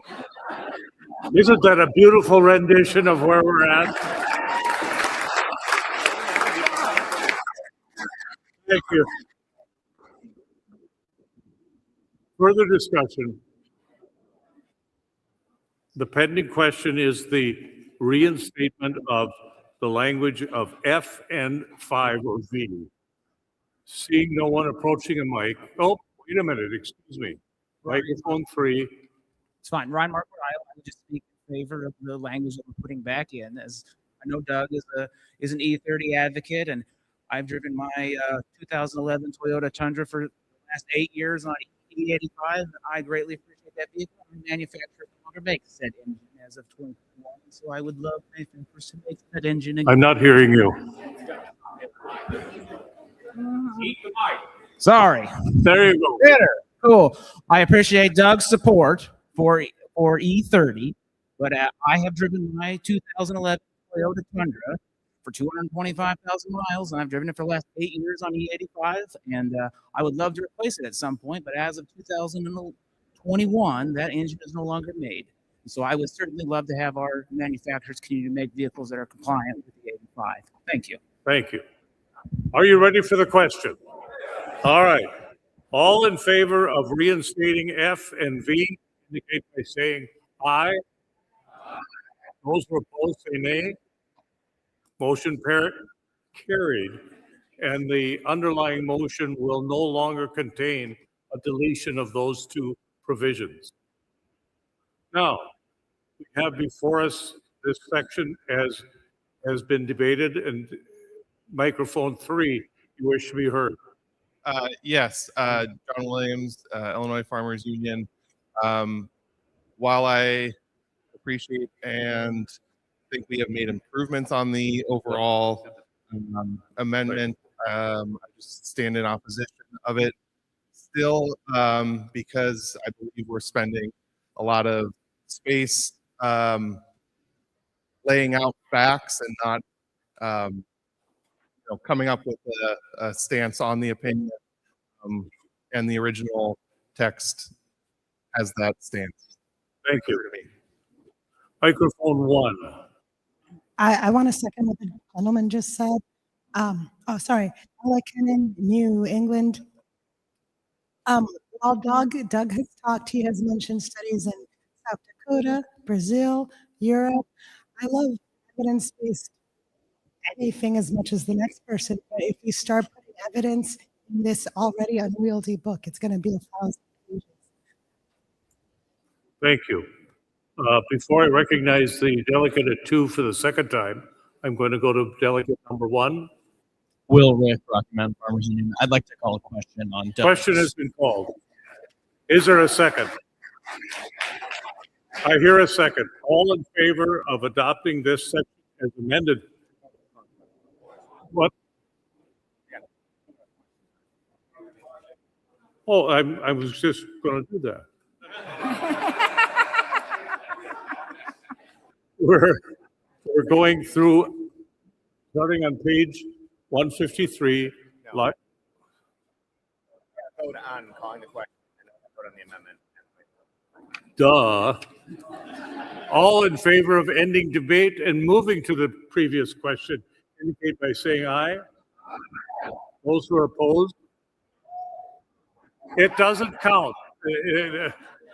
There's an overwhelming agreement to proceed. Now, we have before us the section as amended beginning on page 153, page. Gotta vote on this language. Adding this language here. We're going to get there, Doug. We really will. Yeah. All in favor of adopting the amendment as it's been amended indicate by saying aye. Those who are opposed say nay. Motion carries. Further discussion now on this section as amended. Now I'm at page 153, line 11 through 156, line 20. Seeing no one else approaching a mic, all in favor of adopting this language as amended indicate by saying aye. Those who are opposed say nay. Motion carried. Next section, please. I offer for consideration of the body the section beginning on page 156, line 21 through page 158, line 15, with one addendum. You've heard the report of the committee, which is the balance of page 156, all of page 157, and through line 15 on page 158 with an addendum. May I have a motion? Second? Discussion. Yep. Delegate at microphone number 3. Ted Winter, Minnesota. Page 57. Yes. Line 16. I would like to add 6 words to that section as an amendment. Where would you insert them? After sharing. What would the words be? What are the words? And grazing options available for local producers. All right, speak slowly and clearly. Grazing options available to local producers.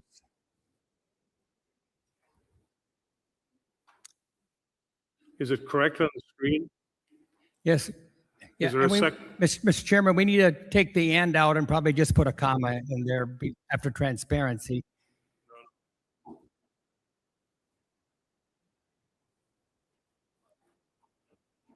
All right.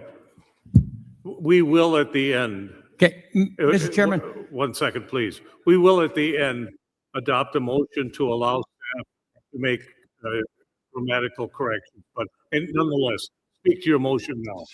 Well, Mr. Chairman, in my area, around the Reading area, which is in southwest Minnesota, they're looking at putting in 1,800 acres of solar panels to produce energy for NSE and maybe for the future data center. They're also talking about another 5,000 acres of solar panels to be put in to allow the data center to have the solar power they need for that data center. And so if we're going to do this, that's land that could be grazed by people with sheep or with other kinds of animals if it was put into the proper place. So that's why I'm encouraging that we allow the options available to local producers for grazing underneath those solar panels in this section. Further discussion on grazing options for local producers.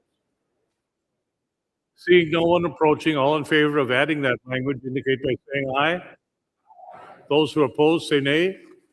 Motion is carried. We now have this section before us as amended along with the addendum.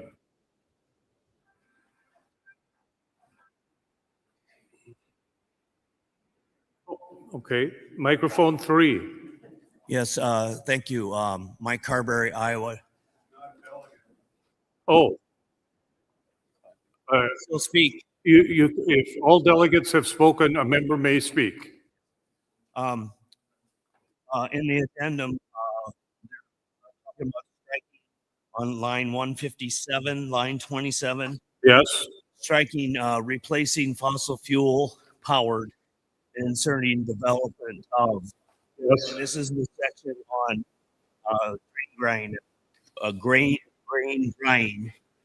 And I think what we're trying to do is support solar energy and replacing fossil fuels. And so basically we're taking out the part where it's opposing fossil fuels, and all we're doing is saying that we support solar energy, which is and so where's the point where we're actually saying we're against fossil fuels and that we support climate change solutions? So I stand in opposition to the addendum. Thank you. Further discussion? You ready for the question? All in favor of adopting the language as amended beginning on page 156 line 21 through page 158, line 15, indicate by saying aye. Those who are opposed, say nay. Motion is carried. Next section, please. I offer for consideration of the body the section beginning on page 158, line 16, through page 160, line 15, zero addenda. You've heard the report of the committee, which is to consider the adoption of the balance of page 158, all of page 159, and through line 15 on page 160. May I have a motion? And a second. Thank you. Discussion. Seeing none, all in favor of adopting this language indicate by saying aye.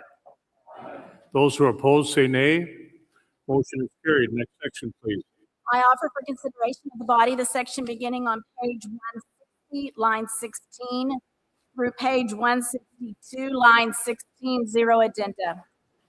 You've heard the report of the committee, which is to recommend adoption of the balance of this article, meaning the balance of page 160, all of 61, and all of 62. We have a motion. Thank you. A second. Discussion. Seeing none, all in favor of adopting this language indicate by saying aye. Those who are opposed say nay. Motion is carried. Next section, please. I offer for consideration of the body the section beginning on page 163, line 1, through page 165, line 32, no addenda. The committee is reporting out pages 163, 164, and 165. I have a motion to adopt. Thank you. In a second. Thank you. Discussion. Microphone 4. Old Milton, Montana. I would like to make a motion on page 165, line 19, to add 4 words after enterprises. Well, okay, 165, line 19. You want to do what? Add the word at reduced market After the word enterprises. It is on the screen.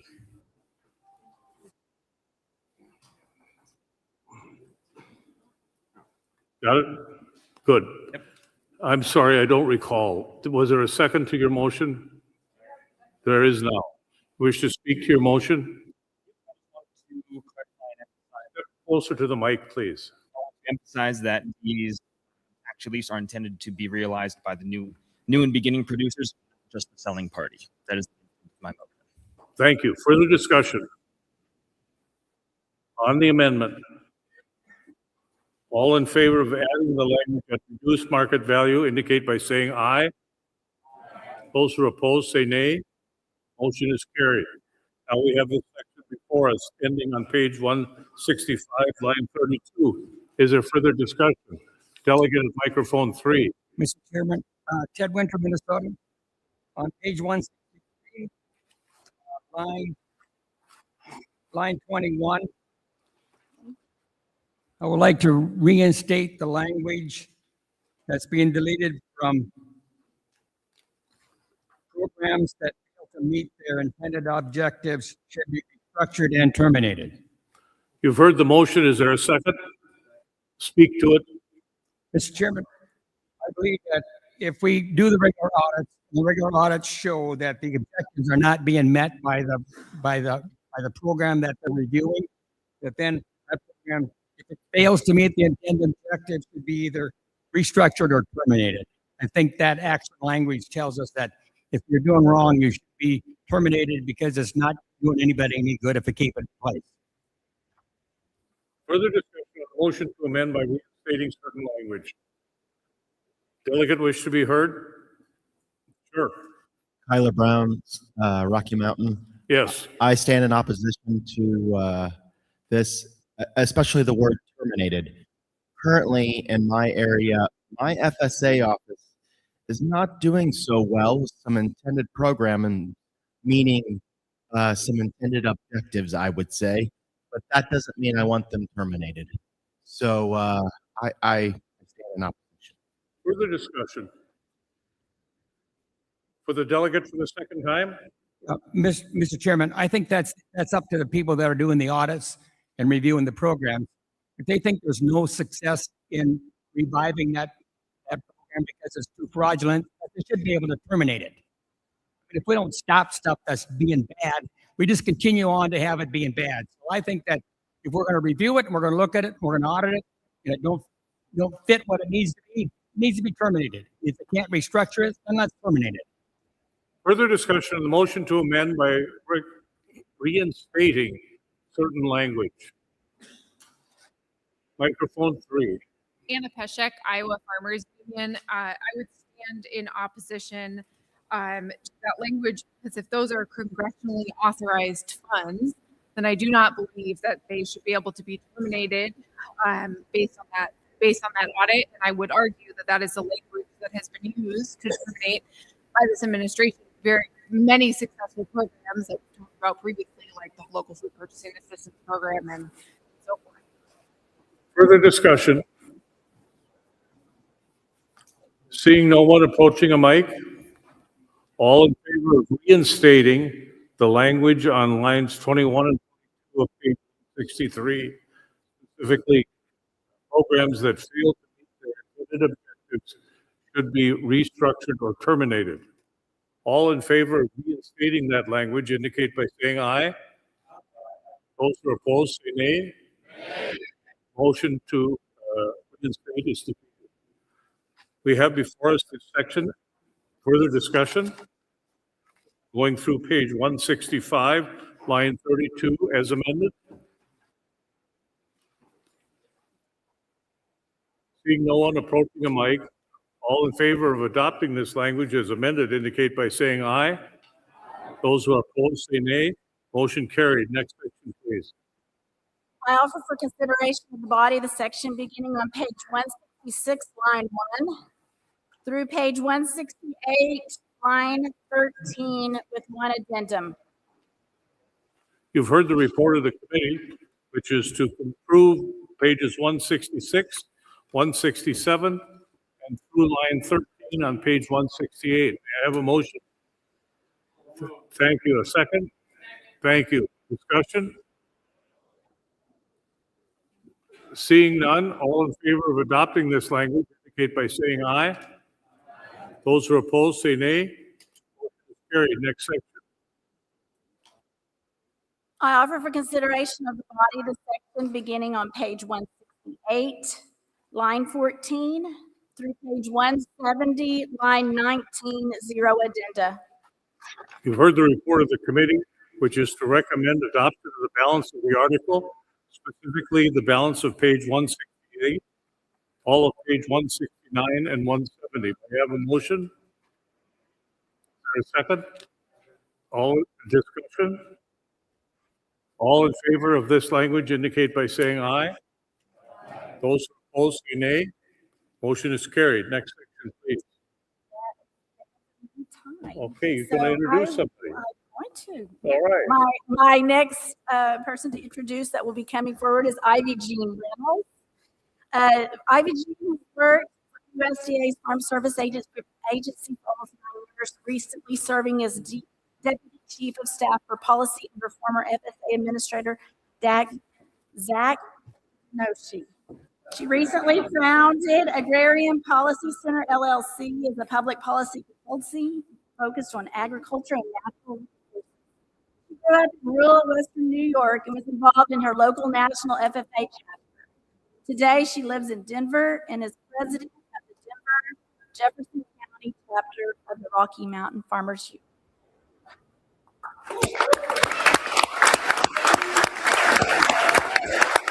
Thank you.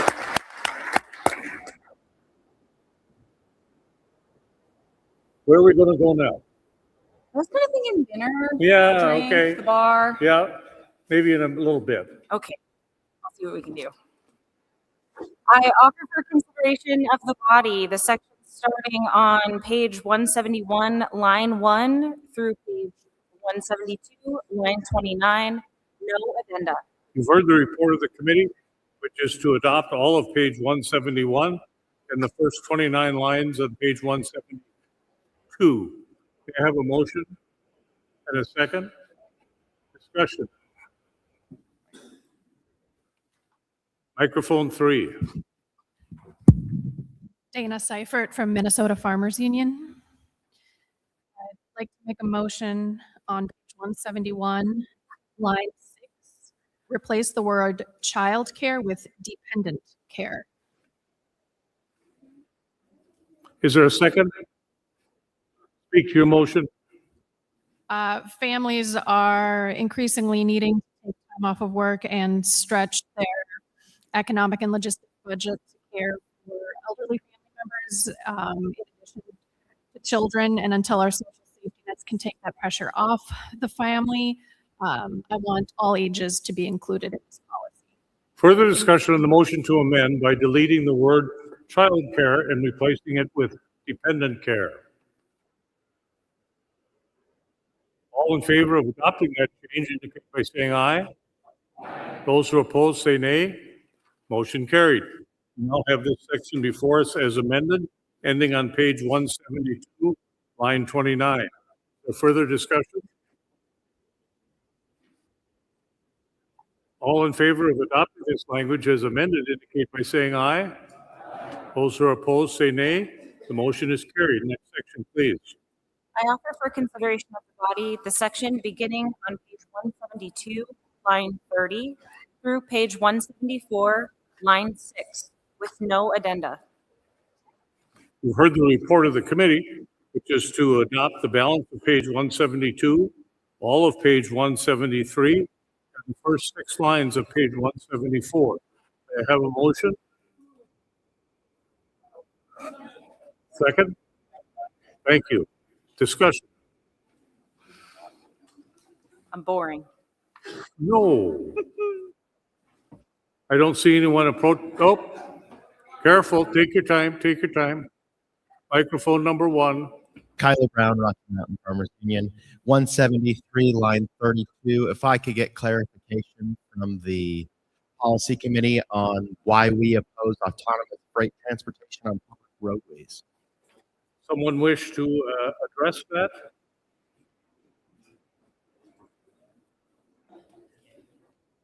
Someone on the committee wish to address that? Did that originate from some particular state? We're working on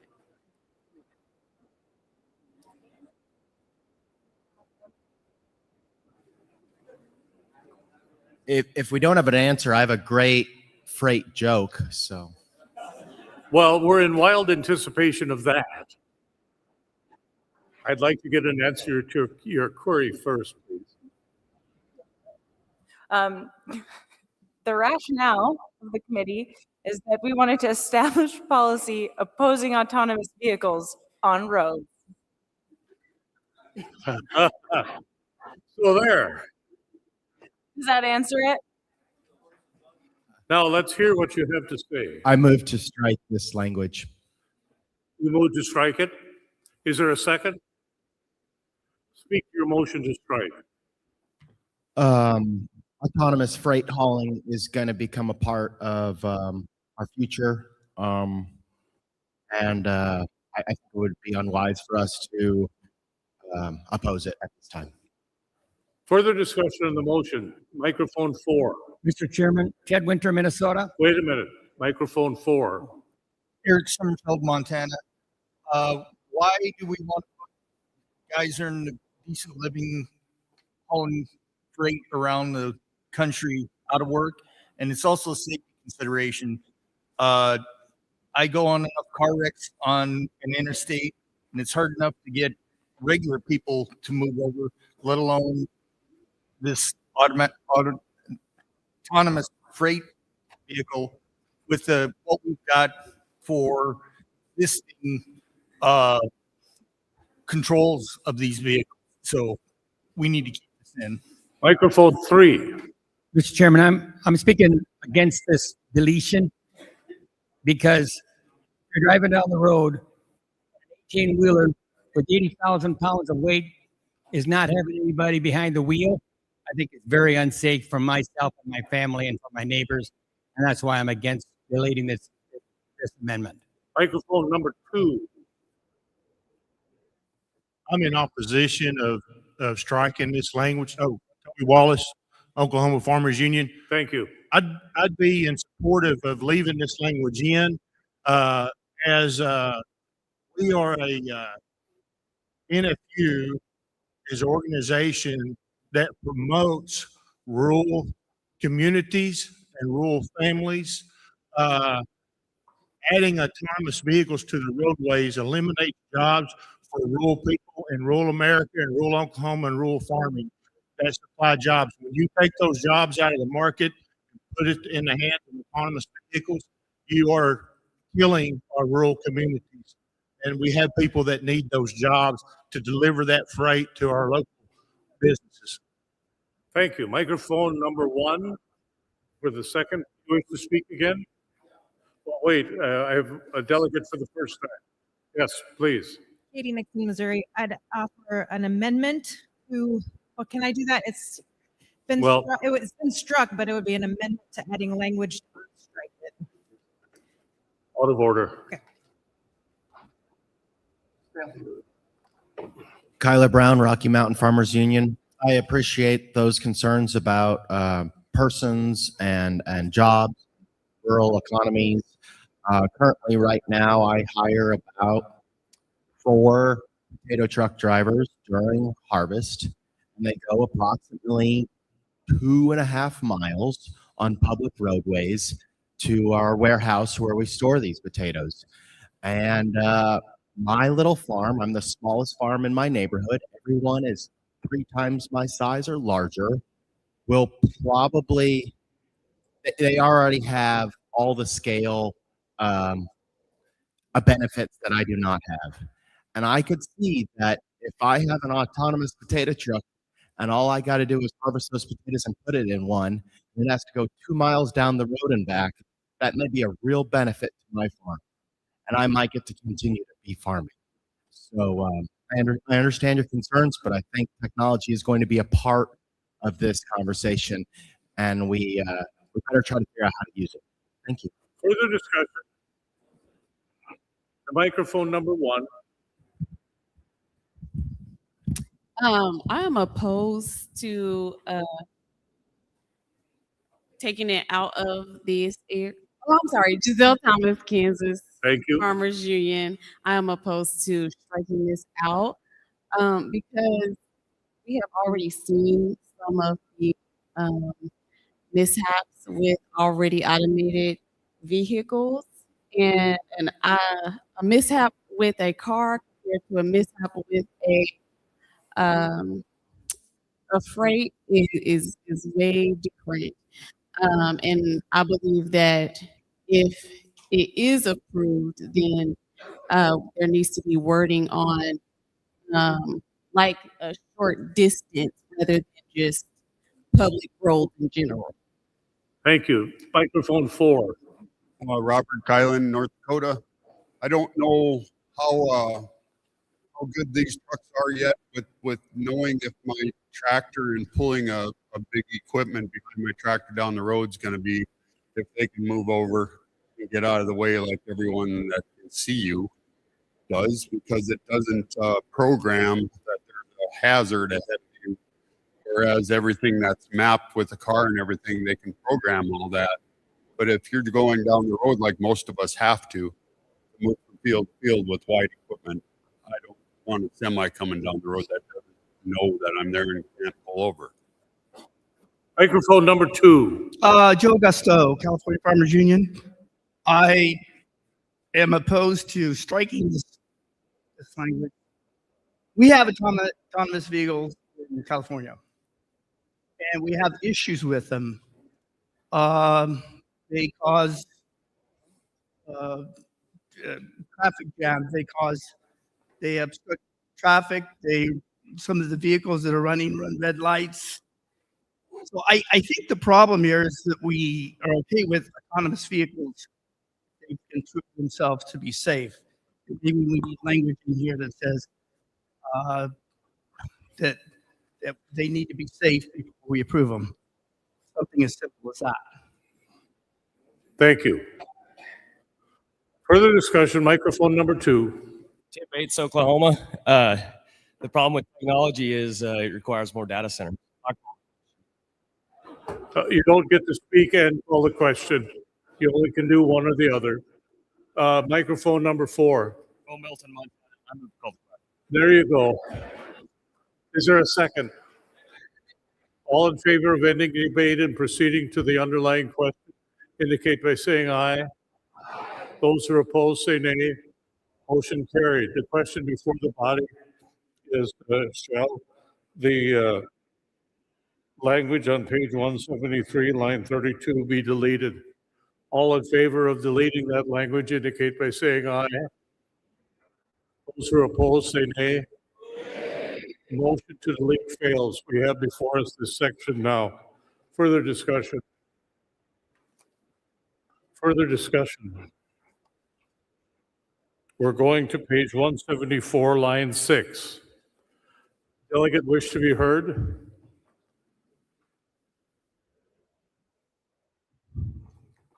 Does the delegate wish to be heard at 1?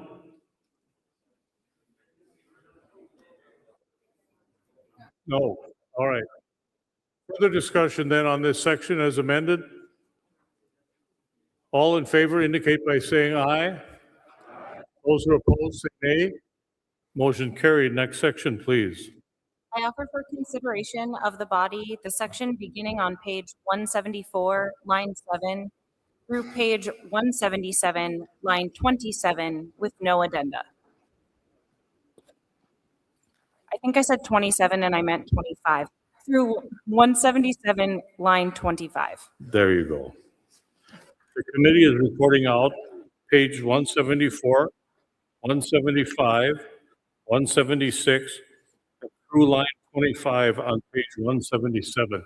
May I have a motion, please? Thank you. A second? Thank you. Discussion? Seeing none, all in favor of adopting this language indicate by saying aye. Those who are opposed say nay. Motion carried. Next section, please. I offer for consideration of the body the section beginning on page 177, line 26, through page 179, line 27, with no addenda. The committee is reporting out the balance of page 177, all of page 178, and the first 27 lines on page 179. May I have a motion to adopt, please? Thank you. A second? Thank you. Discussion?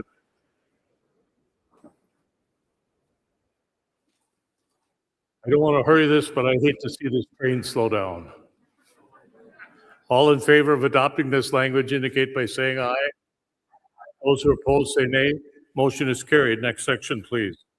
I offer for consideration of the body the section beginning on page 179, line 28, through page 181, line 17, with no addenda. You've heard the report of the committee, which is beginning on 179, the balance of that page, all of page 180, and the first 17 lines of page 181. May I have a motion to adopt? Thank you. A second? Thank you. Discussion? Seeing none, all in favor of adopting this language indicate by saying aye. Those opposed say nay. Motion is carried. Next section, please. I offer for consideration of the body the section beginning on 181, line 18, through page 183, line 8, with no addenda. The committee is reporting out for consideration the balance of the article, specifically the balance of page 181, all of page 182 and 183. I have a motion. Thank you. A second. Thank you. Discussion. Microphone 1. Missouri. I just wondered what line 7, page 183. What does full funding mean? Where Can someone comment as to the change from continued to full funding for USDA rural development? What does full funding mean? The policy committee felt that continued funding may indicate that we wanted funding to continue at a reduced level. Full funding was a little more broad and thought that it could be interpreted to mean full funding of the staff as it had existed, rather than just a reduced level. Further discussion? All in favor of adopting this language indicate by saying aye. Those opposed say nay. Motion is carried. Next section, please. I offer for consideration of the body the section beginning on page 184, line 1 through page 186, line 14, with 4 addenda. Committee is reporting out page 184, 185, and through line 14 on page 186, along with 4 addendum. Is there a motion to adopt? Is there a second? Discussion? Microphone number 1. Billy Polanski, Missouri. We have a motion to strike and add. We sent it. They have it on the screen here. So we moved to strike from the addendum, page 184, new line 23, and insert new language there that says food as medicine initiatives that use funding from the healthcare sector for pay family farmers for foods which improve health outcomes. We're also offering a definition of food medicine. I don't know if you do that now or how that works, because it's something for the glossary. Well, you're making 2 amendments to page 184, line 23. Is that not right? Strike language. So you're striking food is medicine as it's presented in the addendum. Is that it? That's correct. And then inserting in lieu thereof the new language that you're offering. Yes. Can I get a second to the motion? There is one. Speak to your motion. This is, we just wanted to clarify this. And there's another later on, this was originally on page 199 under nutrition programs. So we support moving it here to healthcare because this takes healthcare dollars and gives it to farmers. Further discussion on the motion to amend. Delegate at microphone 1. Hi, this is Bren from Ohio. We're thankful for the work and with Missouri and Ohio. Sorry, I was like, Kansas. I know, because Ohio was looking for a little more clarification on food as medicine. So we do have a definite. We also gave as recommendations, but these initiatives are beneficial initiatives. My family farm is a produce farm, and we are in one of these programs where hospitals are able to give food prescription dollars. They come to the farmers market and can use tokens to receive fresh and local vegetables as prescribed by their doctors while they're, working through diabetes or other health outcomes. So it is a program that is beneficial to local family farmers. Thank you. On the motion, microphone 4. On the motion, microphone 1 on the motion. Patrick O'Neill, Recommend Farmers Union. In my state of Colorado, we have funding that has just landed, federal funding, $200 million that will be distributed in the Rural Healthcare Transformation Program. Yes. And that is, that will come in large part as food as medicine, we believe. That could come to the likes of Cisco or whomever else can deliver whatever from wherever. We would very much like to tie whatever we can to family farmers, and I rise in support of this insert. Further discussion on the motion to amend by deleting certain and inserting in lieu thereof other language. Everybody clear on what's before the body? All in favor of making this deletion and insertion indicate by saying aye. Those who are opposed say nay. Motion is carried. Now, we have further discussion on this section as amended. Other amendments, please. Microphone 4. D. Decimus Holmes from North Dakota. And I would like to amend our amendment on page 186, line 3. That says, so we're going to strike the line and insert health savings accounts being available for enrollment with all health insurance plans and levels of plans. Is there a second to this motion? Speak to it. All right, let me see if I can get this right. The insertion on page 186, line 3, would be health savings accounts being available for enrollment with all health insurance plans and levels of plans. Thank you. Microphone 4, speak your motion. Yes. So setting aside pre-tax funds to help pay for other costs such as copays and deductibles would help others that have all insurance plans, not just high PPO plans. Further discussion on the motion to amend by adding certain language. Seeing no one at a mic, all in favor of adopting this language indicate by saying aye. Those who are opposed say nay. The motion is carried. The language is added. Further discussion on this motion as amended. Delegate at microphone 3. Dana Seifert, Minnesota Farmers Union. Thank you. I presented several motions on this section. If I may, motion 1, as I had presented it, on page 184, lines 13 and 14. Strike continued effort toward. Let me interrupt you. Excuse me. But was this presented to the? You got it, so we can get it on the screen. Continue, please. I'm sorry.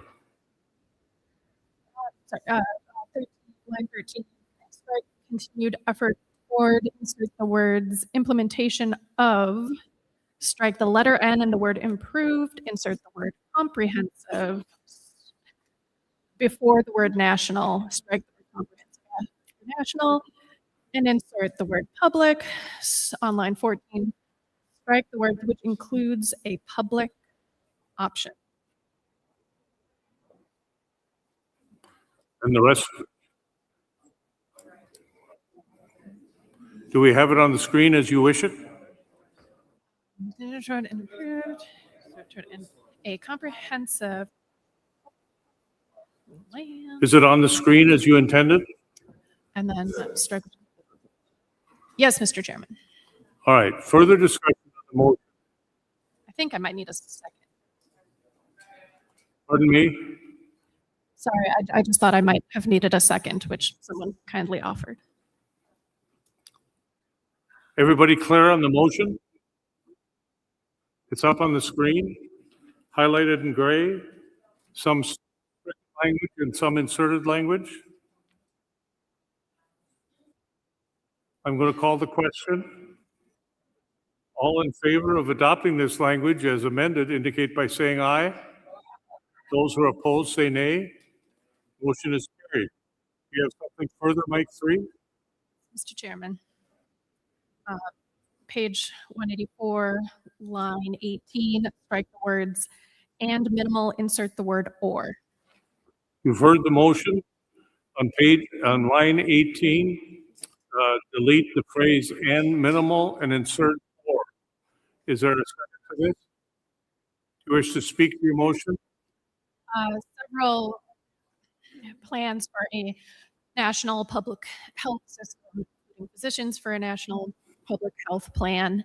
And in our state, Minnesota, Healthcare for All Minnesota have brought forward multiple plans, several modeled after what the state of Connecticut has already published, that would fully finance public health care without requiring these current tools. So given that we could finally be the 33rd of 33 developed nations to provide public health care program to all citizens that's not tied to employment, I think it's good to be clear on where we should head, because as the people who make the food, fuel, and fiber that make this country go, we all deserve to be taken care of accordingly. Further discussion on the motion to amend. Microphone 3. Linda Larson, Minnesota. I would offer a friendly amendment to the maker of the motion that we, I'll read it, adoption of a single payer national health healthcare program, striking the word insurance with no deductible, etc. Accept the amendment and thank you. Yeah, but, your amendment for the moment is out of order. It can be raised later, but right now we are focusing on deleting and minimal and inserting or. Thank you, Mr. Chairman. Further discussion on that motion? I don't see anyone approaching a mic. Mr. Chairman, may I amend my motion? Pardon me? May I amend my motion? Okay, what do you want to do? Strike the word insurance and program. In their place, insert the word plan. No, it's a new matter. We can get to that, but we're not going to do it right now. Okay. So we have before you, but that was a valiant try, really. We're going to first deal with the question of deleting and minimal and inserting or. All in favor of that change indicate by saying aye. Those opposed say nay. Motion carried. Now, we have before us this section as amended. Microphone 3. Dana Seifert, Minnesota Farmers Union. I'd like to make a motion to, in this subsection, to strike the words insurance program and replace them with plan. And insert the word plan. Yes, sir. So it would read National Health Plan. Yes, sir. That is on page, that is on line 17, item 2. Is there a second? You wish to speak further to your motion? What we can move towards is a public national health plan versus private insurance tied to employment. That leaves farmers and producers out in the cold as they take some of the biggest health risks to provide the food, fuel, and fiber that makes this country thrive. All right, I want to clarify something. Please look at the screen. Is your motion to delete both the words insurance and program? Yes, sir. All right, then good. I apologize to the scrivener. I should have always accepted what you do. Speaking to this motion, please, microphone 3. Yes, I have a point. I would like to have a point of clarification. Yes, ma'am. I'm trying to understand the intent of some of the changes here and some of the comments that were just made. Is the intention here to aim more towards the health insurance program that is available in Canada? Is that the direction we're taking this? Someone want to respond to that query? The goal is to develop our own national health plan to meet the needs of American citizens. We're not going to copy paste what Canada has done. We're going to be learning from the 32 other countries in the developed world that have provided comprehensive health to their citizens in taking what works, paying for it without taking it out of paychecks, and leaving too many of our citizens high and dry with no coverage as it's tied to employment. All right, thank you, thank you. Microphone, oh, please, microphone 3. Okay, then I just would like to say that I would not be in support of something in that direction because I don't want the government deciding those decisions for me. I still would like to have options. Microphone number 2. Paul Jackson from Oklahoma. This seems to be a very weighty subject here at the end of the day, and there's a weight to all of this. I don't know how much deliberation has been done. I guess my question is, all of these things being proposed here at the very last. My question to the chair would be, were all of these items presented to the committee? I pose that to the committee. These matters brought before the committee. No. Thank you. So, is that an objection? Mr. Paul? Is that an objection to the consideration which you're entitled to do? Yes, sir. All right. Then it is up to the body. Under the rule, any delegate may object to the consideration of the matter that was not brought before the policy committee.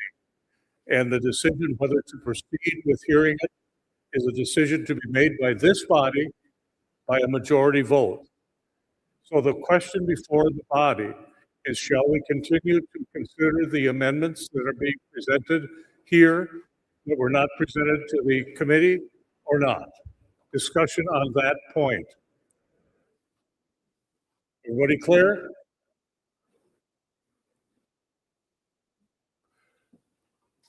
The question then, the delegate from at microphone 3. Mr. Chair, did you invite discussion on the question? I understood you to say. What the question to be decided now is whether to allow any further consideration of these amendments that were not presented to the policy committee. There's nothing about the substance.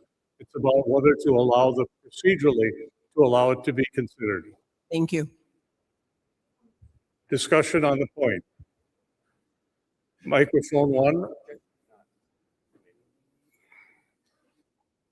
All in favor of ending, all in favor of allowing this material to be presented and considered, say aye. Those opposed, say nay. The motion to allow consideration, division has been called. If you're in favor of allowing the discussion to continue on these various health-related amendments, press 1A. If you are opposed to further consideration, press 2B as in boy. Vote now. Simple majority.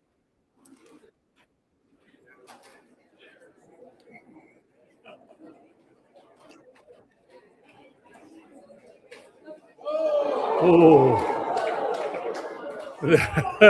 There being 96 votes in favor of continuing and 92 opposed, we shall continue the deliberation of this topic.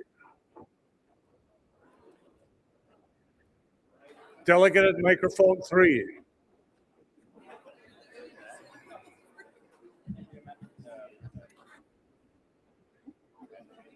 I believe the pending question is on inserting the word plan as opposed to insurance program. Further discussion Mr. Chairman, I did misspeak. I was hoping to insert the word health care plan. Apologies to the clerk. Health care plan. Right. To survive, we need adequate, expansive, thorough health care. Health insurance is the current tool we use to get that. We can do better. Further discussion on the motion, which is to adopt a change on line 17 to delete insurance program and insert care plan. Further discussion. Microphone 2. Toby Wallace, Oklahoma Farmers Union. I'd speak in opposition to this language. The ma'am said that there would be nothing taken out of your paycheck. There is no free lunches in this world, and things have to be paid for. And so those proceeds would somewhere come from taxation of the people to pay for that public health plan. Thank you. On the point, microphone number 3. Linda Larson, Minnesota. Thank you. There's a lot of misconception about what a Order in the House. Pardon me? I'm calling for order in the House. Please proceed. There's a lot of misconception about what a national health plan would mean. It's no free lunch for anybody. It's based on ability to pay on a fee scale. And what it actually, studies have shown that it reduces the average person's out-of-pocket costs. If you add up what you pay in your insurance premium, what you pay in your copay, what you pay in your deductible, what you pay in your out-of-pocket costs for your prescription drugs and other medications, it is found that there is a reduction of out-of-pocket costs for the average citizen. And the way that works is that the up to 20% of every healthcare dollar today that is extracted by private insurance companies For example, Mayo Clinic in Minnesota reported $1.7 billion in profits last year. This would be redirected back to the practitioners, the doctors, the nurses, the clinics, and it would be more direct care. It's not a government takeover. It means it's a fee for service, meaning the doctor providing the care directly to the patient. There's no denials, there's no pre-authorization, and it is not a copy of any other developed nation because they are all unique to their countries as well. I urge the body to support this. Thank you. Microphone number 2. Yes, George Davis, California. Right now, we have a system that pays 2 or 3 times as much as any other developed country for less health care than other people are getting. What we've got is 2, 3, sometimes 4 people on the insurance side bargaining on the care side over your health and how much they have to pay. They're motivated by paying as little as they can to the doctors, and the doctor team is working on getting your care for what they can. This system is working against itself, not in the direction we need, which is pay for good service. It's inefficient. That's why we're paying 2 or 3 times as much as any other country. We can develop something that has public input, maybe some public provising, and as well as private insurance. But we've got to do better. And this basic thrust of this amendment, as I read it, is for a national health care plan. How we get there is going to be the result of a national debate. We've got to do it again. We can do a lot better here. Delegate at microphone 3. Josh Mansky, Iowa Farmers. We had a pretty simple country bumping up in Iowa, if I'm not mistaken. The wicket of this motion is looking for a Medicare type program, not something from Canada. Is that accurate? It's been discussed at multiple levels as improved and expanded Medicare for all. At the risk of asking folks to do math at this point in the day, and asking everyone to cast our minds about 10 years ago to when Bernie Sanders was running part of his platform as presented to the Federal Office of Management and Budget, showed budget and management, showed, and to the gentleman from, to address the gentleman from Oklahoma's concerns, perhaps at the same time.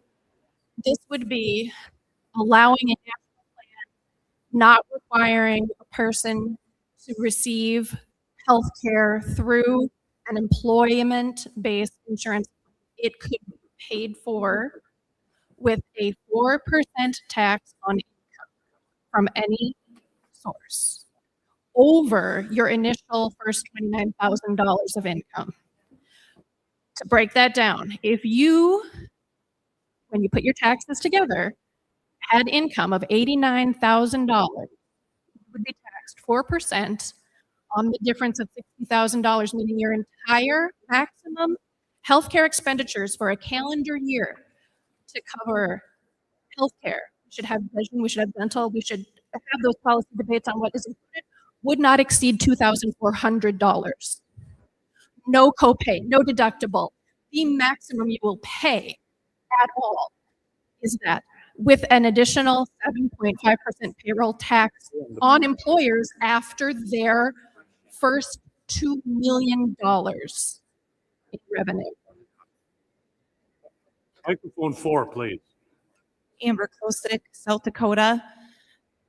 I would like to suggest that we consider, instead of getting into all the nitty and gritty of this, maybe as National Farmers Union, we should be encouraging them to enforce the antitrust laws for health insurance, and then that would, if that was done, that would address our financial issues with healthcare.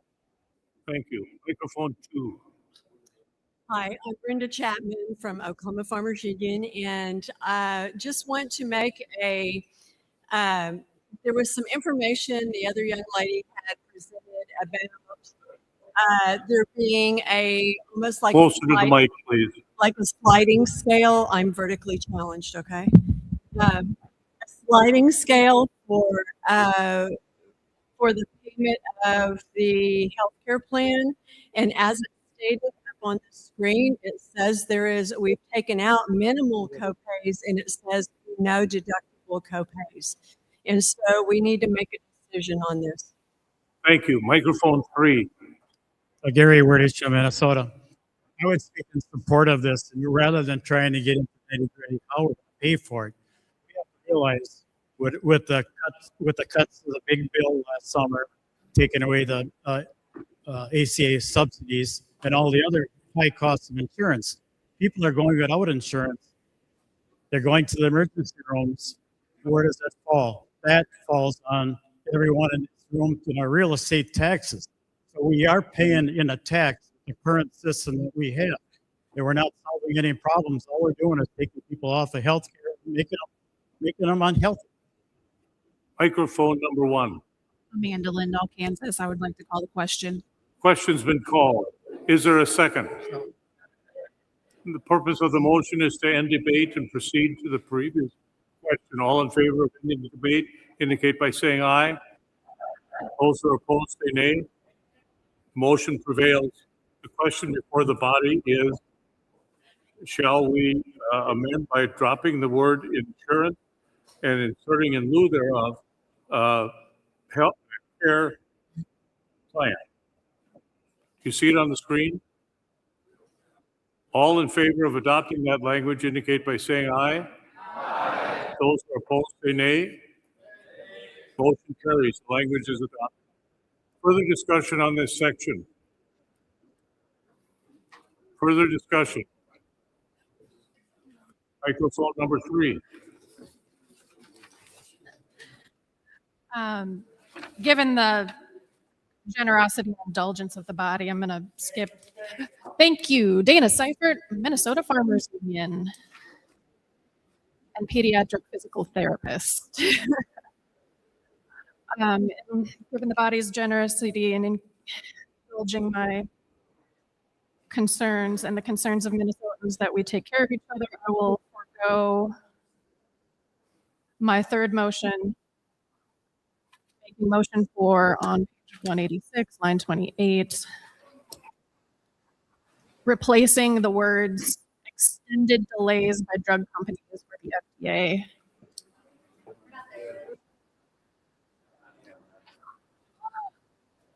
My apologies.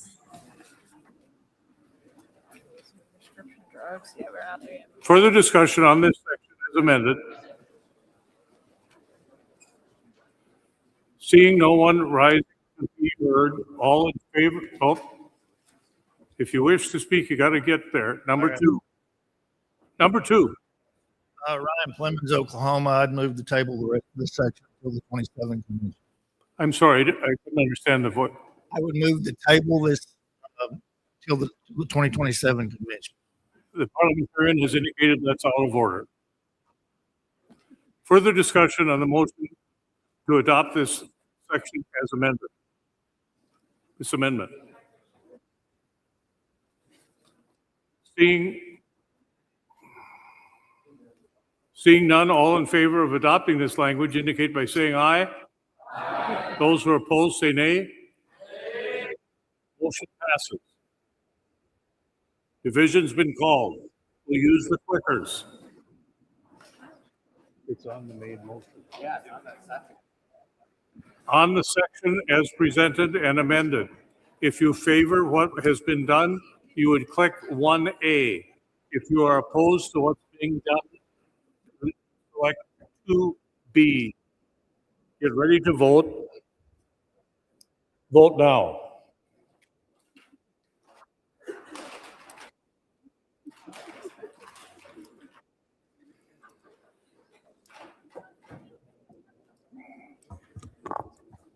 There being 120 in favor and 57 or 60, 57 opposed, the motion carried.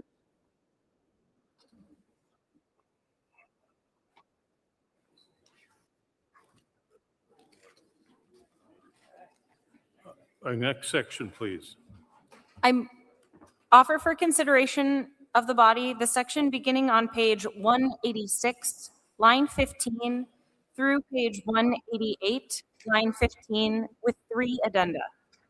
The committee is reporting out the balance of page 186, all of page 187, and the first, pardon me, 15 lines on page 188. And there's an addendum. Is there a motion to approve? A second? All discussion. Discussion. Microphone number 3. It's shorter, I promise. Dana Seifert, Minnesota Farmers Union, page 186, line 28. Line what? 28. Yes. Remove the language extended delays by drug companies or the FDA, replace with capital evergreening in quotations, strategies that unscrupulously prolong patents on drugs. Is there a second? Discussion. Describe your motion. Evergreening is a term of art in the medical and pharmaceutical world for making a small tweak, changing the package that insulin comes in, changing the dosage that blood pressure medication is pressed into when it's in pill form. And pharmaceutical companies are using these tiny tweaks with no clinically meaningful difference in terms of treatment or outcome to patients to extend their patent and prevent the development of generic drugs that could save millions of dollars and thousands of lives. Further discussion on the motion to amend by deleting certain language and inserting other. I see no one approaching a mic. All in favor of adopting this language indicate by saying aye. Aye. Those who are opposed say nay. Motion is carried. Now we have this section before us as amended, ending on page 188, line 15. Further discussion on this section? Seeing none, all in favor of adopting this language as amended indicate by saying aye. Those who are opposed say nay. Motion is carried. Next section, please. I offer for consideration of the body the section beginning on page 188, line 16, through page 191, line 8, with 1 addendum. You've heard the report of the committee, which is the balance of page 188, all of page 189, 190, and the first 8 lines of page 191. May I have a motion to adopt? A second? Delegate at microphone 1. I make a motion to strike the new wording on the addendum, the implementation. Deb Jakubik, Wisconsin. Strike the wording on the addendum of the page 190, new line 20. You want to strike the language on page in the addendum. The on page implementation of 190. firearm safety education in school curriculum. You're moving to strike that. Correct. Is there a second? Discussion. Not appropriate. What? I don't feel it's appropriate. I would love to hear anybody else's thoughts on it, please. Further discussion. The motion at the body is to delete.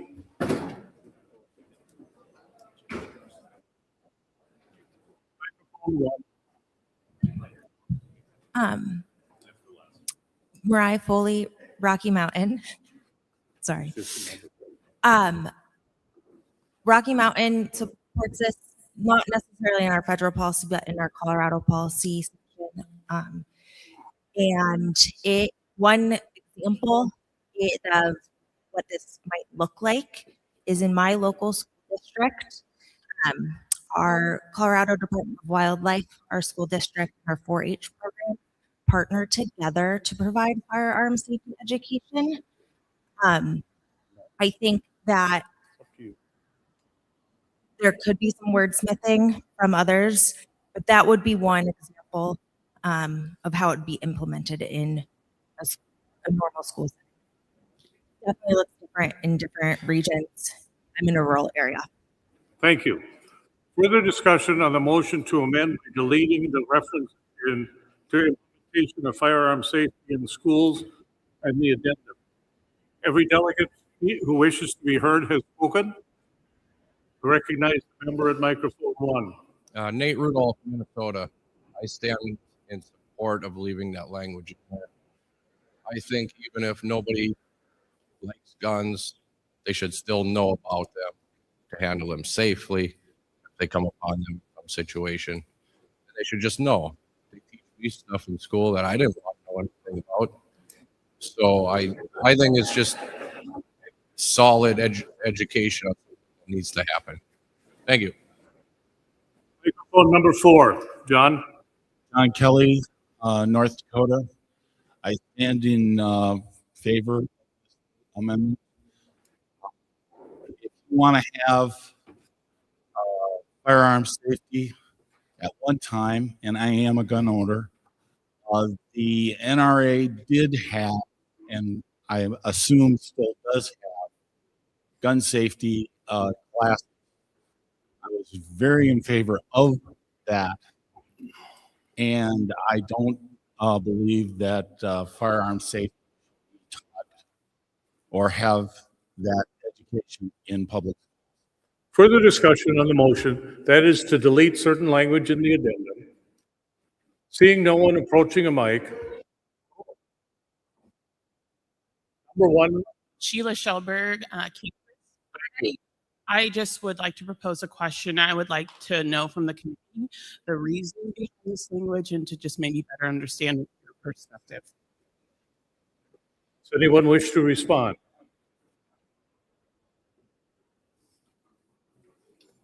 Delegate at microphone. I don't see anyone rising. Delegate 1.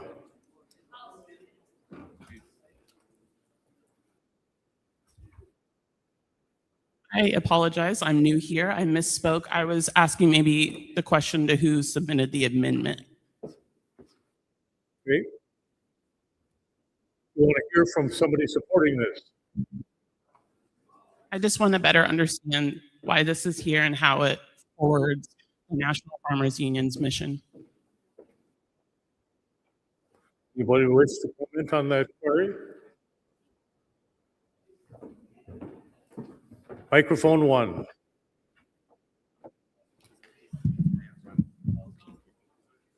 What? Policy. What the reasoning was? The reasoning for it is that I felt, and I'm the one who brought it to our policy, that everybody should safety around firearms. And I think it would be a good policy to enact and stand behind. We're in a country of turmoil. I don't know, turn on the news. We should all know how to safely handle a firearm. Thank you. Microphone number 1, please. Thank you. John Estanger, Rocky Mountain Farmers Union. I oppose striking this language. Number 1, we already have firearm safety education with the ROTC programs in our schools. Number 2, firearm safety is not just about the guns themselves, it's about learning how, if somebody's coming in to your school, how you safely can, I can't think of the right words, but how you can be prepared for some of these things. It's not, firearm safety isn't strictly about the guns. There's a lot more that's implemented with it. Thank you. Further discussion. The pending question is the deletion of certain language. I think number 4 and then number 1. So number 4. Pennsylvania Farmers Union, I stand in opposition to striking this language. There are more guns in the United States than there are humans. And I think the more that kids know about them, the less they are have accidents. Microphone number 1. Latoya Bates, Wisconsin Farmers Union. Thank you. I would support what the person just said. Keeping this language. I had a student that was a K-12 teacher for over 13 years. And my final year of teaching, we had K-5 graduation, and 2 weeks later, one of my students found a gun in his home and accidentally killed himself. If we had better education about gun safety, I think that that would help to save lives of our kiddos. And not that I necessarily want people teaching children how to shoot guns. That's my husband's job. But just the opportunity for firearm safety, I think, would be very advantageous for us. Thank you. Microphone 3. Bob Thompson from Michigan. As a 20-year member of a local school board, I think this is the type of issue that should be decided locally or nationally. And so I agree with striking that. All right, order in the house. Thank you. Microphone 2. Oklahoma, I would agree with the 3. Some states have shooting sports. As an organization, I think, I would be in opposition of striking this language. I think it's obvious if you have shooting sports, you need firearm safety education. And so I think that, it's pretty obvious we need to maintain this language. Thank you. Microphone 1. Rod Mason, Rocky Mountain Farmers Union. I'm against striking that. I'm a direct recipient of my first gun at 8 years old. I couldn't touch it until I took my hunter safety. I had to pass my hunter safety course, got my yellow patch. That was the biggest thing. Got my first shotgun at 12 years old. Couldn't touch it until I could show how to break it down, clean it, and treat it right. It's the education that you need. It's not saying, here, give a gun to a kid, get the kid a gun. It's saying, let's teach this child how to respect the firearms. So in the house, they don't get tossed, or you don't get hurt, or you know what. My dad was a single father. He was a policeman. He used to work at night, and he told me in my dresser, with my 357 and 2 speed loaders, he said, if anybody breaks in, you know what to do. Don't touch it. Education is key to saving lives. Microphone number 2. Lloyd Stewart, Oklahoma. Just for a little information, I do support leaving this in, but a little more information to the people in this room. Shooting sports in high schools is the fastest growing sport in the United States. Microphone 3.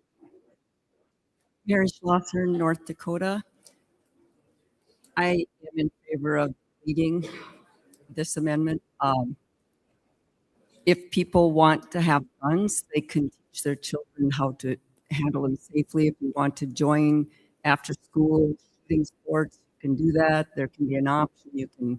It's like FFA, you can join it if you want, but to teach it in school, I do not believe that's the place that guns need to be exposed in the school system. And I believe it should be a local issue that the school board should decide. Thank you. I'm going to call on microphone 4, but John, you'll be heard for the second time. I have to get done with the first timers, okay? Microphone 4. Lisa Ethan, North Dakota. Our teacher shortage is out of control. This is another thing that would be added onto the teacher slate. I think this should be local control. There are programs, I'm sure in most states, that is optional. You can do it. If you want your kids to learn it, take advantage of your local resources. Microphone 2. Yeah, George Davis, California. I believe this should be a local issue. As a lifelong shooter, I know there's a big difference between living in a place like Montana or the far north of California than there is in the inner city of Los Angeles.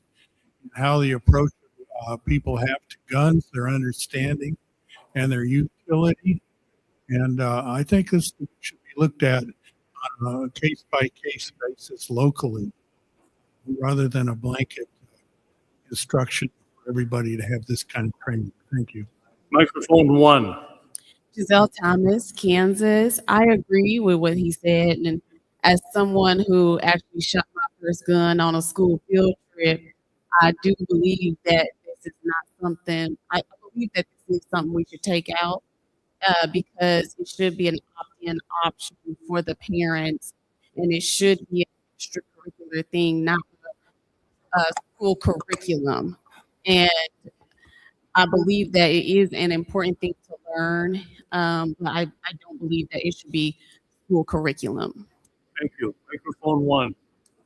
Bill Sullivan, Missouri. I call the question. Question's been called. All right. Is there a second? All in favor of ending debate and moving to the preceding question indicate by saying aye. Those who are opposed say nay. Motion is carried. The question before the body is, shall that language in the addendum be deleted, specifically referencing the support for implementation of firearm safety education in school curriculum? Those in favor of that language should indicate by saying aye. Those who are opposed should say nay. The motion fails. We have before us the section ending on page 188, line 15. Division is called. All right. All right. The question before the body is, for what purpose does the gentleman rise? Mr. Chair, point of order. I believe you said that wrong. Oh, well, then let's restate it. We're going to use the clickers. No, Mr. Chairman, you said that if we wanted that, the motion ahead in front of the body was to delete that. You said if we wanted it to not deleted, to vote yes. Okay, I accept your observation. Let's use the clickers to get this figured out. The motion before the body, I believe, was to delete that language from the addendum. If you support that motion, you should vote 1A. If you oppose that motion, you should vote 2B. Walter, did I get it right? Okay, and thank you for correcting me. Wait a minute. Wait a minute. Nobody said to vote yet. Clear the slate. Clear the slate, please. Clear it? Yes. Everybody agree that 1A means you want to delete this language? And that 2B, you do not. All right, prepare to vote. Vote now.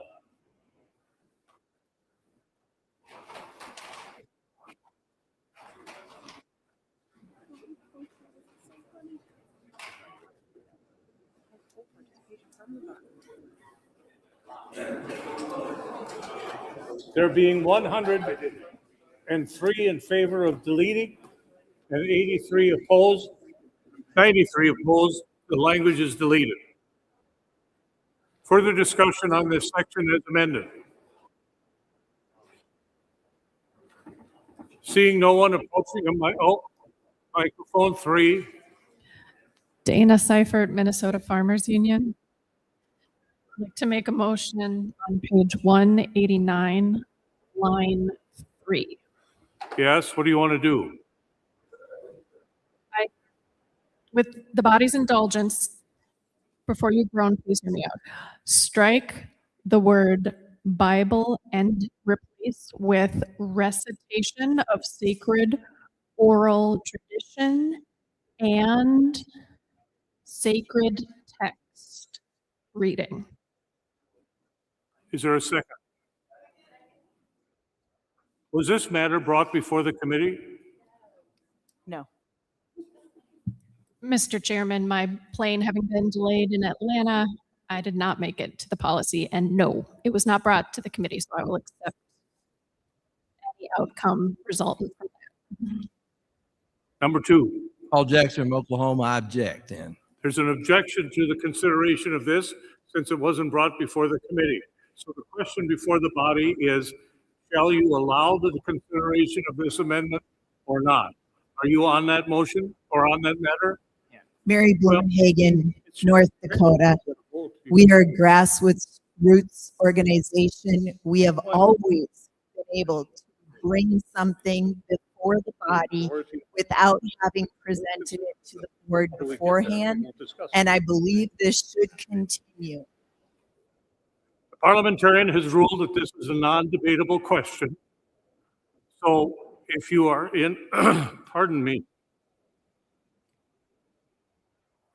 So there will be no debate. The question before the body is, shall you allow consideration of this matter despite not having it presented to the committee? All in favor of allowing this to happen indicate by saying aye. Those who are opposed say nay. Division has been called, and thankfully so. If you are in favor of allowing this matter to be discussed, you'd vote 1A. If you're opposed to the consideration of this material, you'd vote 2B. Get ready to vote. Get ready. Vote now.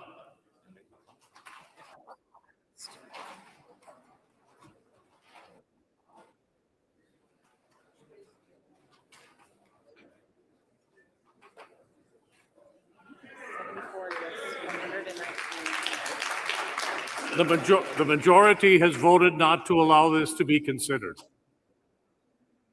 All right, we have this section before us. Further discussion. I believe we're ending on page 191, line 8. Is that right? Correct. Gentlemen at microphone 3. Gary Wordish, Minnesota.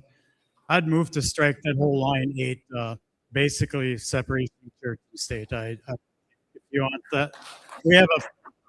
All right, let me get a second. There's a second, and the motion would be on page 189, delete line 3, number 8, voluntary Bible reading and prayer in our public schools. That's what you want to delete.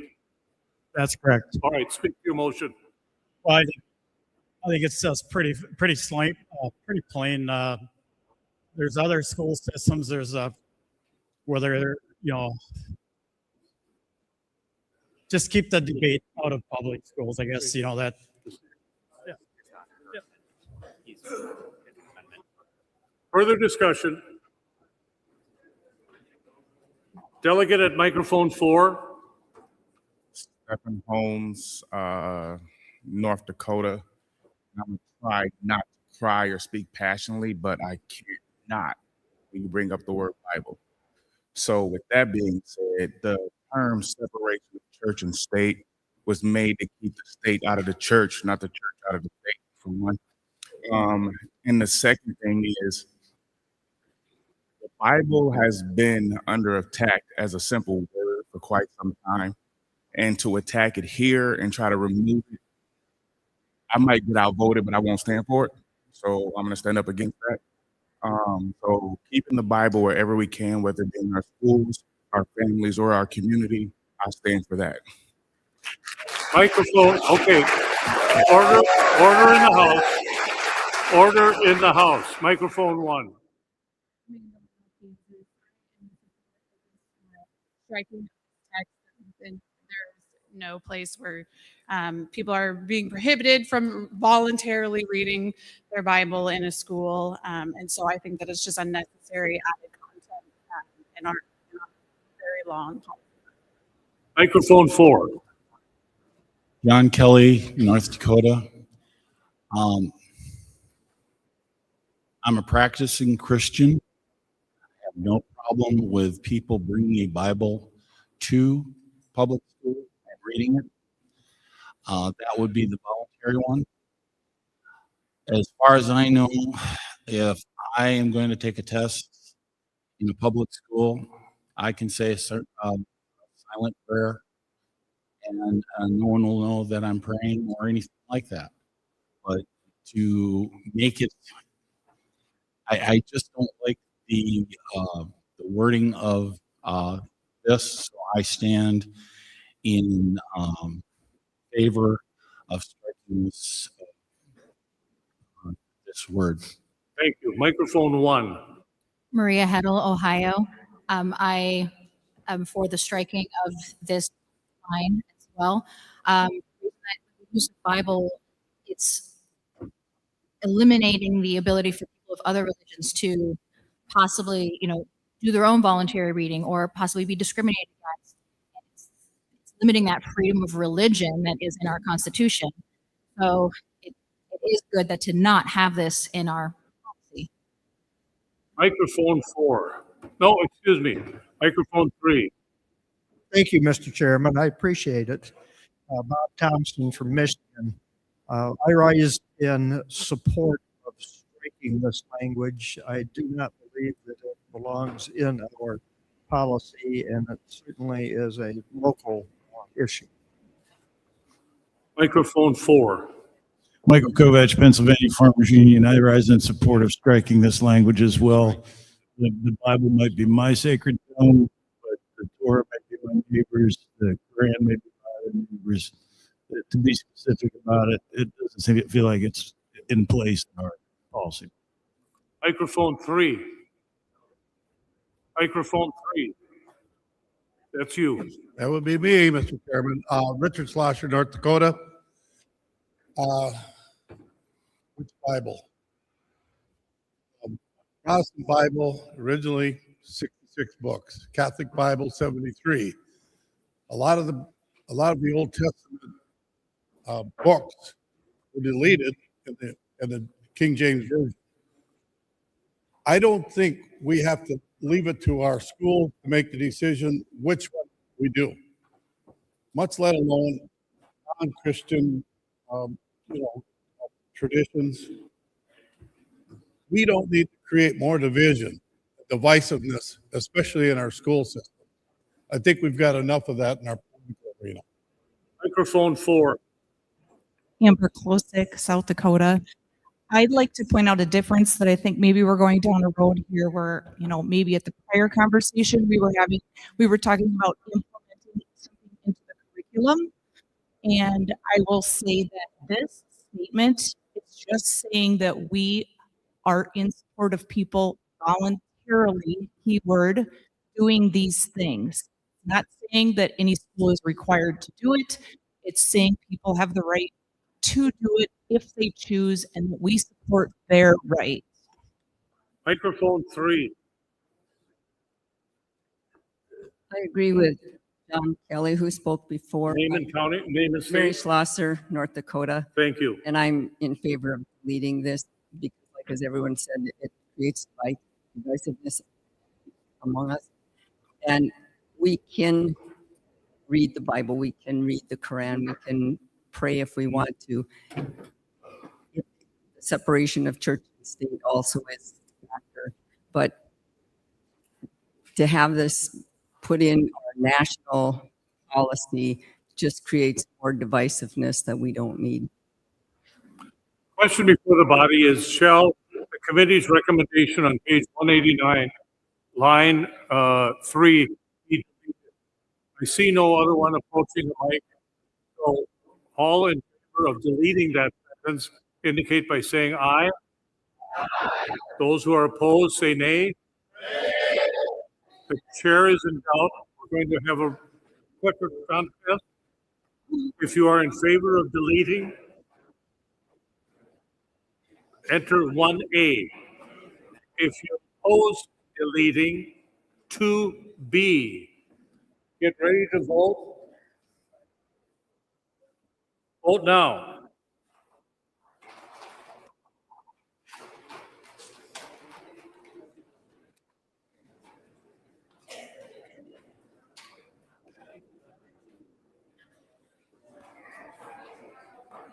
The majority of the delegates are in favor of deleting the sentence. So ordered. Further discussion on this section? Seeing none, all in favor of adopting this section as amended indicate by saying aye. Those opposed say nay. Motion's carried. Next section, please.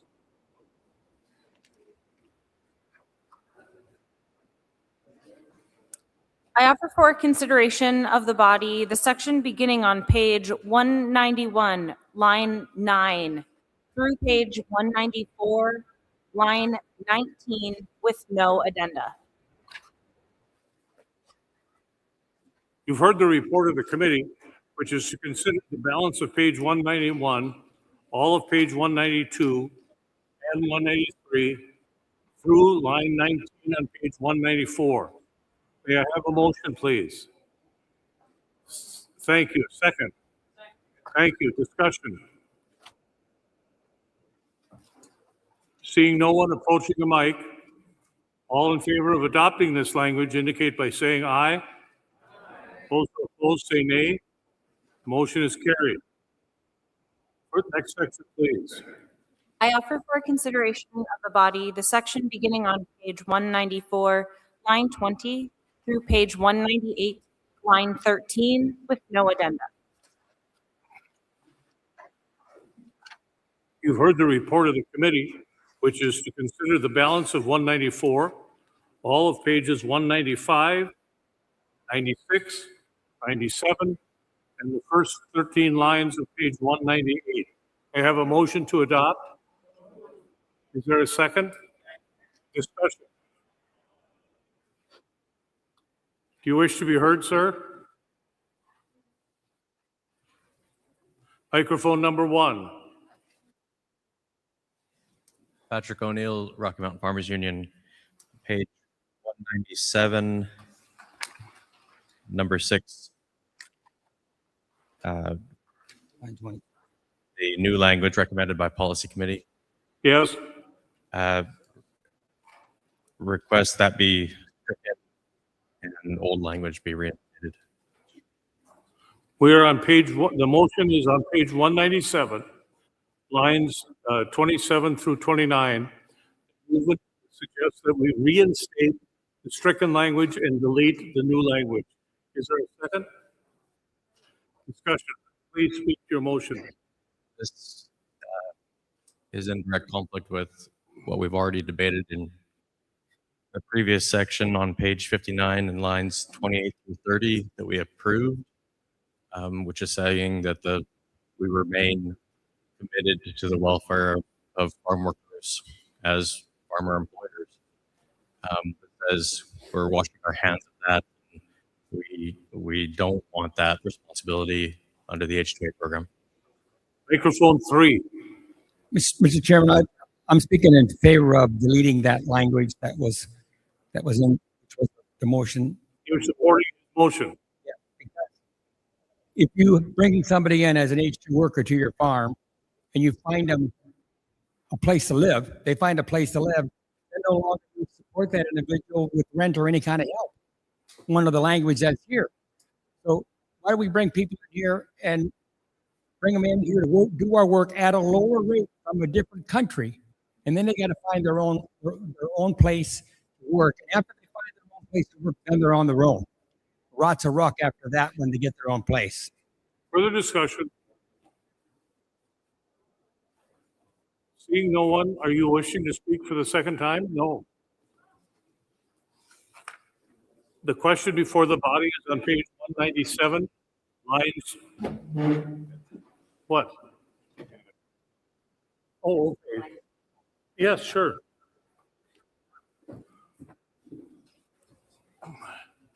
It's the practice of our convention that members of the policy committee may speak, but speak from the floor. Arkansas Farmers Union. Thank you. This is my language. I chose to delete this and add with fun or guest workers and programs such as that.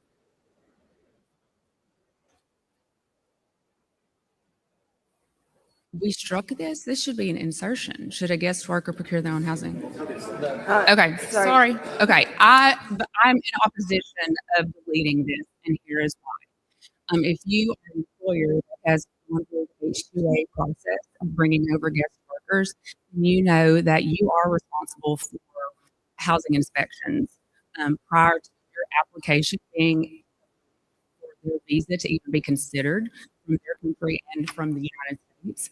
That does not go without a financial investment on your part, with the employer. And so once I pass that housing inspection, it's deemed suitable. Therefore, I do not feel like, as the employer, should they find another place that they want to live, that I should have to make another financial investment in that.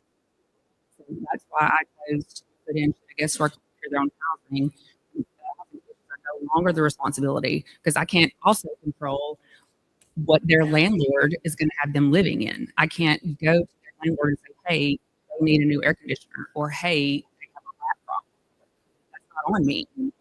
I'm responsible for the housing that I provide. Thank you. Further discussion by anyone before I recognize the maker for the second time? Yep, I see someone coming. Take your time. Microphone one. Ron Stratford, Utah. Get closer to the mic or trip it up. Yep. Is this close enough? My exposure with the H2A program is that it's never been allowed for them to find their own housing. Someone clarify me that. That is allowable?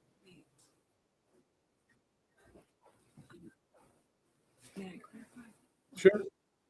Our policy states that we are in support of this. That doesn't necessarily mean that it's allowed. It is not allowed currently, but it's something that we support as an organization, as stated in the policy. Any delegate for the first time? I recognize the maker for the second time. I'm not an expert on H2A housing imagination, but I'm familiar with the history of farmers getting caught up in things that they didn't expect. And if you look back to when Edwin R. Murrow from CBS put on Harvest of Shame on national television, the conditions in which people lived then, who were working on farms, and they were desperate. We don't need to go to that. And the reason I say that, the H2A program is a visa program that allows for a farmer to invite a worker to come for a limited period of time. That worker may have never been to the United States before. They may not even speak English. We're opening the door wide to potential abuse, for them to be subjected to conditions that could be horrific, and that will come back and bite us as a farming community. I'm really worried about that. That's the reason. That's one of the reasons why we had the Farm Labor Stabilization and Protection Program from FSA under the Biden administration. That the very existence of that was to address abuses of H2A. Microphone number 2. Deb Jakubik, Wisconsin. I stand in support of the motion on the floor currently. Again, I don't know a lot about H2A, but it does seem like if we as an employer are bringing somebody into this country, they are our responsibility. They don't understand the culture. They don't understand things that can be very easily taken advantage of. And I do agree that it will come back to us somehow if we don't keep tabs on them and help them through the system. I believe that's how it's set up. Microphone number 1. I just want a point of clarification. Kaylani Latham, South Dakota Farmers Union. Yes. You are not stating that you're not providing housing. It is still required for you to provide the inspected housing. It is their personal choice to not accept that housing and go outwards and find their own.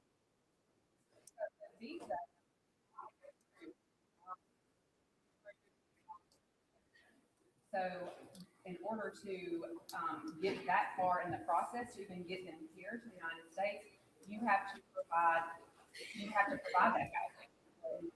I mean, we bring a 3-bedroom house for 3 African workers. You provide all appliances, you provide bedding, you provide transportation to the grocery store. You need to go down on the floor and talk.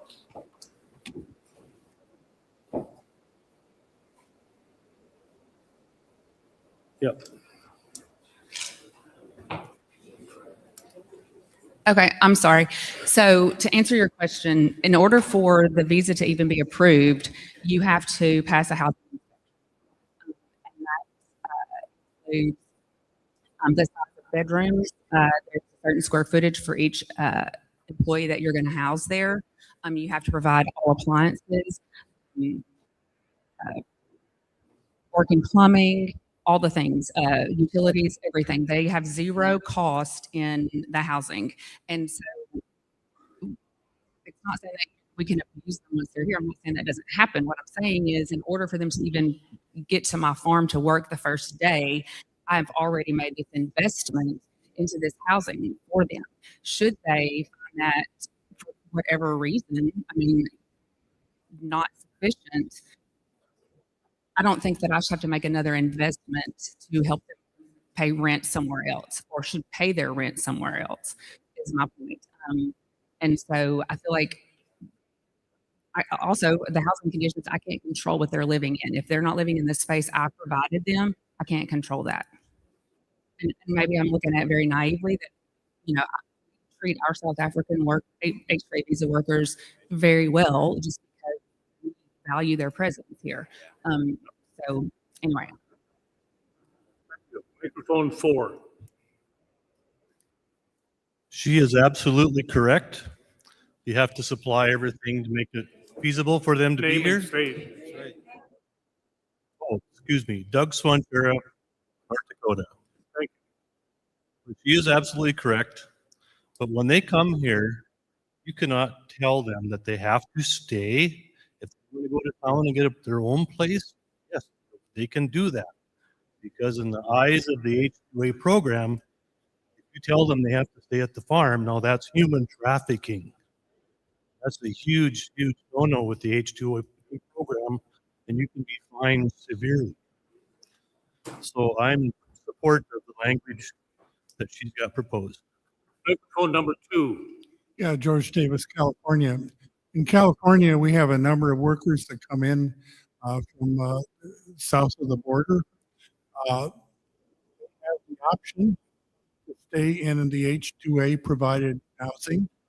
Quite often, they will go out into the community. There's a thriving Latino community in many of our cities, top and bottom of California, that they can find housing, sometimes with cousins and friends, to quite advantage. And they should have that option. We should recognize it. At the same time, we should not be obliged to pay the bonus for that, although our wages are very typically locale dependent. In areas where there's higher housing, they generally are paid more. Thank you. Microphone 3. Nancy Sickler, North Dakota. As stated before, the process that we have to go through for housing for H-2A workers is pretty extensive. They do a pretty thorough housing inspection. I personally moved out of my house with my family and provided that house to our H-2A workers. We had to make some improvements. I lived there with my family and my kids. We made said improvements for our workers. The process, the H-2A process, is also very regulated, and there are a lot of avenues for employees to file complaints against their employer if they feel like they're being mistreated.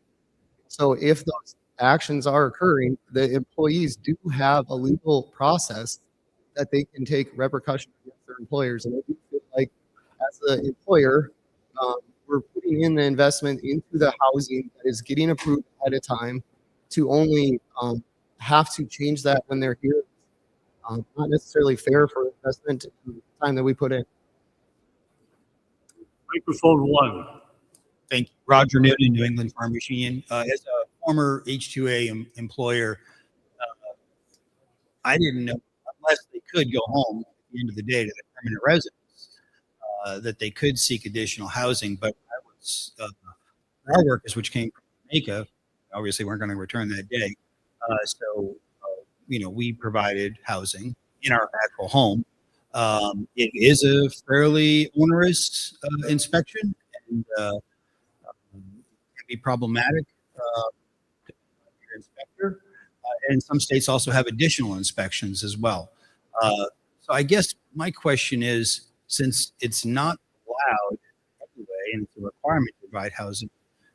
And I would direct this to the maker. Are you seeing a potential change in H2A that would allow them to seek their own housing and require the employer to cover that cost? No, that's fair.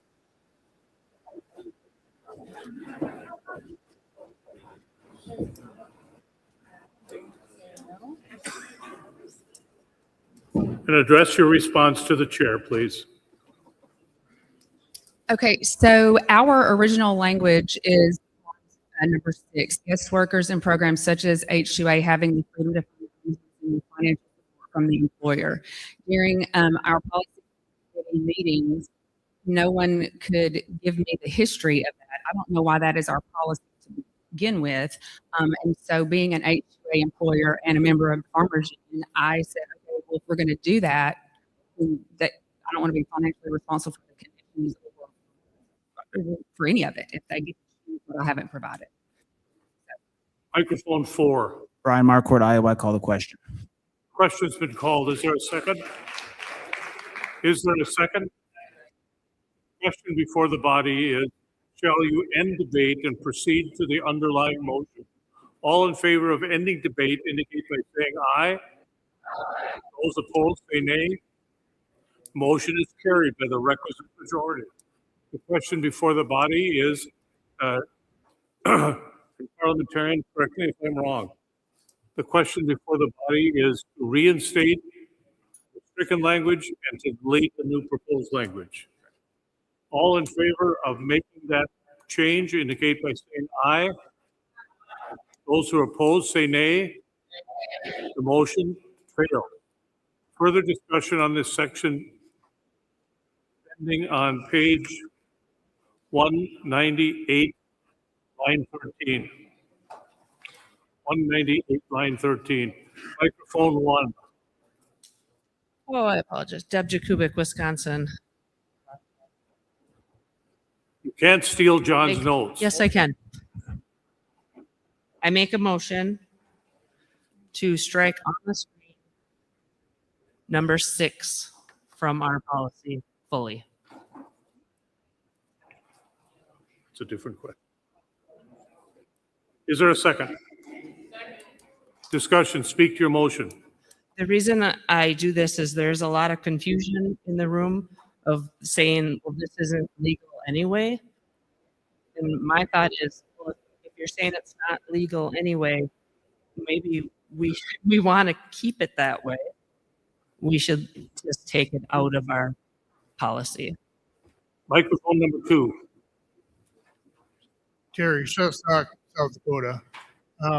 I agree with the removal of this, as it doesn't make sense to be in the policy.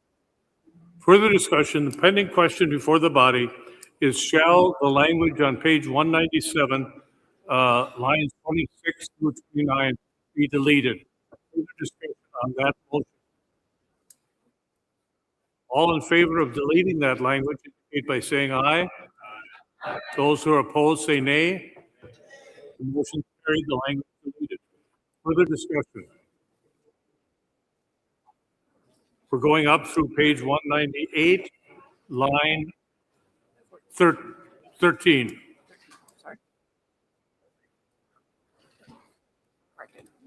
All in favor of adopting this language indicate by saying aye.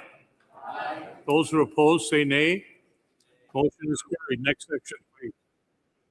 I offer for consideration of the body the section beginning on page 198, line 14, through page 201, line 13, with one addendum.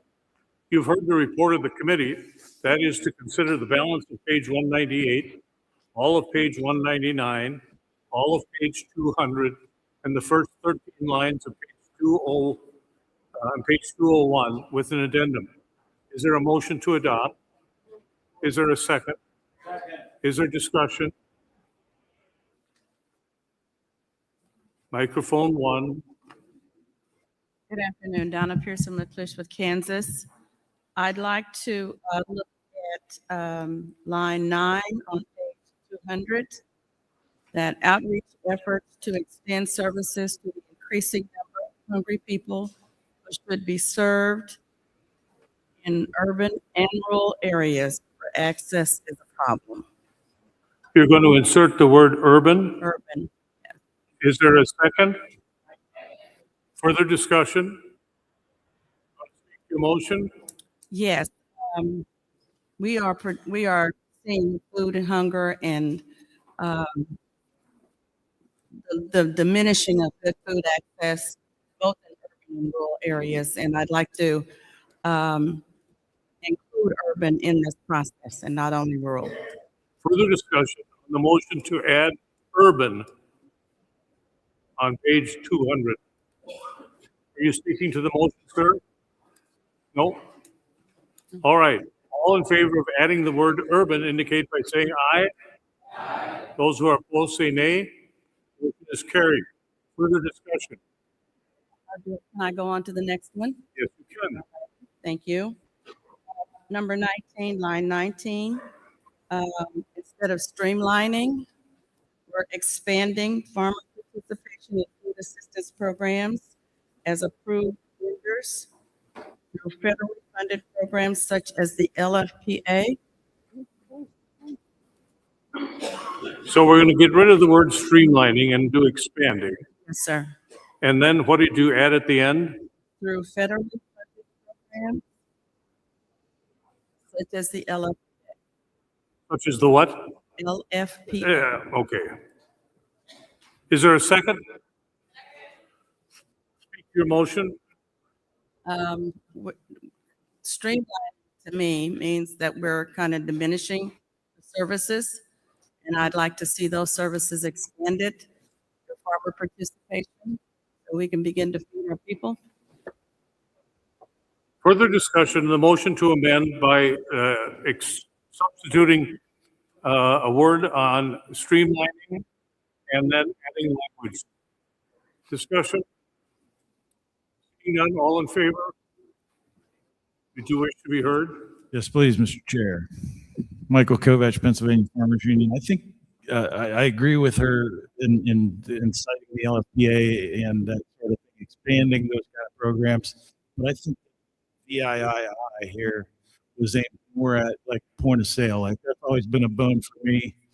Taking food stamps or whatever at a farmer's market or farm stand is extremely challenging, and it should be as easy as swiping any other card. Thank you. Further discussion? Seeing none. Oh, excuse me. Have all the delegates spoke?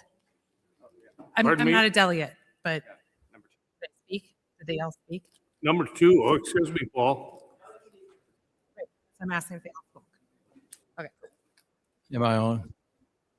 Paul, the floor is yours. Okay, Paul Jackson from Oklahoma. I guess I would inquire of the chair, what is the purpose of the policy committee? It's the purpose for the policy committee to bring ideas and concepts and not eat up the time of the delegate body. And my inquiry would be again of this question. I've served on the policy committee two times. This policy committee has met 3 times, and they've worked very hard over many, many days. There is a process, and even all of our boards back home, we have committees that do work. And so my point is that we continue to bring things up that's not been brought to the policy committee. What is the value of the policy committee? And maybe we should dismiss the policy committee and do all the work in the entire body. Thank you. Thank you.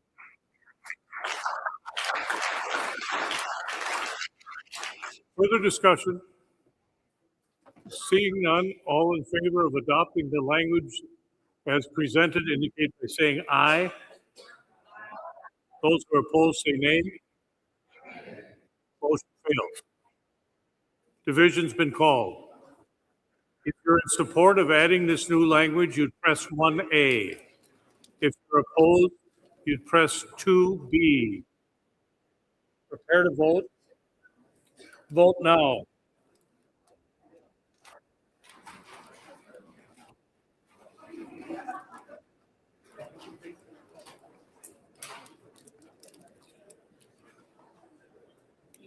In favor, 84 opposed. 92 in favor, 84 opposed. The motion is adopted. By the way, I just want to know that while the committee is munching on snacks, the chair is not.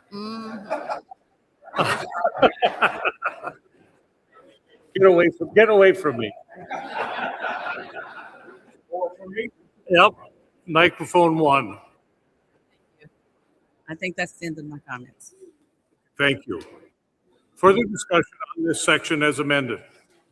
Ending on page 201, line 13. Seeing no one approaching a mic, all in favor of adopting this language as amended indicate by saying aye. Those who are opposed say nay. Motion is carried. Next section, please. I offer for consideration of the body the section beginning on page 201, line 14, through page 202, line 24, with no addenda. You've heard the report of the committee, which is to adopt the balance of page 201 and the first 24 lines on page 202. Is there a second motion? Thank you. Is there a second? Thank you. Discussion? Seeing none, all in favor of, where you got number 3? Sarah Perry in South Dakota. More of a point of clarification on page 201. Yes. 28. Yes. That statement, the V5, and the added language on page 202, line 10, they pretty much say the same thing. I'm just wondering why we're adding more language that's already. The delegate is curious because she believes that there's redundant language between two provisions. Why is the new language on page 202? Someone respond to her query? The policy committee felt that the language on page 201 referred specifically to the USDA Farm to School Grant Program. The language on page 202 was hoping to address a future program that may be like local food purchase assistance, but not called local food purchase assistance. Delegate at microphone, no? Old bladder. Thank you for sharing.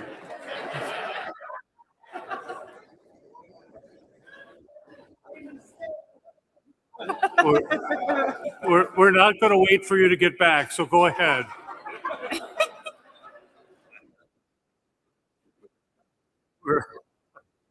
We're considering language ending on page 202, line 24.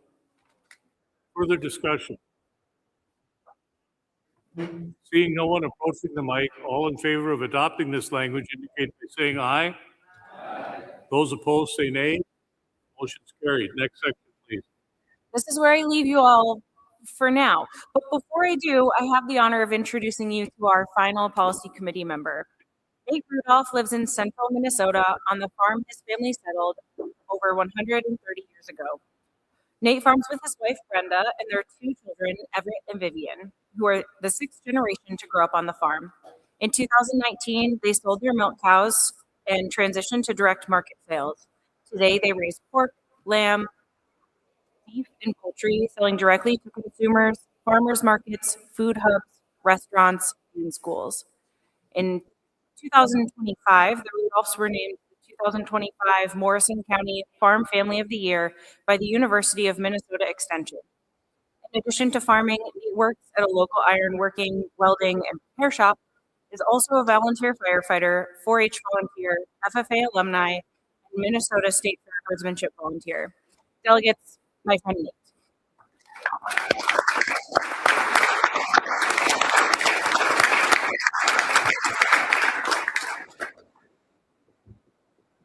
Welcome.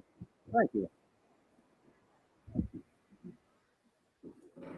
I offer for the consideration of the body, a section beginning on page 202, line 25, through page 204, line 23, with 0 addenda. The committee is reporting out the balance of page 202, all of page 203, and the first 23 lines of page 204. Is there a motion to adopt? Is there a second? Discussion? Microphone 3. Anna Peshek from the Iowa Farmers Union. Thank you. I would like to propose an amendment via addition on page 204 after line 23. Yes. It reads, we oppose increases to maximum line speed in poultry and swine processing facilities regulated by the USDA until food safety, worker safety, and inspection integrity can be ensured. Is there a second to that motion? Speak to your motion. Line speeds we know have impacts on workers who are already incredibly vulnerable and have incredibly risky jobs. We also know that increasing line speeds without due oversight can lead to food safety problems. We have seen many proposed increases in swine and poultry, including increases that totally eliminate the need for plants to report worker injuries. I feel it fits appropriately in this section, and it is important to be included in our policy. Further discussion of the motion to amend by adding certain language on page 204.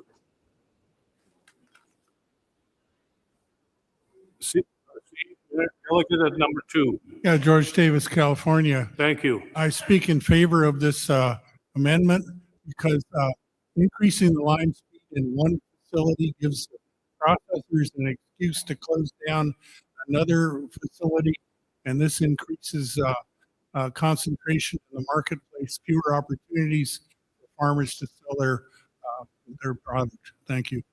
Microphone 1. Deb Jakubik, Wisconsin. Thank you. I would offer a friendly amendment to add in behind worker safety. What are you adding? Humane animal treatment.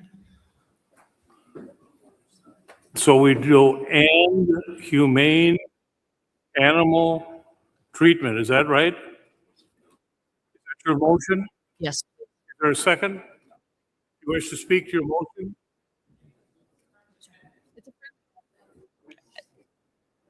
I started it as a friendly amendment. No, it's a Chris motion. says no, it's a motion. Okay.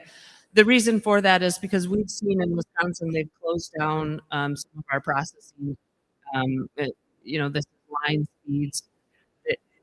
Birds, full-size turkeys are being shipped 5 hours to be dispatched so that they can be shipped 5 hours back, finally processed. That may be happening on the lines as well. And I think since it just aligns better with our policy earlier in the bill that we've already approved. Thank you. Further discussion on the motion to amendment by adding humane treatment of animals. Humane animal, excuse me. On this point, Yes, sir. please, No, I'm sorry. Not on the humane animal treatment. on the humane, Nebraska, on the humane, Yes. please. Dietrich, Nebraska. Since while I am sympathetic to the issue, there is a process, there is a committee, and I would highly encourage people to abide by that process as much as possible, to run things through the policy committee, and I advise people that there is a convention next year that these things could be brought up at as well. Thank you. Thank you. Further discussion. I would like to see. You're not on this motion? Is the lady behind you on this motion? May I speak to that quickly? Well, I want to see is number 4, are you on this? Okay, then number 3. Number 4 first. Question, did she mean inhumane? I assume you meant inhumane treatment. Oh, excuse me. So you're opposing humane treatment?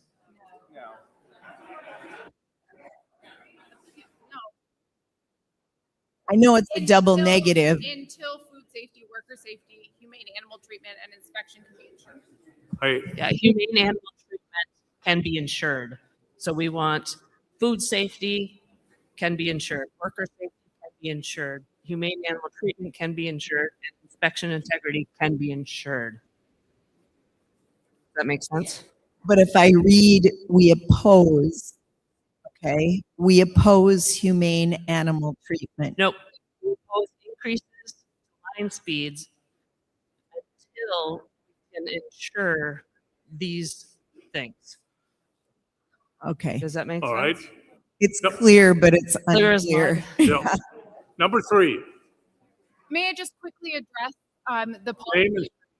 Emma Peshek, Iowa Farmers Union. I just want to briefly address the need to follow procedure. The whole spirit of this convention has been about the next gen, and I just want to ask that we give each other grace, especially the people that are stepping into this process for the first time, and that we may be imperfect and it may be a little clunkier, but it is critical to bringing us into this process to let us be a little bit clunky. So I apologize for not bringing it to the committee, but I appreciate the time now. Thank you. Further discussion. Further discussion.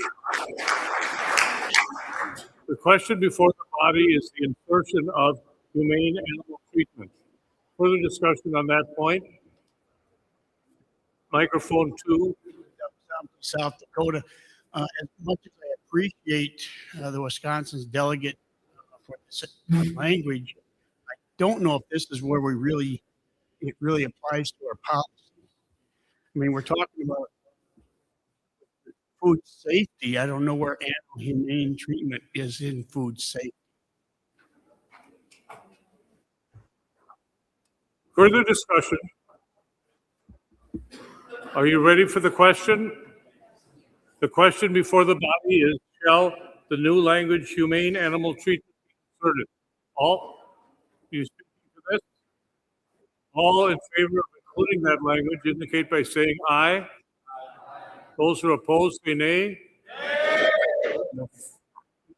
Nays have it and it's not inserted. Revision, okay? All in favor, you get your clickers out. If you are in favor of inserting this language, vote 1A. If you are opposed to this language, press 2B. I'll get the timer up there. Vote now.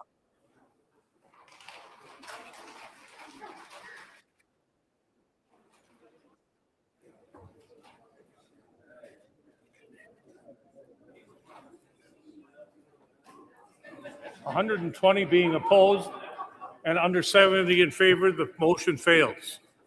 Further discussion. Further discussion. On the amendments now. Motion for friendly amendment. But there's no friendly amendments. Either you make an amendment or you don't. Motion for an amendment to add to poultry, add after poultry, beef and swine. Poultry and what? Beef.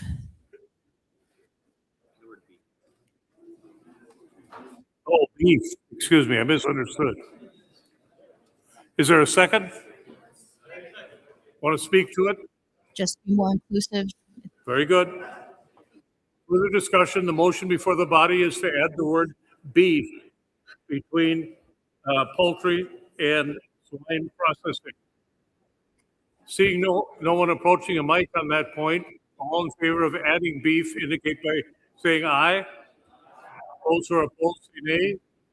Motion is carried. The language is amended. Further discussion on this provision as amended. Seeing no one approaching a mic, are you clear now? We're still on this amendment. Are we clear? All right. All in favor of adopting this language as amended indicate by saying aye. Those who are opposed say nay. Motion carries. We have this section before us as amended, ending on page 204, line 23. Further discussion. Seeing none, all in favor of adopting this language as amended indicate by saying aye. Those who are opposed say nay. Motion's carried. Next section, please. I offer for the consideration of the body, the section beginning on page 204, line 24, through page 206, line 11, with 0 addenda.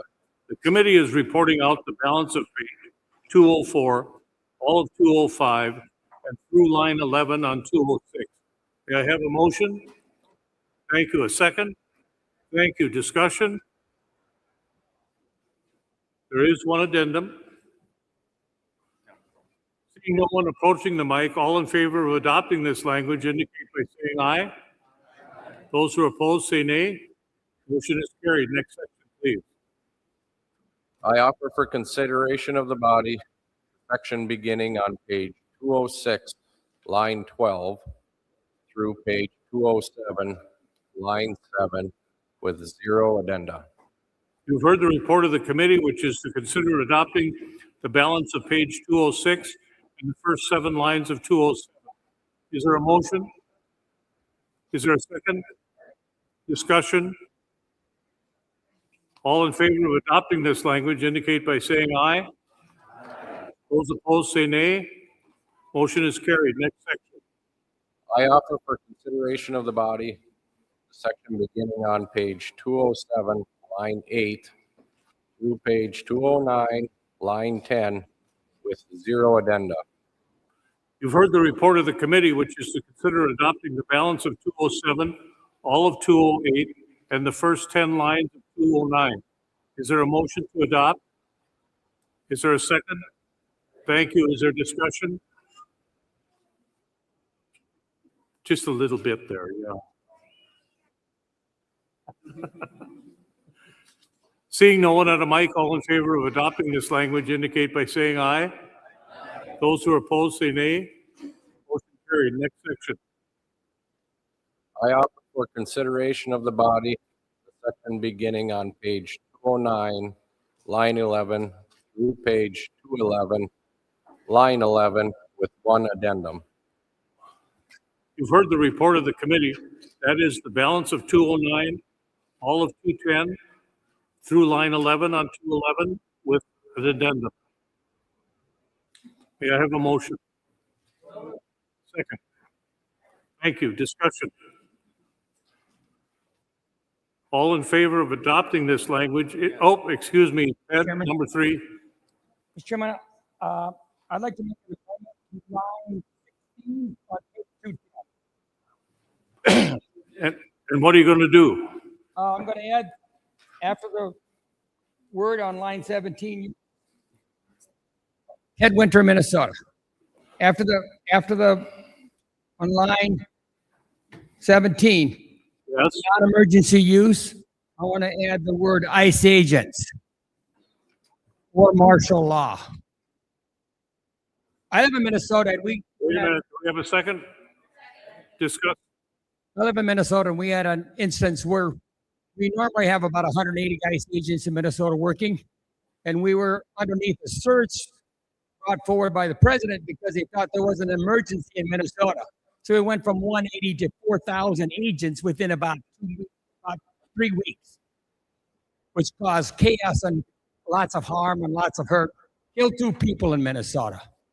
So I think that we shouldn't allow the president on non-emergency use to use martial law or ICE agents to go in and to just do it because he thinks there's an emergency when there really is none.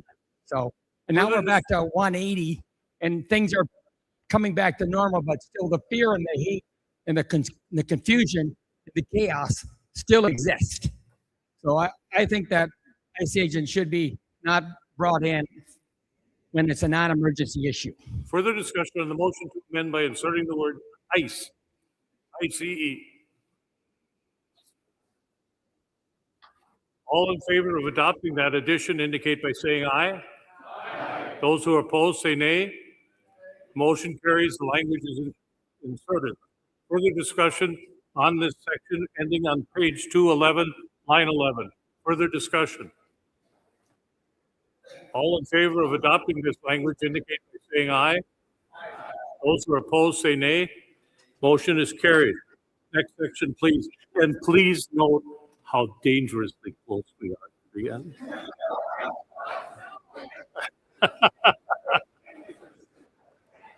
Next section, please. I offer for consideration of the body, the section beginning on page 211, line 12, through page 212, line 17, with 0 addenda. You're going to take all of 13 too, right? It's just this.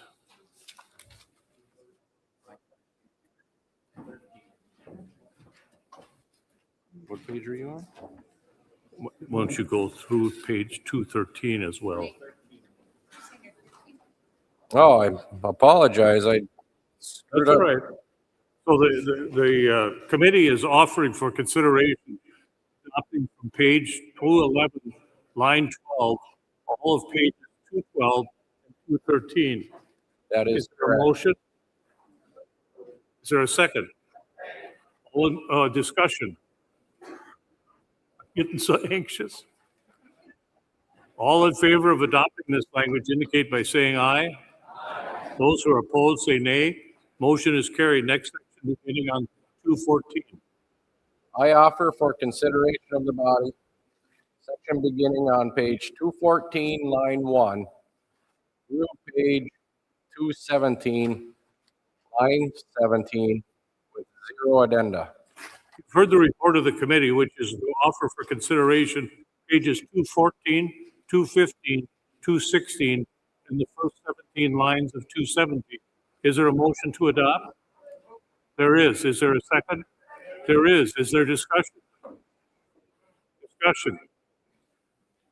Seeing none, all in favor of adopting this language indicate by saying aye. Those who are opposed say nay. Motion is carried. Next section, please. I offer for consideration of the body, section beginning on page 217, line 18, through page 219, line 17, with 0 addenda, and drive it home. 27, I think. Line 27. The committee. The whole works. The committee is offering the balance of page 217, all of 218, and all of 219. Is there a motion to adopt? There is. Is there a second? Discussion? Seeing none, all in favor of indicating by saying aye. Those who are opposed say nay. Thank you very much. Thank you. Ooh, the total.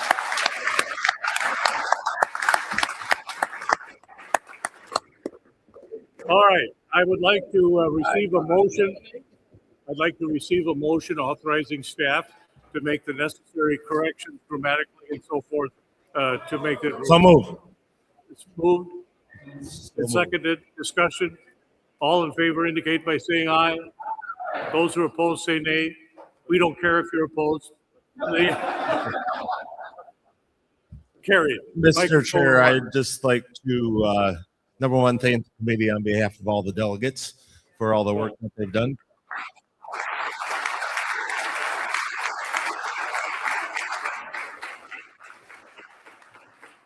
Then we tried this in Wisconsin 2 years ago, and just something for us to think about, and certainly it'll probably be a discussion at the national board level at some point, but we started halfway through the book. So the back half of the book got as much attention as the front half normally does. We thought it might be confusing, but it actually went pretty good. So just something to think about, that decision might be made at the board level, but certainly delegates can have influence on your presidents and the folks that will be helping with that process. So thanks. Good job, everyone. All right. Now, we have special orders yet to get through. And I'm going to turn the chair over to Mike Strands for that purpose.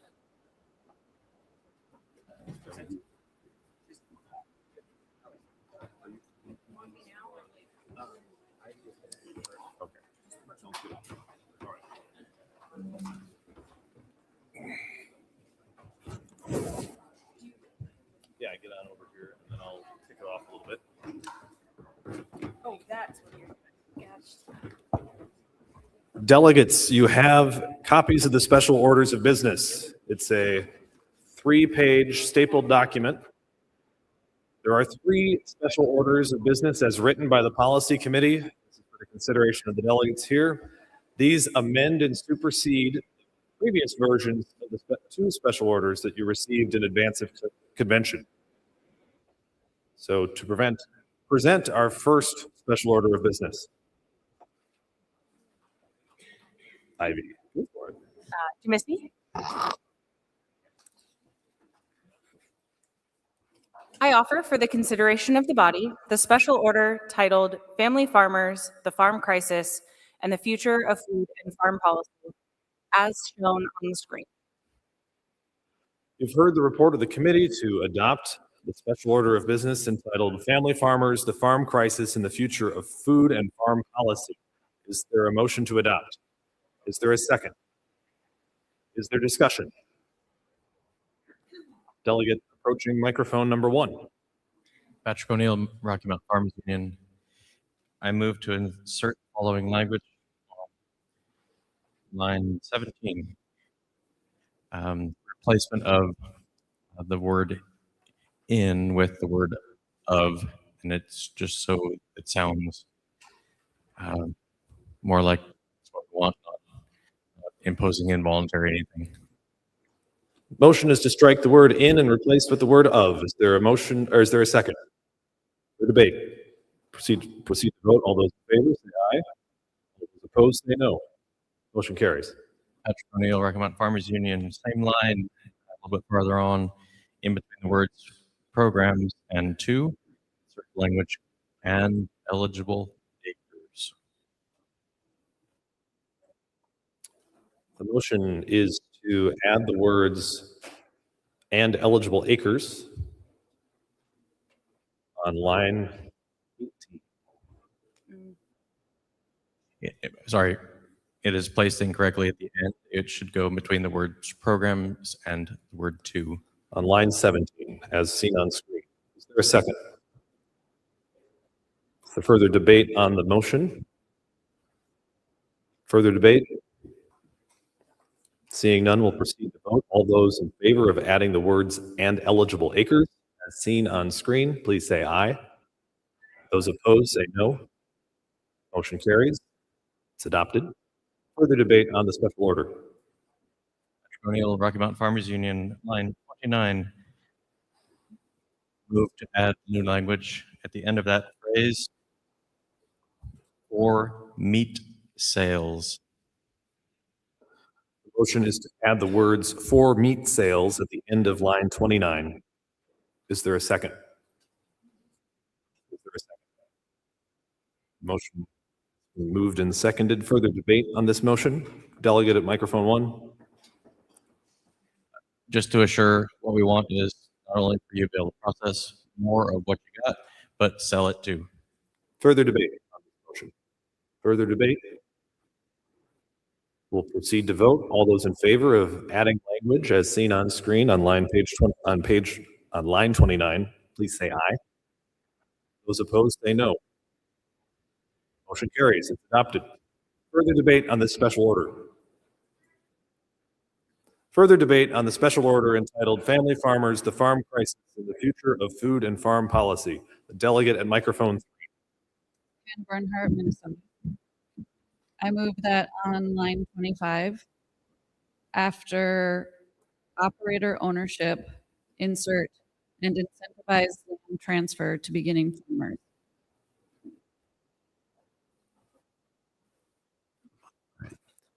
The motion is to, is there a second? The motion is to add the words and incentive land transfer to beginning farmers, incentivize land transfer to beginning farmers. Further debate.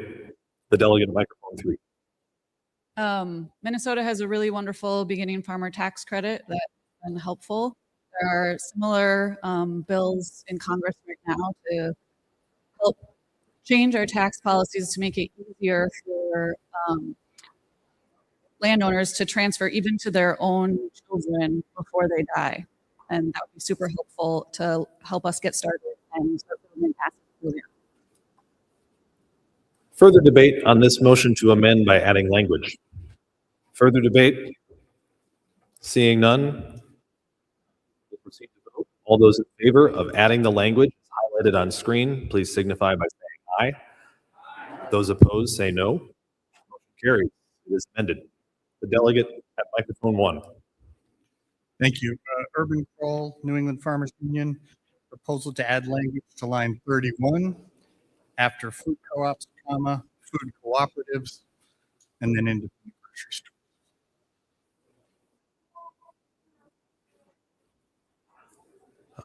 The motion is to add the language food cooperatives. Is there a second?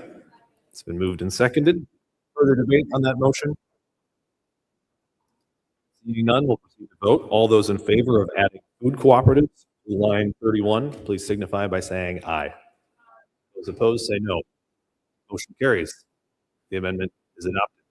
Further debate on this special order of business. Further debate on the special order. The delegate approaching microphone 1. Nebraska, Wisconsin.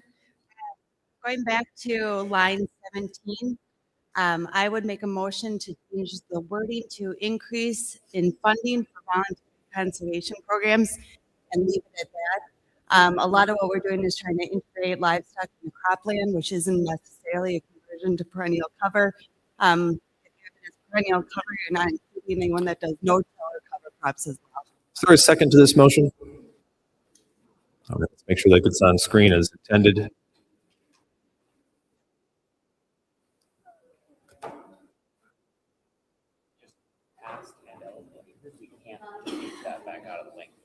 Mm.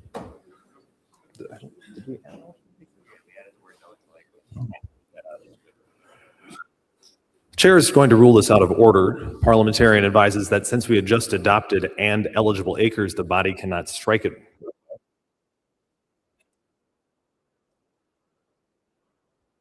Further debate on this motion to adopt the special order of business. We're back to the main motion here to adopt this special order of business. Further debate on the motion to adopt the special order. The delegate at microphone 1.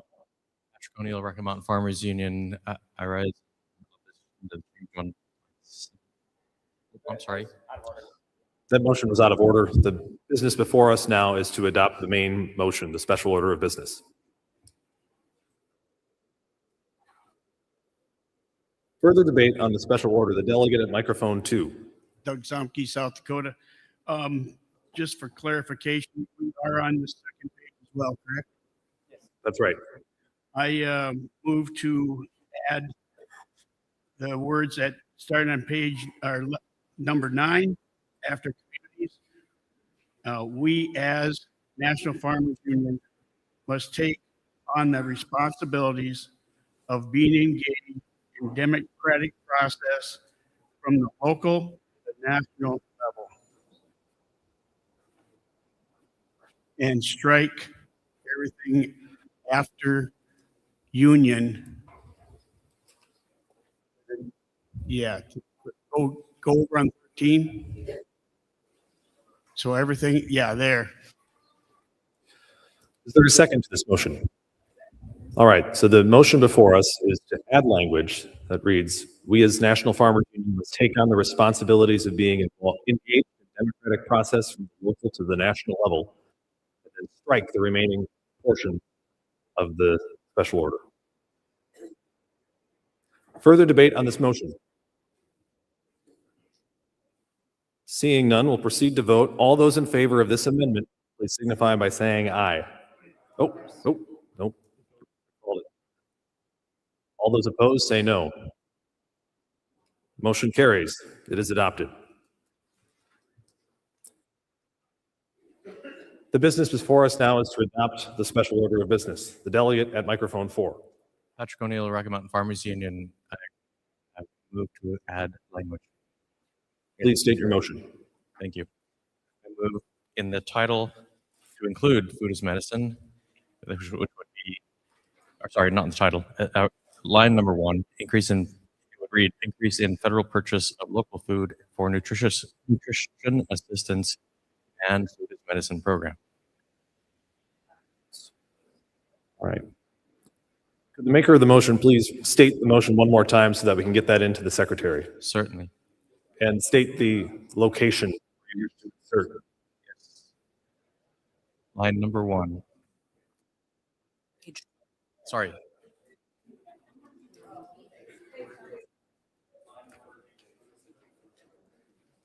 Line 1, page 2.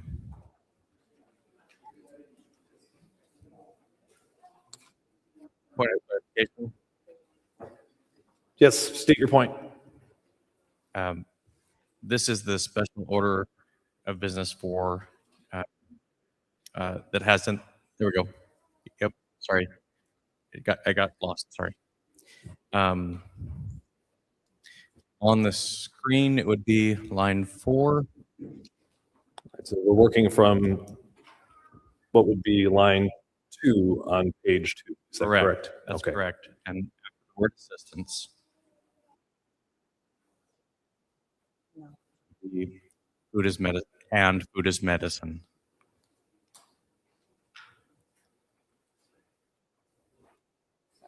Is there a second? Is there a second to this motion? State, please speak to your motion.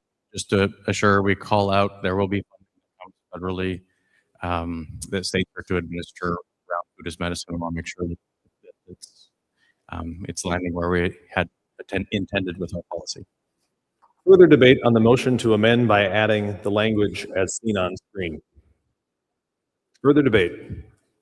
Seeing none, we'll proceed to vote. All those in favor of adopting this amendment, please say aye. Those opposed, say no. Motion carries. The amendment is adopted. We're back to the main motion, and that's the special order of a business as amended. Further debate on the special order. The delegate at microphone 3. I move the previous question. Question's been called. We'll proceed to vote. All those in favor of ending debate and considering the main motion, please signify by saying aye. All those opposed, say no. Motion carries. We'll now vote on the main motion before us, and that's the adoption of the special order of business on family farmers, the farm crisis, and the future of food and farm policy as amended. All those in favor of adopting this special order, please signify by saying aye. All those opposed, say no. Motion carries. The special order is adopted. We'll go to the committee for the next special order of business.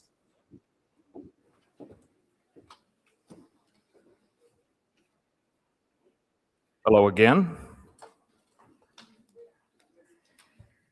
I'd like for the body to consider the special order of business entitled Family Farming and the Roots of Our Democracy. You've heard the report of the committee, and that is to adopt the special order of business on family farming and the roots of our democracy. Is there a motion to adopt? And is there a second? Is there debate? Delegate at microphone 1 is recognized. Chapman of Oklahoma Farmers Union, and Mr. Chairman, I move, this is going to be a little bit long, I move to strike lines 1 through 10. Line 13 beginning after the word farmers. Line 14 through 31. Leaving in lines 11 through the first. The motion before us is to strike all the language on lines 3 through 10. The language on line 13, starting with all, and the remainder of the special order. Is there a second? Will the maker speak to the motion? Leaving a lot of this language in creates a divisiveness within our group. As ag producers, farmers, and ranchers, we must pick our battles. We have a great deal of important issues related to agriculture to present before our legislators and the administration. I encourage our delegation to be politically neutral this is for the republic for which it stands. We don't want to poke the bear. Further debate on the motion to delete language. Again, this motion would strike the language on lines 3 through 10. It would strike the language on line 13, starting with all, and would strike the remainder of the special order. Excuse me. And it would be, it would start by striking farmers on line 13. Excuse me.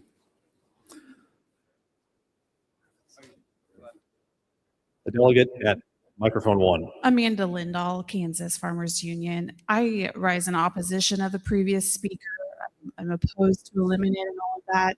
Her statement about us being politically neutral is very confusing to me. Isn't that the point of this entire policy?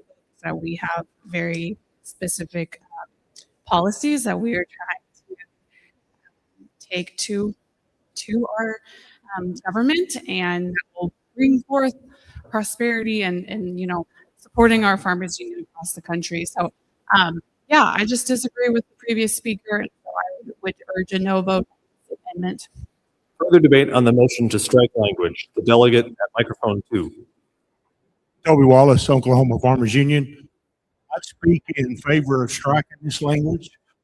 As an organization for farmers and ranchers and young producers across the U.S., we got far further greater things that we need to concern ourselves with as far as building relationships. As we heard yesterday, that we have some young first generation farmers that was on stage yesterday, a lady from Wisconsin, I believe, that is raising sheep, who has got into the farm and business. We have another producer from Minnesota that is farming 67 acres as a first generation farmer. And then we have a producer that's in the beef industry, and a producer that spoke on building relationships and how he was able to lease land because he built relationships, even when people you might not agree with. You build those relationships. And as an organization, we came here to build relationships, and we need to build those relationships with those people that we need to do things for us, whether we agree with those things or not. Building relationships is the key and the fundamental things that we need to do so we can support and get staffing back in our FSA programs and help our young farmers, and also help those ones in Arkansas and across the country that have committed suicide because of the farm stress that they are under. Those are the things that are important. Those are the things that should be in our special orders, not this. Delegate at microphone 1. Patrick O'Neill, Rocky Mountain Farmers Union. I respect the opinions of each that have stood here before on this. I also do not believe that ignoring that our democracy is at stake is wise. Democratic in the reference here is not the Democratic Party, is the democratic process. And that is what is at stake. That is what is challenging, because monopolies survive in that sort of a situation. So I stand in opposition to the striking of all the language before us. The delegate at microphone 1. Yep. Hi, Bryn Bird from Ohio Farmers Union. I just want to say I really agree with the previous speaker from Oklahoma at and the concerns that he had, and that's why I oppose striking this language. Lines 30 through 31, I think, really spoke to exactly what he was sharing. It's our job to create the community we want our kids to come home to, and to create the community we want to live in. And so when I read this special order, I really feel that it actually helps the concerns that we were having. So I do oppose striking it because I think that's right in there. Further debate on the motion. Delegate at microphone 3.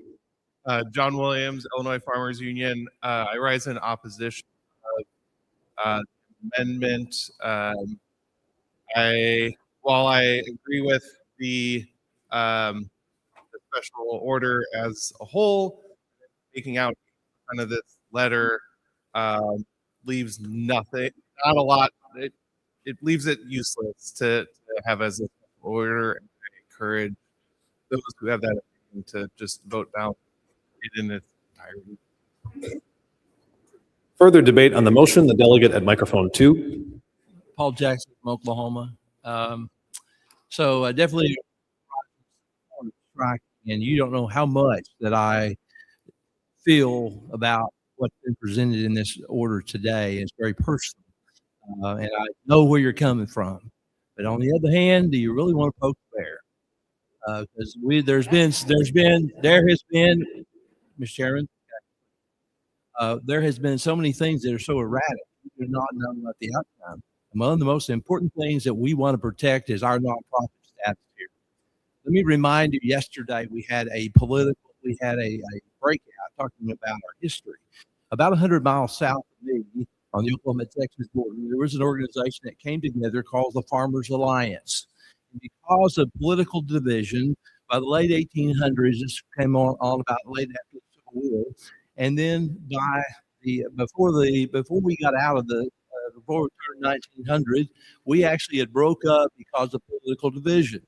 So there's something that the cattlemen, and I hesitate to bring that word up, but the organization they talk about how close it is to the cow. Sometimes we have to just choose our battles. I think keeping those things that are close to agriculture, and believe me, I understand, I appreciate what Nick, what you guys have brought from Kansas. I truly do.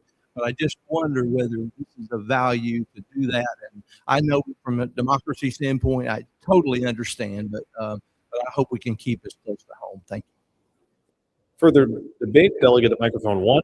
Deb Kubik, Wisconsin. I stand opposed to striking the motion ahead of us.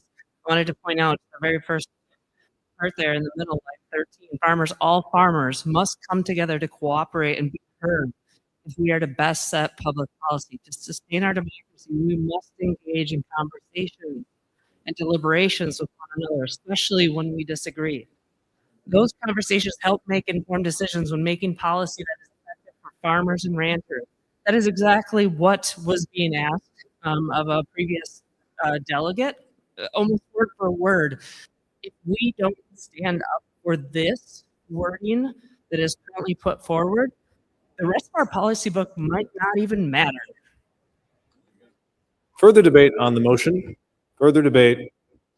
Delegate at microphone 3. Matt Purdue, North Dakota. I move to amend the motion to reinstate all the language after the first 2 paragraphs. So striking the language in the first 2 paragraphs, reinstating the rest.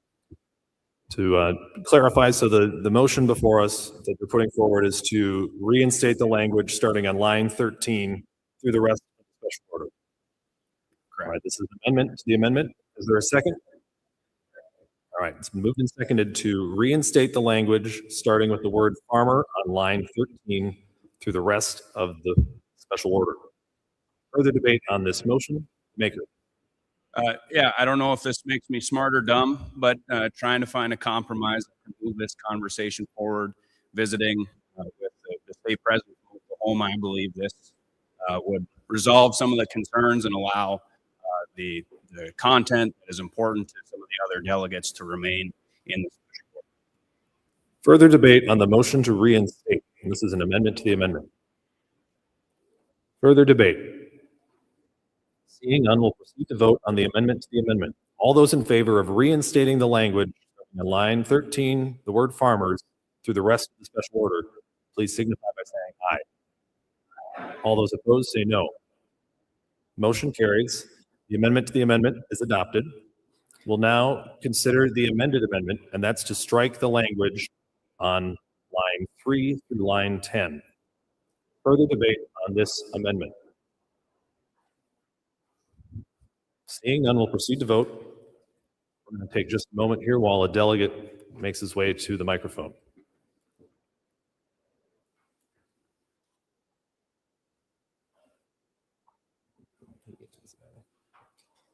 The member at microphone 4. Nick Lewandowski, Kansas Farmers Union, and member of the policy committee.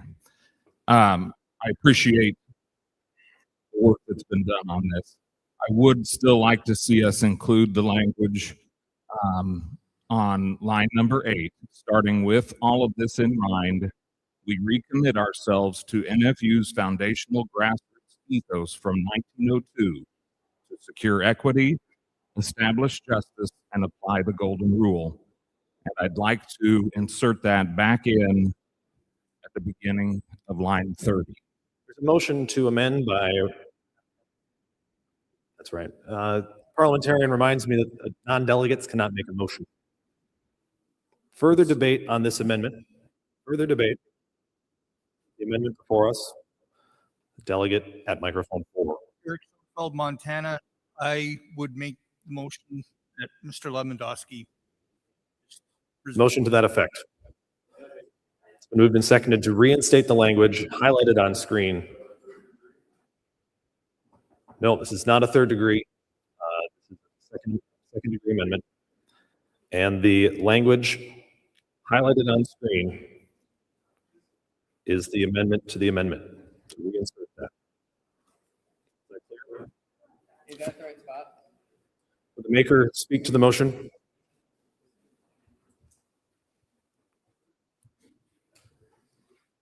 I yield my time to the delegate. The member I may think speak. it's pretty self-explanatory, but this is our true motto as an organization, and I think it needs to be part of this. It's as important today as it was 124 years ago. Further debate on the motion to amend the amendment by inserting the language as seen on screen. Further debate? The delegate approaching the microphone at number 4 is recognized. Darren Olson. I'm wondering if, just to make sure that we stay clear, if there is something that I want to delete from what we're in the process of adding in, is this the time to do it or after? That would be, right, we're on a secondary amendment right now, so you'd have to wait until after this language is dealt with. We're on a second degree right now. We can't have a third degree. Further debate on the motion to amend the amendment by reinserting the language as shown on screen. The delegate at microphone 2. Paul Jackson from Oklahoma. I would rise in support of reinstating that, Nick, what Nick offered here. Further debate on the motion to amend the amendment by reinserting the language as highlighted on screen. Seeing none, we'll proceed to vote. All those in favor of amending the amendment signify by saying aye. Those opposed say no. Motion carries. The amendment is amended. That language is reinstated. Further discussion on the amendment before us. The delegate at microphone 4. Darren Olson, South Dakota. We are in the process of reinstating lines 26 through 29, I believe. Nope, that's the business before us right now is to delete the language on lines 3 through 10. That's what's before us right now. But aren't we also reinstating the rest of it? And yep, and that has been reinstated. So the amendment before us now is to consider the language to be struck, lines 3 through 8 only. Okay. Further debate on this amendment to the special order of business. Seeing none, we'll proceed to vote on the amendment. Strike the language at the top of the page. All those in favor signify by saying aye. All those opposed say no. The noes have it. Get the clickers out. All right, and again, we're voting on the amendment to strike. Prepare to vote. Vote now.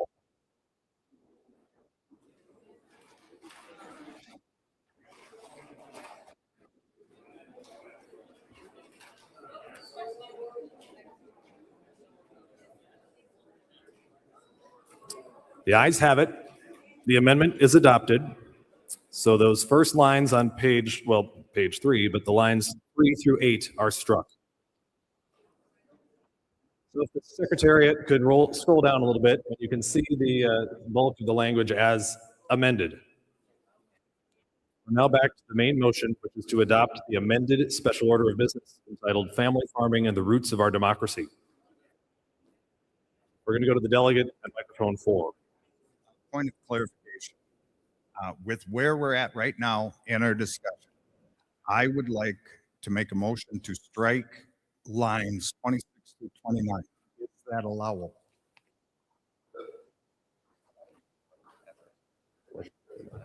All right. Yes, that is in order. Okay. Darren Olson, South Dakota. I make a motion to strike line 26 through 29. Is there a second? It's been moved and seconded to strike the language on lines 26 through 29. Would you like to speak to your amendment? Yes, as was pointed out to me, younger generation, which I greatly appreciate. If someone not a member, not here, was to Google this and do a minimal amount of research, this leads us in a direction I don't believe we want to go with this quote. This same quote has been used by numerous people, but in the context with AI, it is going to tell you that this is a fascist statement. I don't think we want to be tied in with that. Just removing the quote, I don't believe affects any of our policy and what we want to say. Just removing that quote, I believe, would be a good thing. Further debate on the motion to strike the language on lines 26 through 29. Delegate approaching microphone 1. Mountain Farmers Union. The comment of the delegate anticipating how AI will interpret a query. I can't even imagine how to anticipate what my phone will tell me when I ask a random question. And I can't imagine what anybody else's phone will tell them when they ask the same question. So I cannot see the logic this leads to fascism or to believe that the Farmers Union would be a fascist organization. So I as an opposition to the strike. Further debate on the motion to strike. Further discussion.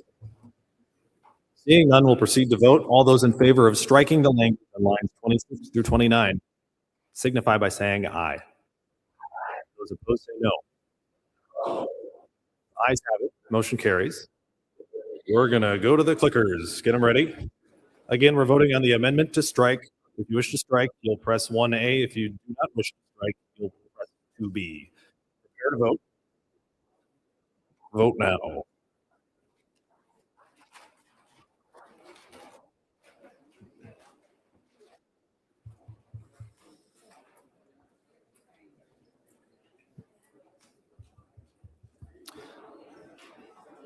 The noes have it. The amendment is not adopted. The language remains. We're back to the motion before us to adopt the special order of business as adopted. Further debate on this special order of business. A delegate at microphone 1. Jason White, South Dakota Farmers Union. I stand in opposition to the special order. While it is a very impassioned response, I don't believe it reads as a special order. This is a call to action. This is a more of a mission statement, in my opinion. And I do think, like, yes, distribute this to every Farmers Union member, because it is important. In my opinion, special orders are our way to tell national staff, this is what we're focusing on this year. This is what we want you to beat to death at the Capitol and push. And it is a very passionate response, but it's not really saying what we want. It's not doing what I believe a special order should do, which is why I stand in opposition to the special order. Further debate on the special order of business as adopted. The delegate at microphone 4. Hannah Ryberg, North Dakota. All those in favor, well, I don't see any other debate coming forward here, so let's vote. All those. All right, we're going to move the previous question. So all those in favor of ending debate and proceeding to vote, please signify by saying aye. All those opposed say no. We'll now move. It passes. We'll now consider the question before us, and that's to adopt the special order of business as adopted. This is on adoption of the special order. All those in favor of adopting the special order signify by saying aye. Aye. All those opposed say no. No. Chair rules the ayes have it. The special order is adopted. Division's been called. Get the clickers. Again, we're voting on adoption of the special order. Prepare to vote. Vote now.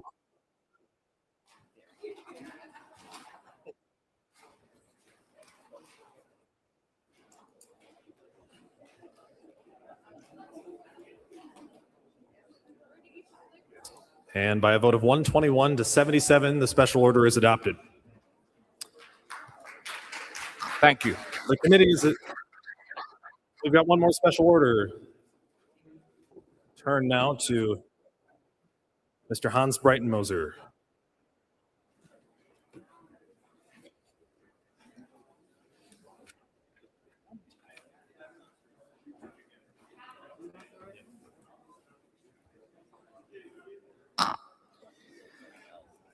I would like to submit for consideration the special order entitled Family Farming and Dairy Policy Reform. You've heard the report of the committee, and that's to adopt the special order of business entitled Family Farming and Dairy Policy Reform. Is there a motion to adopt? Is there a second? Is there debate on this amendment, or this special order? Any debate on the dairy special order of business? Any debate on the dairy special order of business? Delegate approaching the microphone at 2. Delegate at microphone number 2. Doug Sumke, South Dakota Farmers Union. Please move a little closer to the mic, please. Doug Sumke, South Dakota Farmers Union.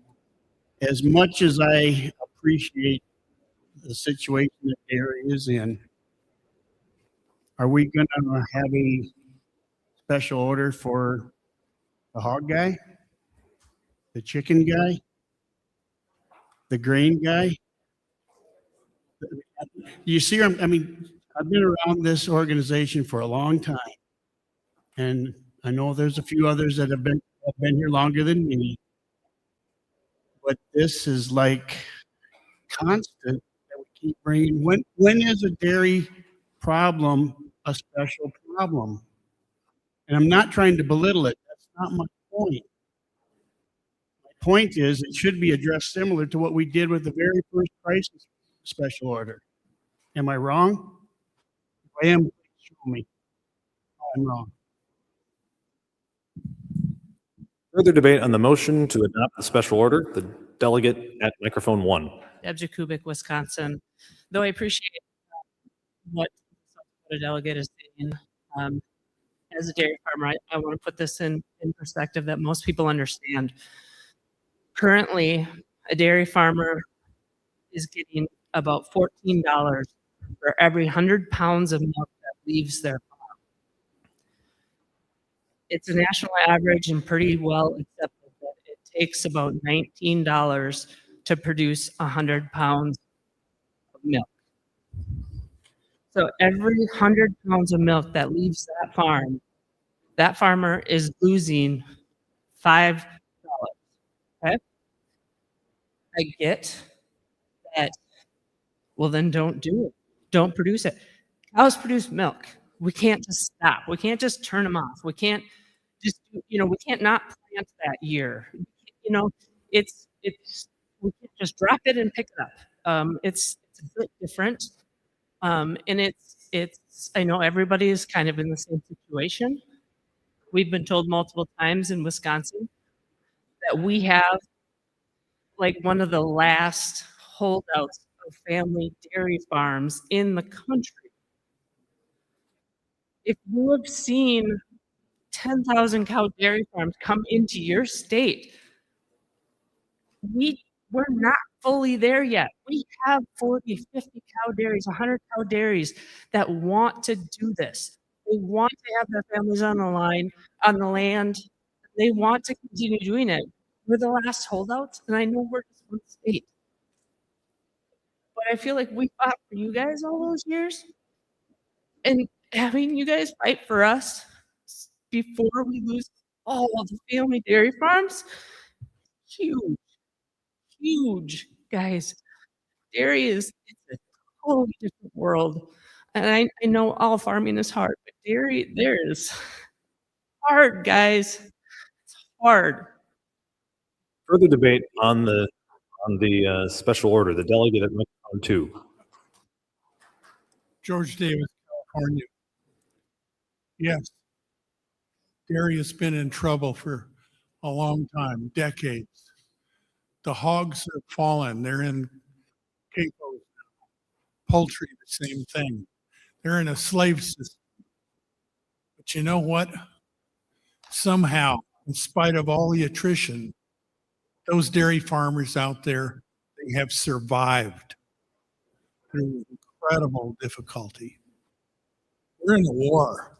We're in a war to survive for American agriculture, for family farmers. You don't not support your frontline people when you're in a war. You got to back them. Okay. They have incredible difficulties they're facing all across their marketing, incredibly fixed system. And somehow they're able to hang in there and do their job and support their land and their animals and their families. So we thank you for all the help we've had throughout the years, and we want your support. Thank you. Further debate on the motion. The delegate at microphone 3. Yes, Todd Lighting, Minnesota Farmers Union. As a retired fourth generation farmer, I have a daughter that's a fifth generation farmer, and the small farmer is not surviving. It's not sustainable at $14 milk. And if we don't do something quick, we're going to have all the Riverview dairies of Minnesota that owns 100,000 cows. They'll be owning 150,000 cows, 170,000. They'll build 62,000 cows in North Dakota and South Dakota. They're going to keep expanding. What's going to happen? We're going to be the Walmarts of dairy, and you're not going to be getting milk. They're going to dictate the price that you're going to pay for your milk. You know, and nothing better to raise a family on a dairy farm. I support this issue, and I know the realization struggles are real out there. So if we don't do something pretty quick, we're going to be the small dairy farm will be gone. Further debate on the motion. The delegate at microphone 1. Mary Castongway, New England Farmers Union. I rise in support of the special order. Dairy farmers are going out every single day. The numbers of dairy farms in New England are dropping drastically. And I, as a dairy farmer, will stand up and fight for every other farm. If there are crop farmers that are going out farm every day, I will be like, we need a special order for them. Whether it's hogs, chickens. As farmers, we need to stand up and support one another. And if we can't say, oh, there's a dairy farm going out every single day and we're not going to support them, I think we have a big issue. Further debate on the special order. The delegate at microphone 3. Jim Vanderpool, Minnesota. We're losing one battle after another. We've lost eggs, we've lost broiler chickens, we've lost turkeys, we've lost pigs. I'm a hog farmer, and we're still producing, but we had to do some drastic things to stay in the business. Now dairy, the only thing we've really got left other than goats is the small stock cow herds that some stubborn people insist on keeping throughout the Midwest. We're being picked off one thing at a time. And if we can't deal with that, the whole, we're all going to lose. The delegate at microphone 2. Brenda Chapman, Oklahoma Farmers Union. I call for the question. Question has been called. We will vote. Is there a second? We'll call the previous question pending a vote. All those in favor of ending debate and voting on the main motion signify by saying aye. Those opposed say no. The prerequisite proportion being achieved. Thank you, Dave, for that one. We'll proceed to vote on the main motion. All those in favor of adopting the special order entitled Family Farming and Dairy Policy Reform, please signify by saying aye. All those opposed say no. Motion carries. The special order is adopted.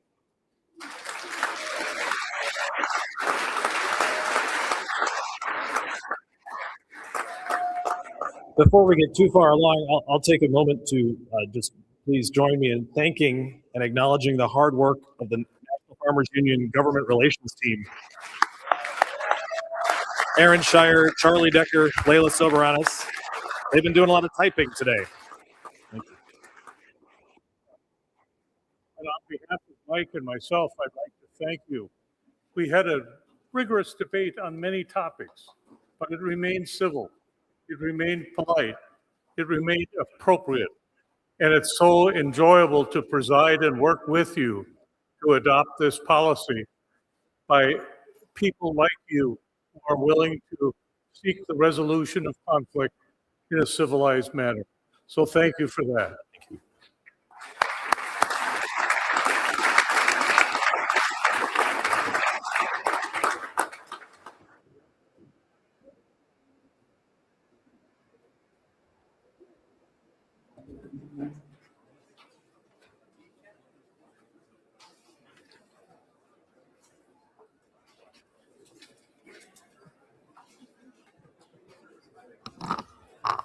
Before we adjourn, we have a few small housekeeping items to address. Please, please, please leave your clicker on the table and staff will collect them as we clean up. Check your pockets. Please fill out the convention evaluation form and return it at the registration desk so that we can incorporate your feedback in future years. The National Farmers Union Board reorganization meeting starts immediately after the gavel falls here. This will be in the Jackson Room. And finally, thanks to everyone for attending, for your attention to this important task, and for once again, for 124 years, showing democracy in action and coming out with united positions. Please travel home safely. And with that, yes, sir.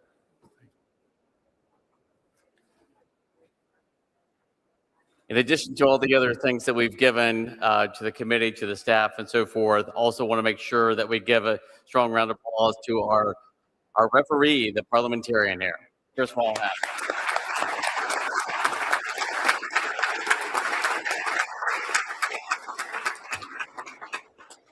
And with that, the 124th anniversary convention of the National Farmers Union is adjourned.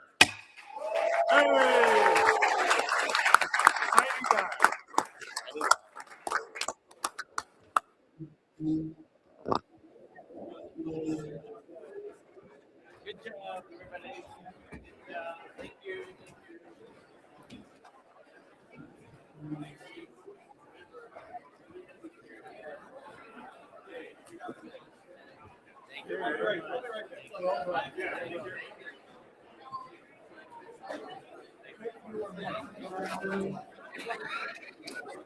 Always a pleasure.